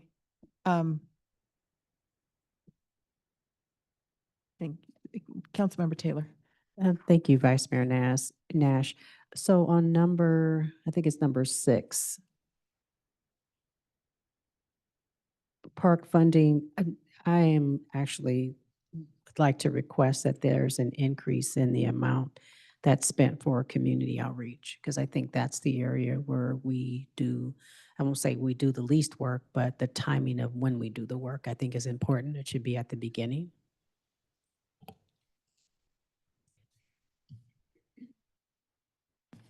Thank you.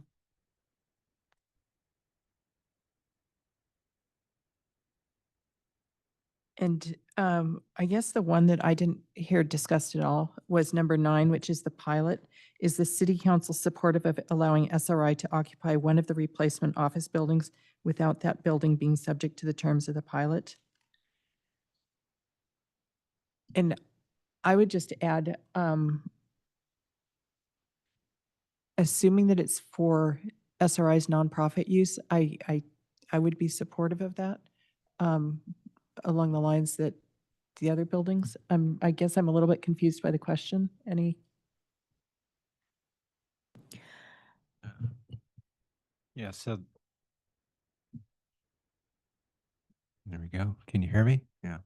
So there is in the actual attachment where the term sheet is, there was a exception for SRI, and it would only be specifically for their use. It's not something they could transfer.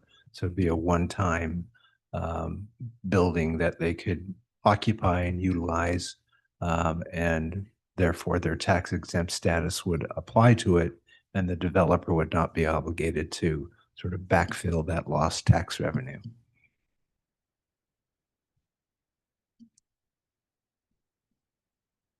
Okay, and there wouldn't be actually tax revenue to backfill because it would already be non. Well, this would be for exempt? one of the 5 new buildings. So they would have, SRI would have the ability to occupy one of the 5 new buildings. This is separate and apart from PS&T. So they'd have the opportunity to occupy one new building and have their course, the tax exempt status of SRI goes with them. And then Lane Partners would nevertheless not be obligated to backfill the lost tax revenue for that, just that one building and just for SRI's use. Does staff have a concern about that? Or is that? Well, we've, if it were any other nonprofit or tax exempt entity besides SRI, then that I see. part of the Thank you. building, That was then thank they you. would have to Understood. fill. Right. Thank you very much. That clarified. I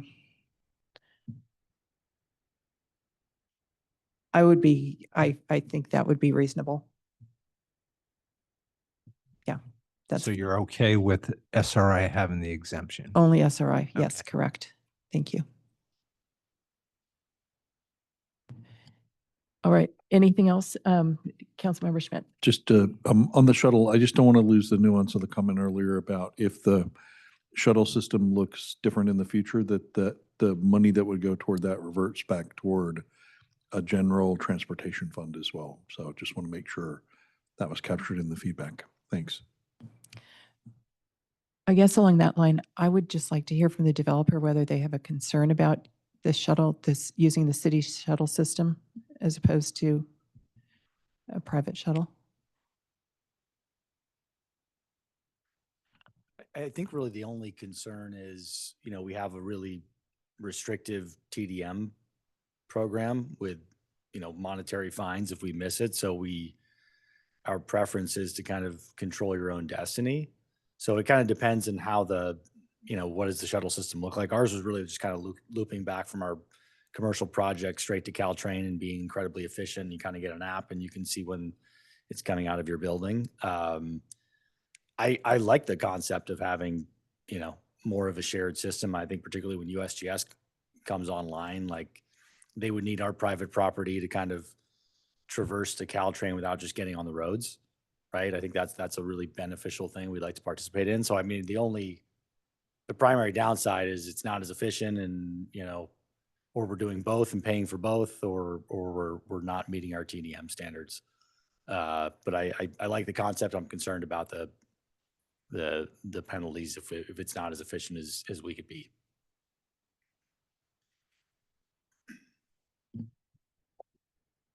That makes sense. I guess I would look to the city attorney to see whether we could work something into the agreement, or whomever, to staff, to see whether we could work something into the agreement just to make sure that there isn't a penalty for using the city shuttle, and then it is not as efficient and they have issues with the TDM. Yep. I think the question, as I understood, or as I wrote it, was if that should be a community benefit for the developer to pay a financial contribution towards the shuttle. So I suppose in the scenario where the Lane Partners wants to have their own shuttle, that wouldn't be a problem. But if there's that term to provide a financial contribution towards the city shuttle system, that would be required to be continued if it's included as a term in the development agreement.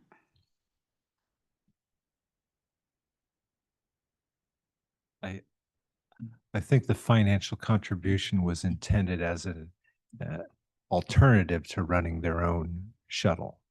Right. That's how I understood it, Yeah. is that it was an alternative, and that, yes, it would be, actually, I don't know how it is accounted for, but yes, it would be an alternative. What my concern was is that I think that was the TDM piece, and just if in fact somehow the city shuttle creates a situation where the TDM is viable, hopefully that would never happen. Yeah, that's something I'd have to give some thought to. I will let you all figure this out, especially at this time of night.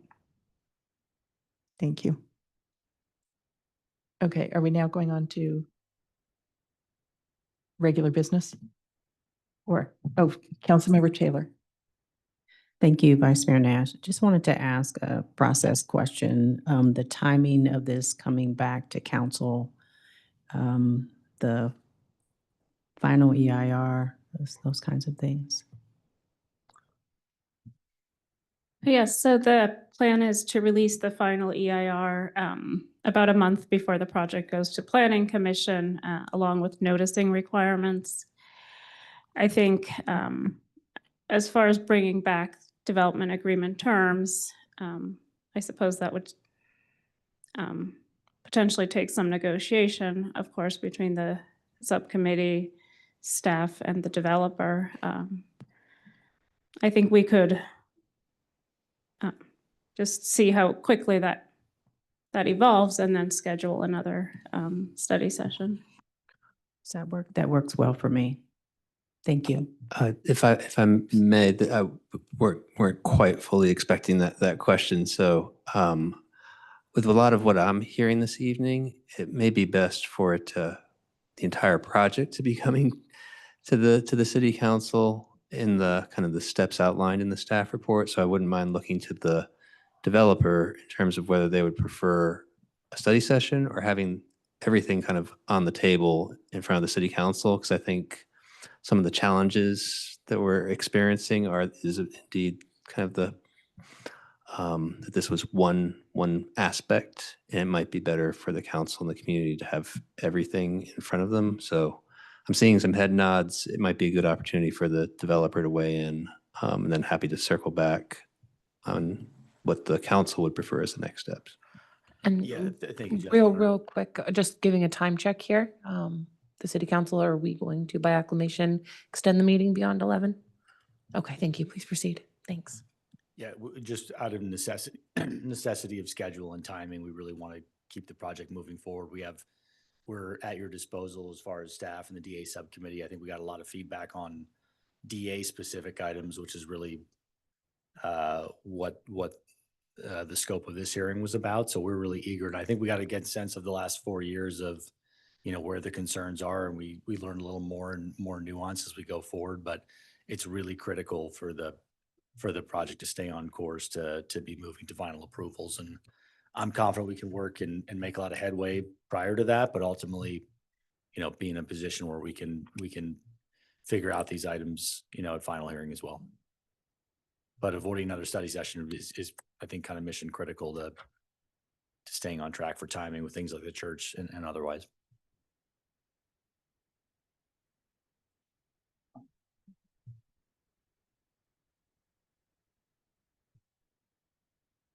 Any more comments? Yeah. Okay. Yeah. Just we defer to staff and Sorry, I wasn't able to hear that part. We defer to staff. Got it. Thank you. Got it. Thank you. All right, now we're moving on to regular business. Okay, under regular business, the City Council considers recommendations from city staff on policy matters or administrative actions that require City Council approval. The first regular business item is L1, review and consider modifications to the Habitat for Humanity Greater San Francisco Home Preservation Program and authorize the city manager to execute a first amendment to the community funding agreement. And actually, before we go on, thank you so much to Lane Partners and to the staff. Thank you. Here to introduce the item is Management Analyst 2, Adam Patterson.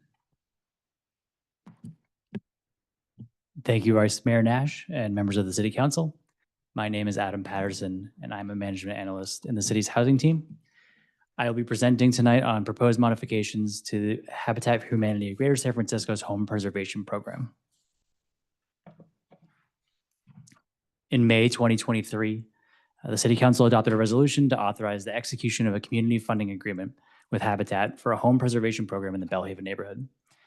This agreement awarded Habitat $1.2 million from the BMR Housing Fund in the form of a grant with a 3-year funding term through June 30th, 2026.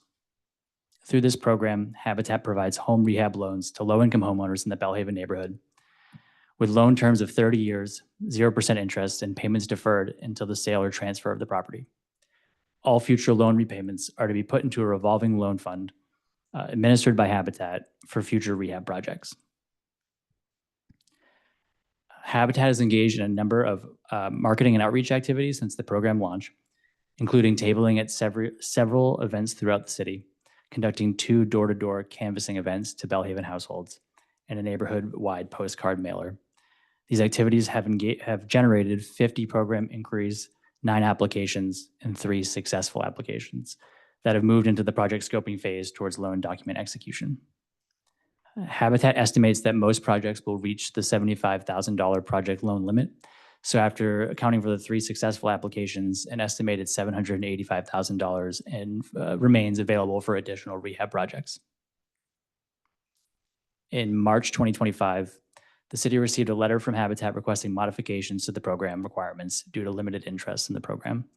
These modifications are to extend the program funding term through June 30th, 2027. Habitat estimates that they need approximately 6 months from household identification through project scoping and loan document execution. This additional 12 months, in conjunction with other changes, should provide sufficient time for Habitat to expend the remaining funds. Next is to expand the geographic eligibility throughout all of Menlo Park. Staff finds this to be reasonable given the extent of the targeted marketing that Habitat has done thus far. In order to maintain the original intent of the program as an anti-displacement measure in the Belhaven neighborhood, it is included that 70% of the funds are to remain allocated to Belhaven households until June 30th, 2026, when the program enters its final year.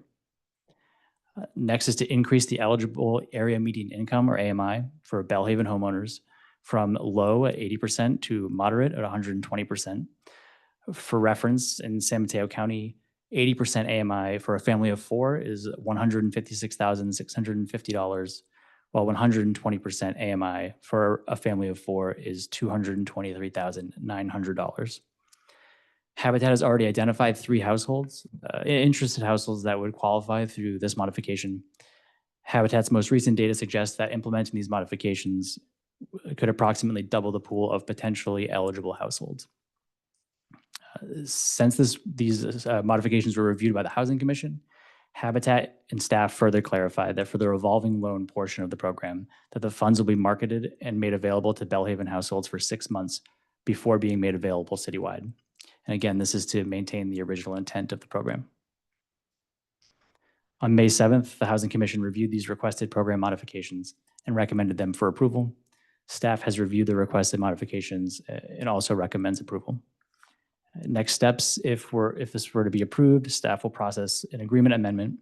A draft is included as attachment A with the staff report. Habitat can implement and market the modified program soon after, including re-engaging existing targeted households. Habitat and staff will collaborate to market the modified program, and Habitat is confident that these modifications will result in greater program success. Thank you, and staff and Habitat are available to answer any questions. Thank you.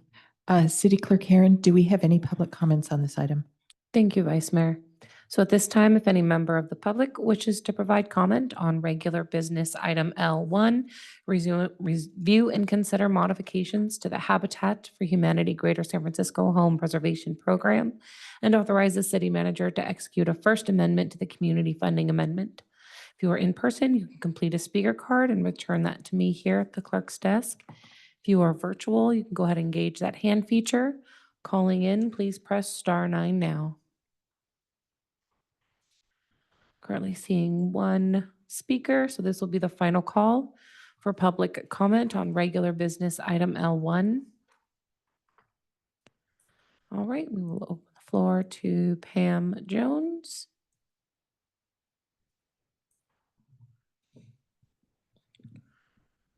Good evening again. Pam Jones, resident of the Belhaven neighborhood in Menlo Park, and I am speaking for myself. This program had 50 responses out of 762 homes and 3 qualified. That means this was less than 7% of the neighborhood that responded and 0.04% qualifications. Very concerning. Without identifying the challenge, the problems, the challenge will continue.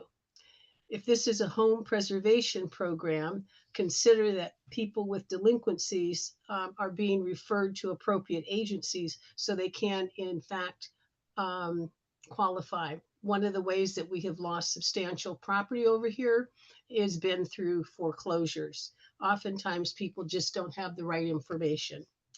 It may be useful to explain to the community the details of the documents requested. Oh, transparency, I did apply for the loan, so I am familiar with the entire process. Anyway, it may be useful to explain to the community the details of the documents requested. For example, you required every page of a bank statement rather than the balances only. It may be that some residents have misinformation because they hear it secondhand. And the application process itself, the form, does not have any of the details of the internal process of collecting and reviewing documents. So you may want to take a peek at that one. I request that the current contract remain at the below or at the 80%, and that those people have priority. And secondly, outreach must be done by residents within the community. And I think if we look at all of the programs for actually most communities in Menlo Park, but for Belhaven particularly, this is probably about the same successfulness that other programs have had. And we have requested on numerous times, and that is included in the environmental justice element, that the hiring for outreach needs to be done from the residents. Thank you. All right, seeing no further hands or cards. Vice Mayor, you may continue. Thank you. I'd like to open for City Council questions and discussion. Councilmember Taylor. Thank you, Vice Mayor Nash. I just wanted to ask a few clarifying questions. How many people have been denied? So there are 6 applications that were denied. And is there a possibility, once the council makes a decision about the request, to actually go back and try to get the 6 to qualify, or are they just out of the realm of qualifying? I believe they could have a chance to qualify again. I would ask Habitat, if Pam is nodding. Yes, they would have a chance to qualify again.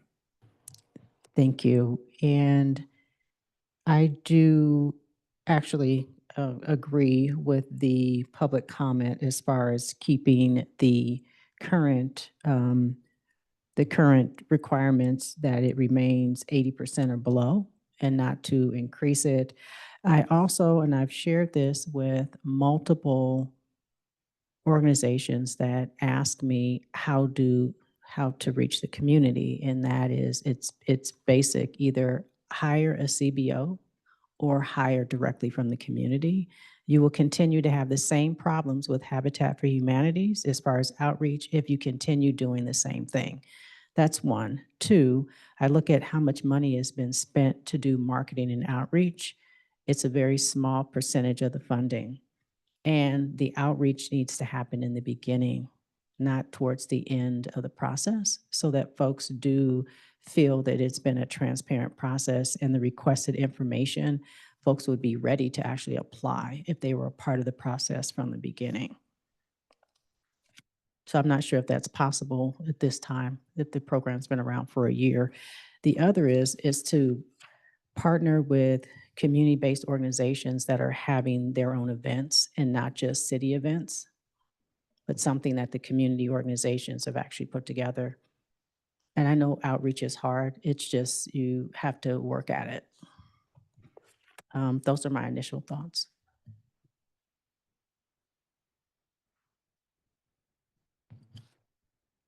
Councilmember Schmidt. Thanks. I agree with Councilmember Taylor's comments as well.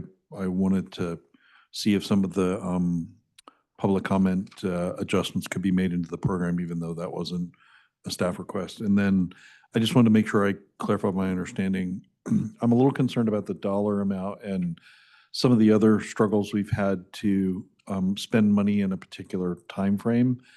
So even if we give the extra year, there's no guarantee they're going to get to such a large dollar amount. That goes back into the BMR fund. So we don't lose that money even though it's been budgeted. It goes back into BMR and can be used for something else. That is correct, that we would not lose the money. Yeah, we could certainly extend the term beyond that. It is at the city's discretion. Got it. Thanks.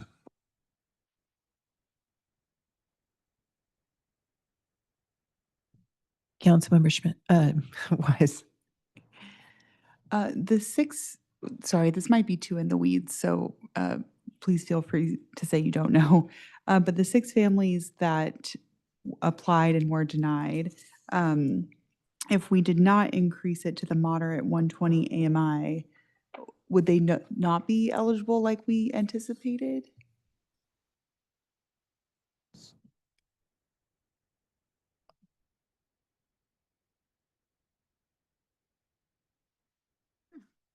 Sorry, I'm a little short. Sorry, the question was, would the 6 that didn't qualify, of the 6, 2 of those withdrew by choice, but we could always reapproach them. They felt that they could do the work by hiring an unlicensed contractor and do it less costly, which is quite true. Without pulling permits, things would cost a lot less. Our program is a little bit, I think the public comment was right on. It's very complicated and it's a lengthy process because we're using public dollars in private homes. And to safeguard that, it's a pretty robust process. And we're also trying to continuously improve what we do to make the application very clear and pretty precise so people know what to expect. We've also developed kind of a PowerPoint and onboarding for people that want to apply so they know up front how long the process will take and what the steps are and how it flows. So it's not as opaque. It's a lot more transparent than when we first started. And we're doing this with all of our programs across all jurisdictions that we work in to just kind of continuously improve the process. Because it is hard and we do ask for a lot of documents. And that makes it hard on people, especially folks that are maybe not as tech savvy, and it's harder to get your hands on something like all pages of a bank statement, you know? So it makes it very hard.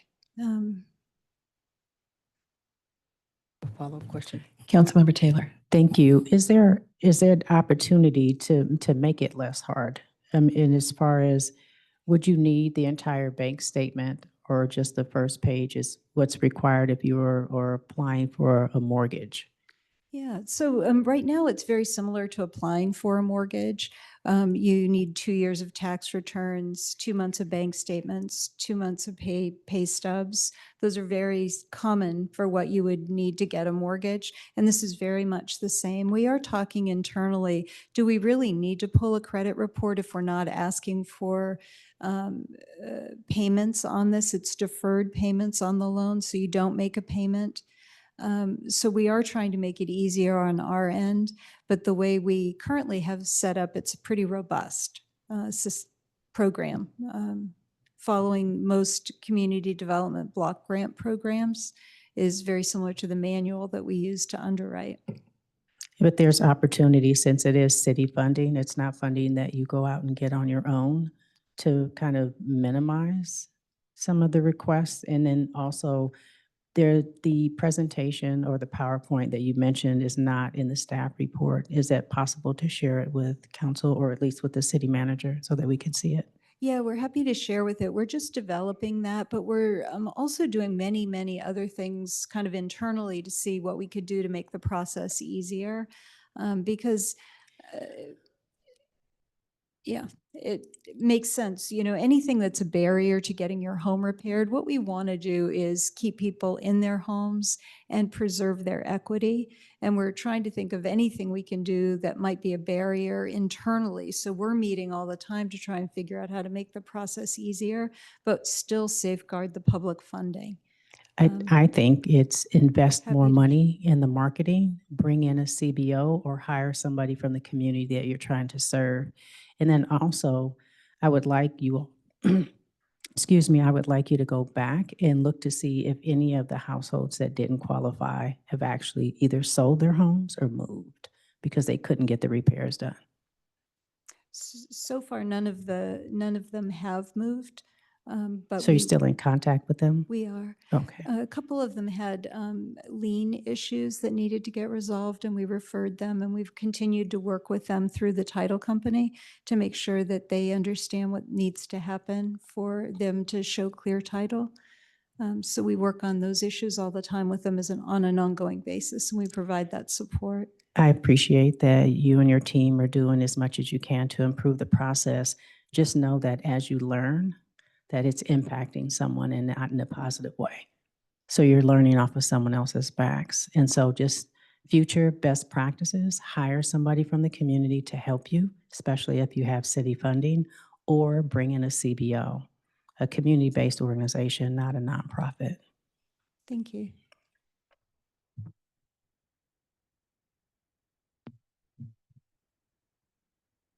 Councilmember Taylor, would you like to make a motion?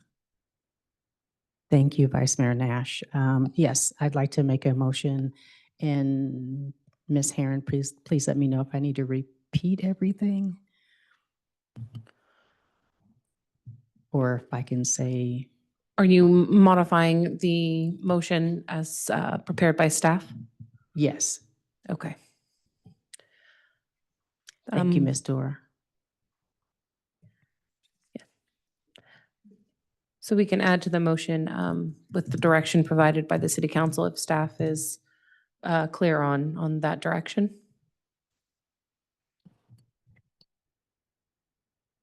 Thank you. For the mayor, if I just may get a little bit more clarification, I understand that there is desire to continue with the 80% income level in Belhaven. Is there still an interest in continuing at some certain point to the 120%? Should there be uncommitted funds remaining? I think at this time, if we can work with the 80% for a few months and see how it goes, it's not off the table, but definitely would like to see something citywide. So just to clarify, so we're looking at continuing the 80% in Belhaven, expanding citywide to 80%, which is part of the proposed modifications, and then looking to expand, let's say, in 6 months, or it could be a year. Yes. Trying to provide some certainty in how to proceed should there be uncommitted funds. Yes, my expectation, if the work is being done around, and not just the outreach, but just really looking at how to hone in with folks who know the community well, inside the community, as opposed to what's happening now. It's the same challenges with PCE, is that you have to hire from the community that you want to serve. And I think that's what the issue is. So spending a little more time in that area as opposed to expanding the program to include more people, but focusing on the community that you've been trying to serve with better outreach, and, or I should say improved outreach and improved using community-based organizations or even hiring, because there's money to do that. $54,000 is not a lot of money on marketing for 12 months.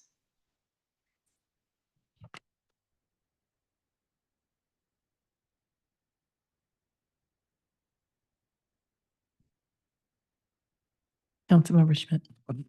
Can I just ask a question based on what Councilmember Taylor was asking? So if we're racing to a 2-year finish line to expend the funds, instead of expanding citywide or increasing the percentage, would we have the opportunity to extend for another year? Because I sort of like this idea of if we double down on working with community-based organizations and hire from the community, it may start to change the trajectory, but we might need more time as opposed to trying to just get the dollars out the door in, say, a different district. So is extending another year an option if we want to go that route? That is an option, yes. I think prioritizing for the Bellhaven neighborhood, which I believe is what the staff recommendation is, but still extending it citywide at 80% makes sense. To me. Thank you, Vice Mayor Nash, and thank you, Councilmember Smith. And this didn't ask staff this ahead of time, but is there already an existing pool of potential applicants for Menlo Park as a whole? Or we haven't done outreach in that area yet? There has not been outreach done to that area yet, to my knowledge. It's been completely focused on the Bellhaven neighborhood. And I believe there were a few, and maybe I misread the staff report, that there were a few, I think something was presented to the Housing Commission that said on May 7th where you had additional information. That was not citywide, that was specific to the Bellhaven neighborhood.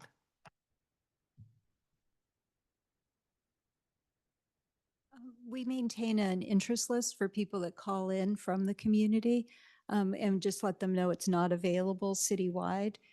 So we do maintain a database of people that call in and have interest. Whether or not they would be income qualified, we don't know. They seem to be 80% AMI. That was what they looked at for the Bellhaven neighborhood. And they're like, what about over here? I'm low income. Can I get help? So we do get those calls and we maintain a database of those calls. So we could reach out to them if it is to extend citywide. I'm comfortable with that because according to the staff report, 30% would go to Menlo Park as a whole, 70% would stay within the Bellhaven neighborhood. So I'm comfortable with that, Councilmember Smith. But for how, I read that as well, but for how long? Because then I think in the final year, everything is open to I guess I'm just trying to, and please tell me if this isn't the right thing to do, advocate as much of that staying in Bellhaven as possible for as long as possible. And I thought in the final year that 70% went away and it was everything remaining is for the whole city. So I'm trying to keep as much of the focus on Bellhaven for as long as possible, I guess is the intent. Sorry. So that is correct, is how it is set up at this time. For that, yeah, the funds then be available citywide after June 30th, 2026, going into what is currently expected to be the final year based on staff recommendation, but that can also be changed. Councilmember Taylor. Thank you, Vice Mayor Nash. My follow-up question is, are there other programs available citywide that would address the same needs? We've kind of compiled a list of other resources. So if we're unable to serve someone, the Rebuilding Together is the only other program that's been working pretty consistently. And they're between $5,000 and $10,000 per home. So sometimes it doesn't cover things like a roof. Oh, I see. And if I made that, Rebuilding Together is for Bellhaven, not citywide. Yeah. Oh, it is. Okay. So, Councilmember Smith, I appreciate your efforts and your intention, and I am concerned about other areas of Menlo Park that do not have access to funding at the AMI. And AMI is a big topic this evening because it is a challenge. So are you okay with that? City Clerk Karen? So I do have a motion on the floor by City Council Member Taylor. I can read that out loud or if we have a second, I can read it then. Okay, so the motion would be to approve the following requested modifications to the Habitat for Humanity Greater San Francisco Home Preservation Program and authorize the city manager to execute a first amendment to the community funding agreement to extend the initial funding agreement term for an additional year to June 30th of 2027, expand the geographic eligibility area from the Bellhaven neighborhood to all of Menlo Park, with 70% of the project funds allocated to Bellhaven, and retain income eligibility at 80% area median income for Bellhaven homeowners, and then the additional direction provided by the city council. And with that, I did receive a second by Vice Mayor Nash.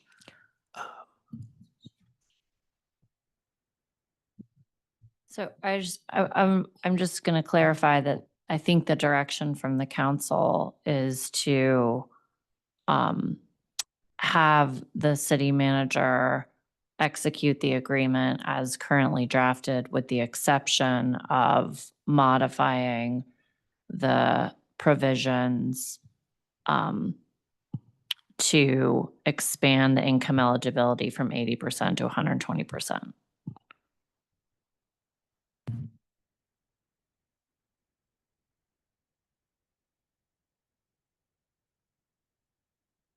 So I think the council is in agreement on extending the term to 2027, expanding the geographic eligibility area with 70% of the funds allocated to the Bellhaven neighborhood, the 30% allocated citywide. But the council, I think I heard you say you are not interested at this time in increasing the income eligibility from 80% to 120%. And if I'm right about all that, then I do think I said the motion correctly. All right, thank you, City Attorney Doherty. Is there any further city council question or discussion? Seeing none, please proceed with voting.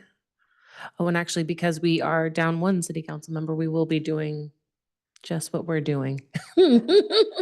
Please proceed.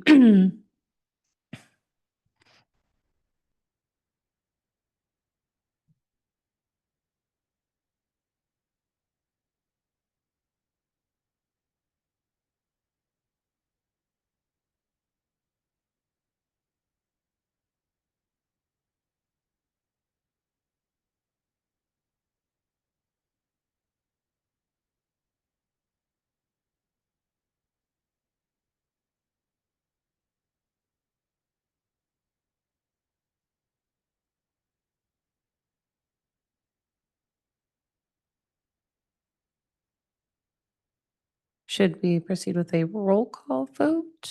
Okay, perfect. I appreciate that. All right, and with that, the motion passes with Mayor Combs absent. So thank you. Thank you.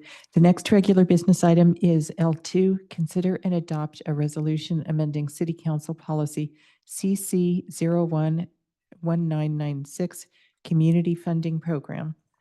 Here to introduce the item is City Clerk Judy Herron. Thank you, Vice Mayor, and thank you, members of the City Council.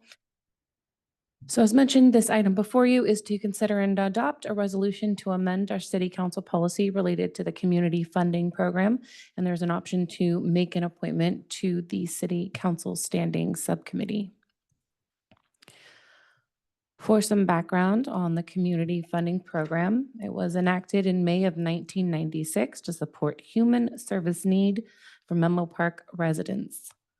Following an August 13th, 2024 study session, staff opened a survey for previously funded agencies and organizations to provide feedback on the current program. Staff also reviewed other San Mateo County city funding programs. The City Council received an information item on May 13th and showed support for retaining the City Council's standing subcommittee, who had previously made recommendations to the full City Council for funding allocations to these local nonprofit agencies. There was also a very brief discussion around including civic engagement for youth and adults. Staff has solicited feedback from our previously funded agencies and organizations 3 times during this process of updating the policy. This slide summarizes the feedback received from the survey and the 2 emailed requests for feedback for the May 13th info item and tonight's regular item. The first 4 bullets of feedback align with the proposed policy updates. Staff believes the proposed funding ranges support smaller nonprofits, and the implementation of a rating sheet will increase transparency and oversight. Per previous City Council direction, efforts have been increased to advertise and promote the program to reach more local agencies and organizations. The remaining 6 bullets of feedback did not result in any additional amendments to the policy. Staff proposes the retention of the independent financial audit to ensure accountability. Also, City Council has the sole discretion to make funding awards and can recommend different minimum and maximum funding amounts. The May 13th City Council feedback did include the retention of the City Council subcommittee.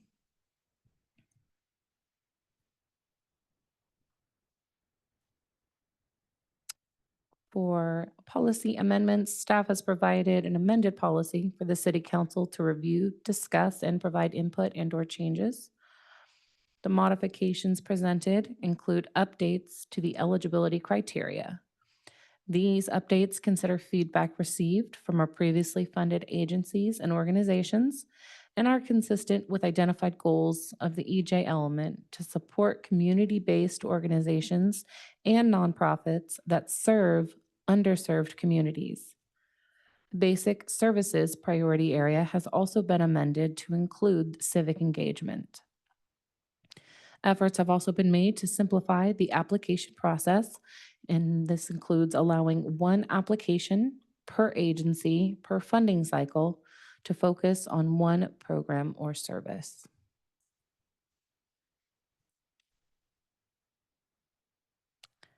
Staff is also recommending the addition of the funding allocation and timeline section to the program policy to clearly outline the timeline of applications, recommendations, and funding.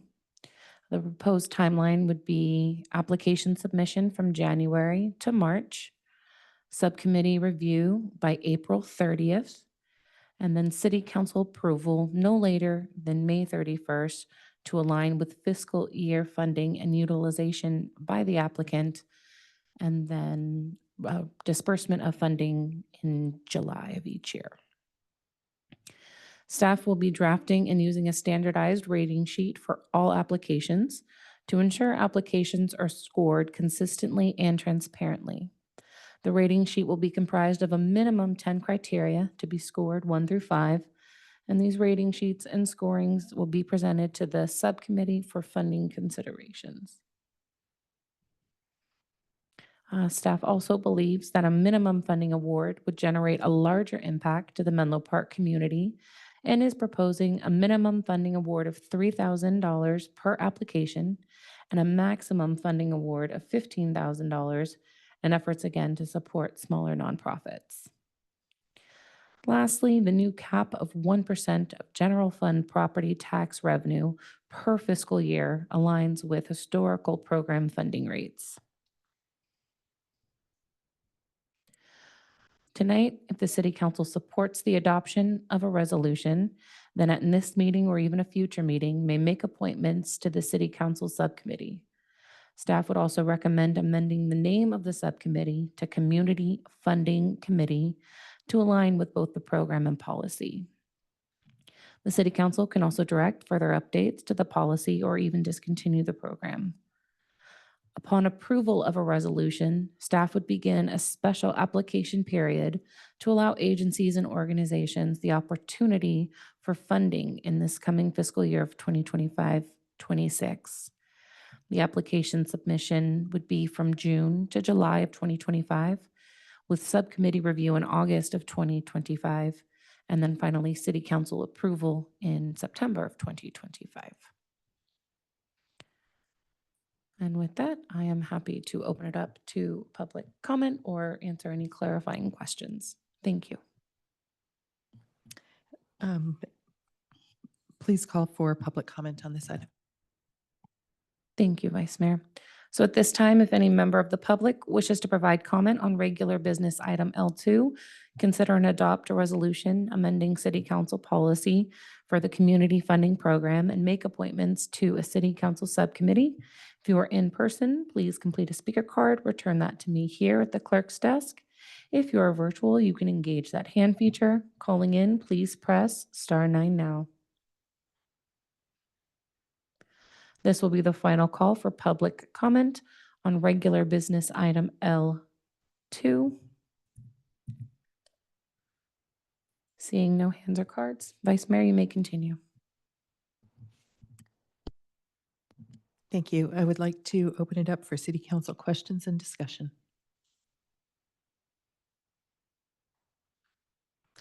Councilmember Schmidt. Thanks. So I had maybe one suggestion and one question for my colleagues. On the rating sheet, maybe staff's already thinking about this, but I'd maybe recommend a weighted rating sheet that adds extra weight to the smaller budgets in the Menlo Park nonprofit piece. So giving them extra weighting there. And then the question maybe for my colleagues is, I ran a nonprofit for a while. This is a really tough time for them. So if there was an openness to maybe increasing the total dollar amount a little bit, even to 400,000 would help. And some of these nonprofits are kind of barely squeaking by with the way the grant funding is coming down. So if there was an openness to increasing that dollar amount a little bit, just wanted to put that forward. So you're talking about the dollar amount that the City Council is allocating from our budget, or the dollar amount that's being given to the? Oh, from the budget. Yeah, I like the 3 to 15,000. That has an impact.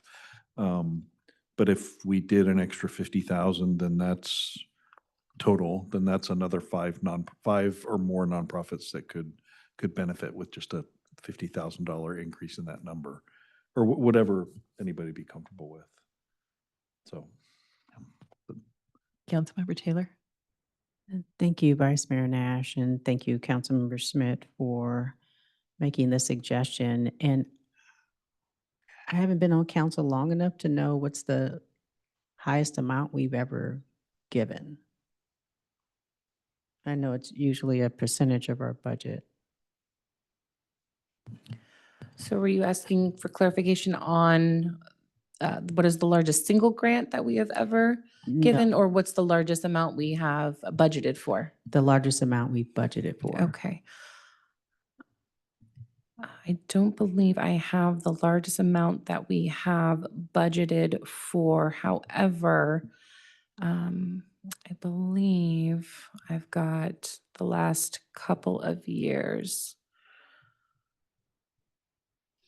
So in fiscal year 23-24,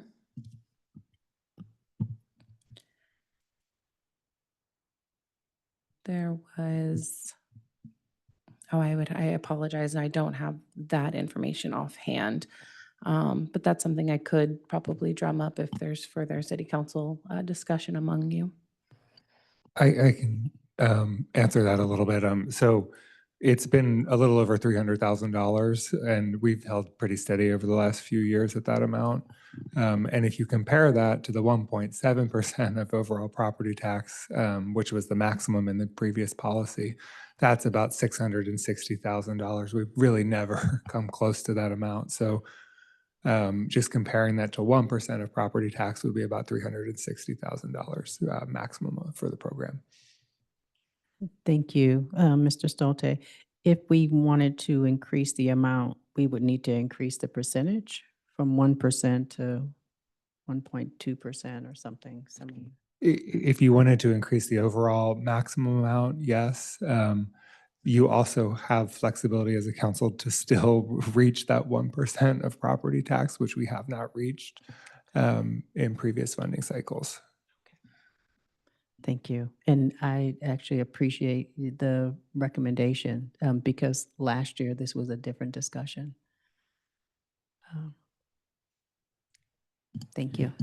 I will just add, I am not supportive of increasing the amount at this point. I think that the city is not flush enough at this point to increase it. I very much appreciate the intent, but I would not support it.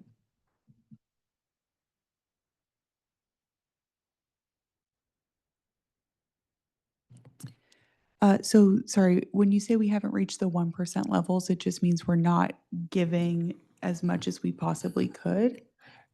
Well, the policy sets an overall maximum that could be given collectively, but based on applications and amounts that organizations are applying for, and then the whole process to assign the grants at the end, it has not reached that maximum amount. Okay, given knowing that, I think I would agree with the vice mayor. I also completely understand. I really appreciate the suggestion, but I also think I would like to see us try and maximize the funds currently allocated before moving forward. Go ahead. But can I clarify? I think the maximum funds that are allocated right now are 1.7, if I'm not, so actually we're just talking about reducing the budget. We're talking about how deeply do we reduce from 1.7 to, this would be about what, 0.9%? So we're not actually talking about, we're talking about spending more in real dollars, but we're talking about reducing quite drastically the amount we could potentially spend, which you said was upwards to about 600K. That makes sense. Sorry. So yeah, there is a difference between what has been listed in the policy all these years versus what we actually budget from a year-to-year basis. Just practically speaking, we have never reached that 1.7% of property tax. That's a large amount. So on a year-to-year basis, we do an estimate in the budget based on prior spending of the program. And we think just in the cleanup of this document overall, that adjusting that maximum amount of property tax should maybe align a little bit more with, the practicality of what the council has been spending over the last, number of years here. And still leave room for additional funding awards. Councilmember Taylor. Thank you, Vice Mayor Nash. My suggestion is, since the mayor is not here, if there's support to continue the program, the funding at the levels that the staff has recommended, and I'm not going to be able to do this myself, but just recommend Councilmember Smith actually sit on the subcommittee. And then that way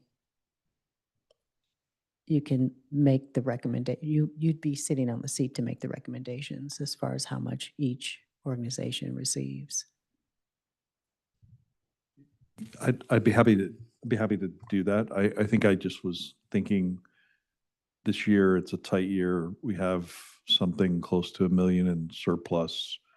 An extra 50 grand doesn't feel like that much. So I am happy to help decide who gets it, but just like another 5 organizations getting the money was really where my head and heart is. So anyway, I'm happy to go with where we're ending up, but just feel this one personally because it's a really tough year for small nonprofits. So 50 grand out of $1 million surplus didn't feel that large to me.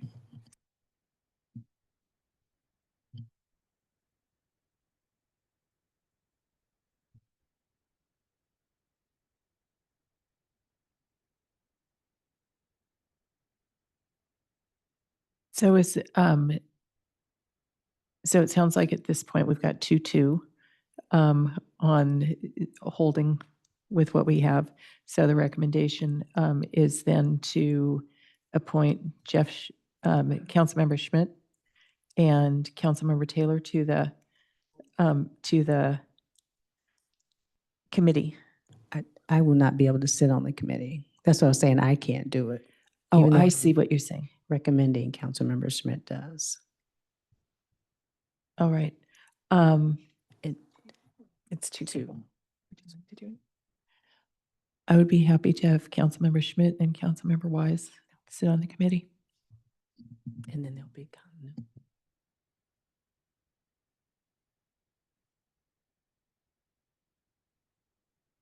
Thank you. More comments? Yeah. City Clerk Karen, at this point, what do we need for a motion to proceed?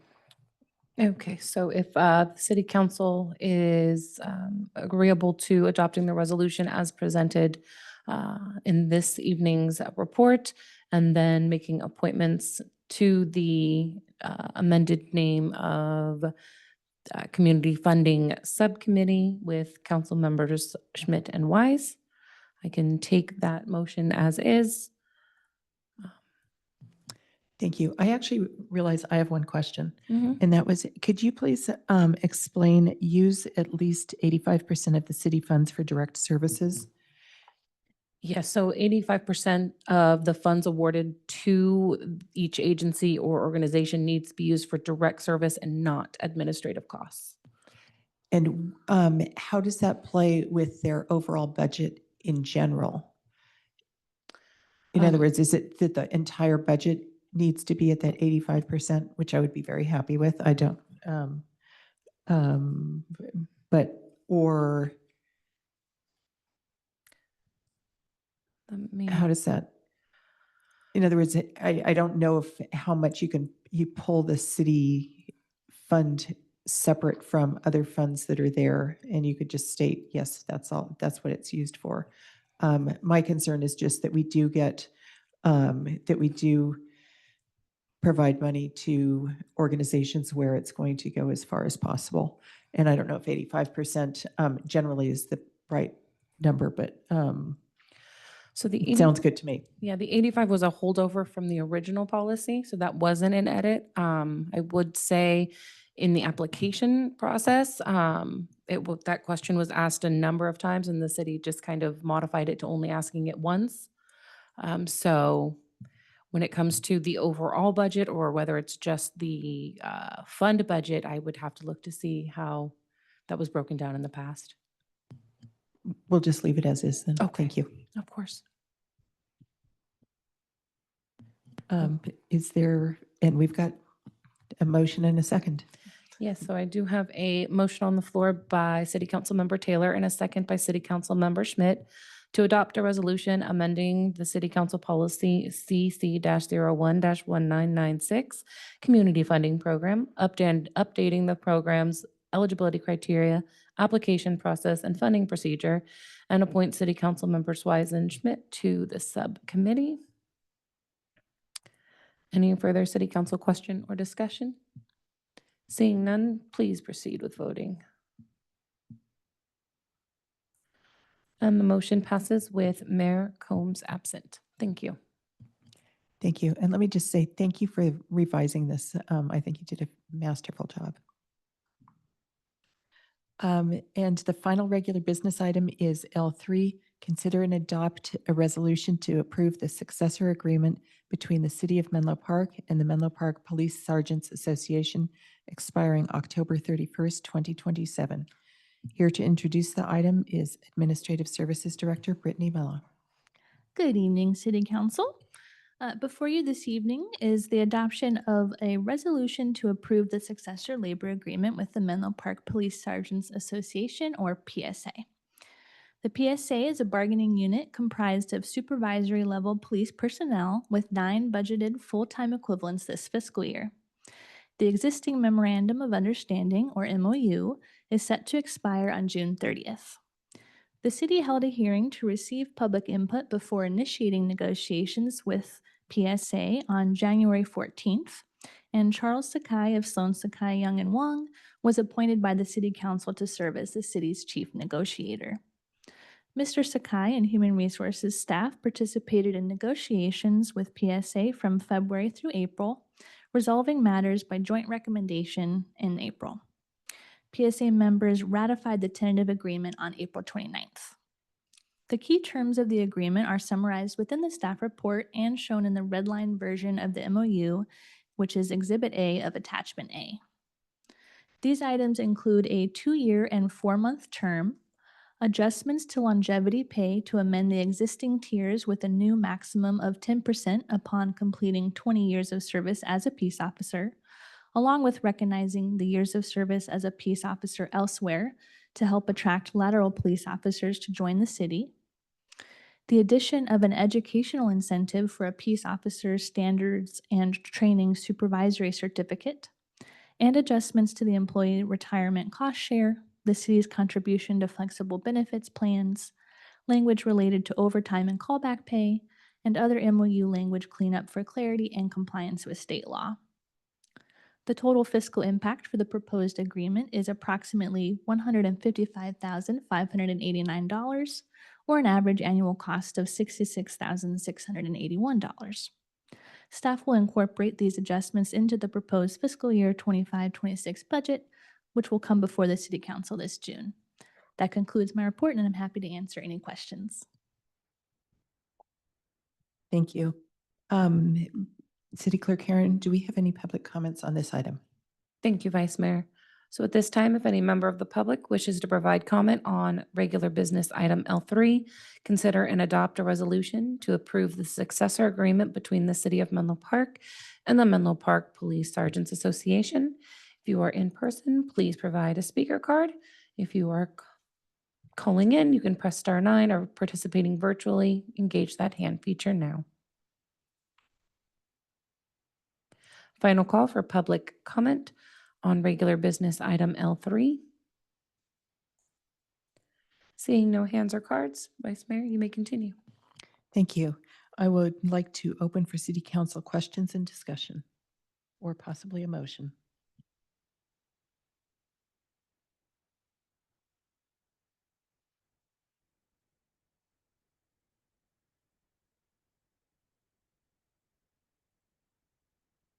So I do have a motion by City Councilmember Wise and a second by City Councilmember Schmidt to adopt a resolution to approve the successor agreement between the City of Menlo Park and the Menlo Park PSA expiring October 31st, 2027.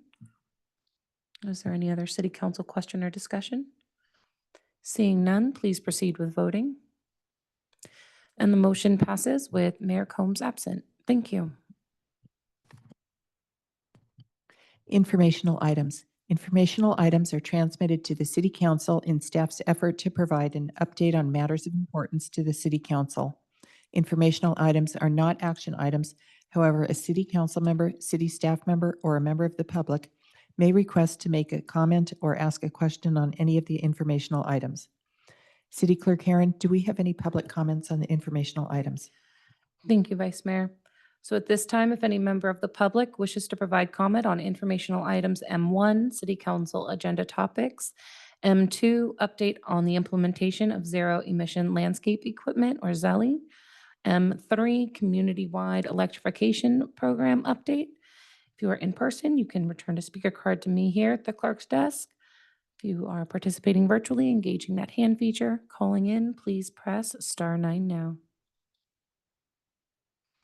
Final call for public comment on informational items M1 through M3. Seeing no hands or cards, Vice Mayor, you may continue. Thank you. Any comments from the council on informational items? Excellent. City Manager report. Introducing City Manager Justin Murphy.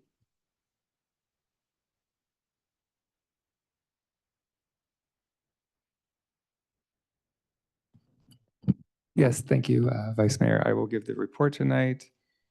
Just want to highlight 2 upcoming meetings. The first is our public budget workshop this Thursday. It starts at 5:30 p.m. in council chambers.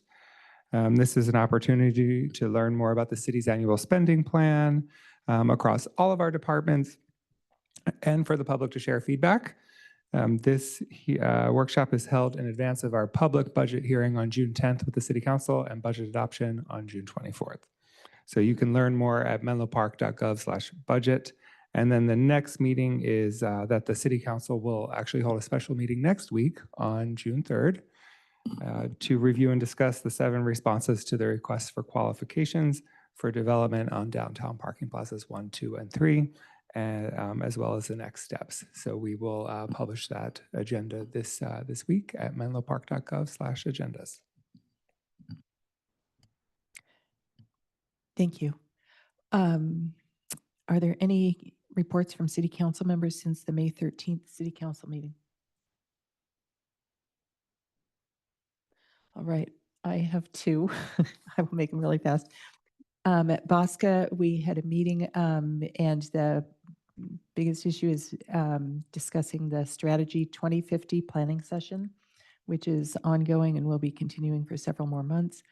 And Peninsula Clean Energy, where we approved a contract or an agreement for battery energy storage system for which will increase affordability and reliability of our electricity. And with that, we will adjourn. Thank you.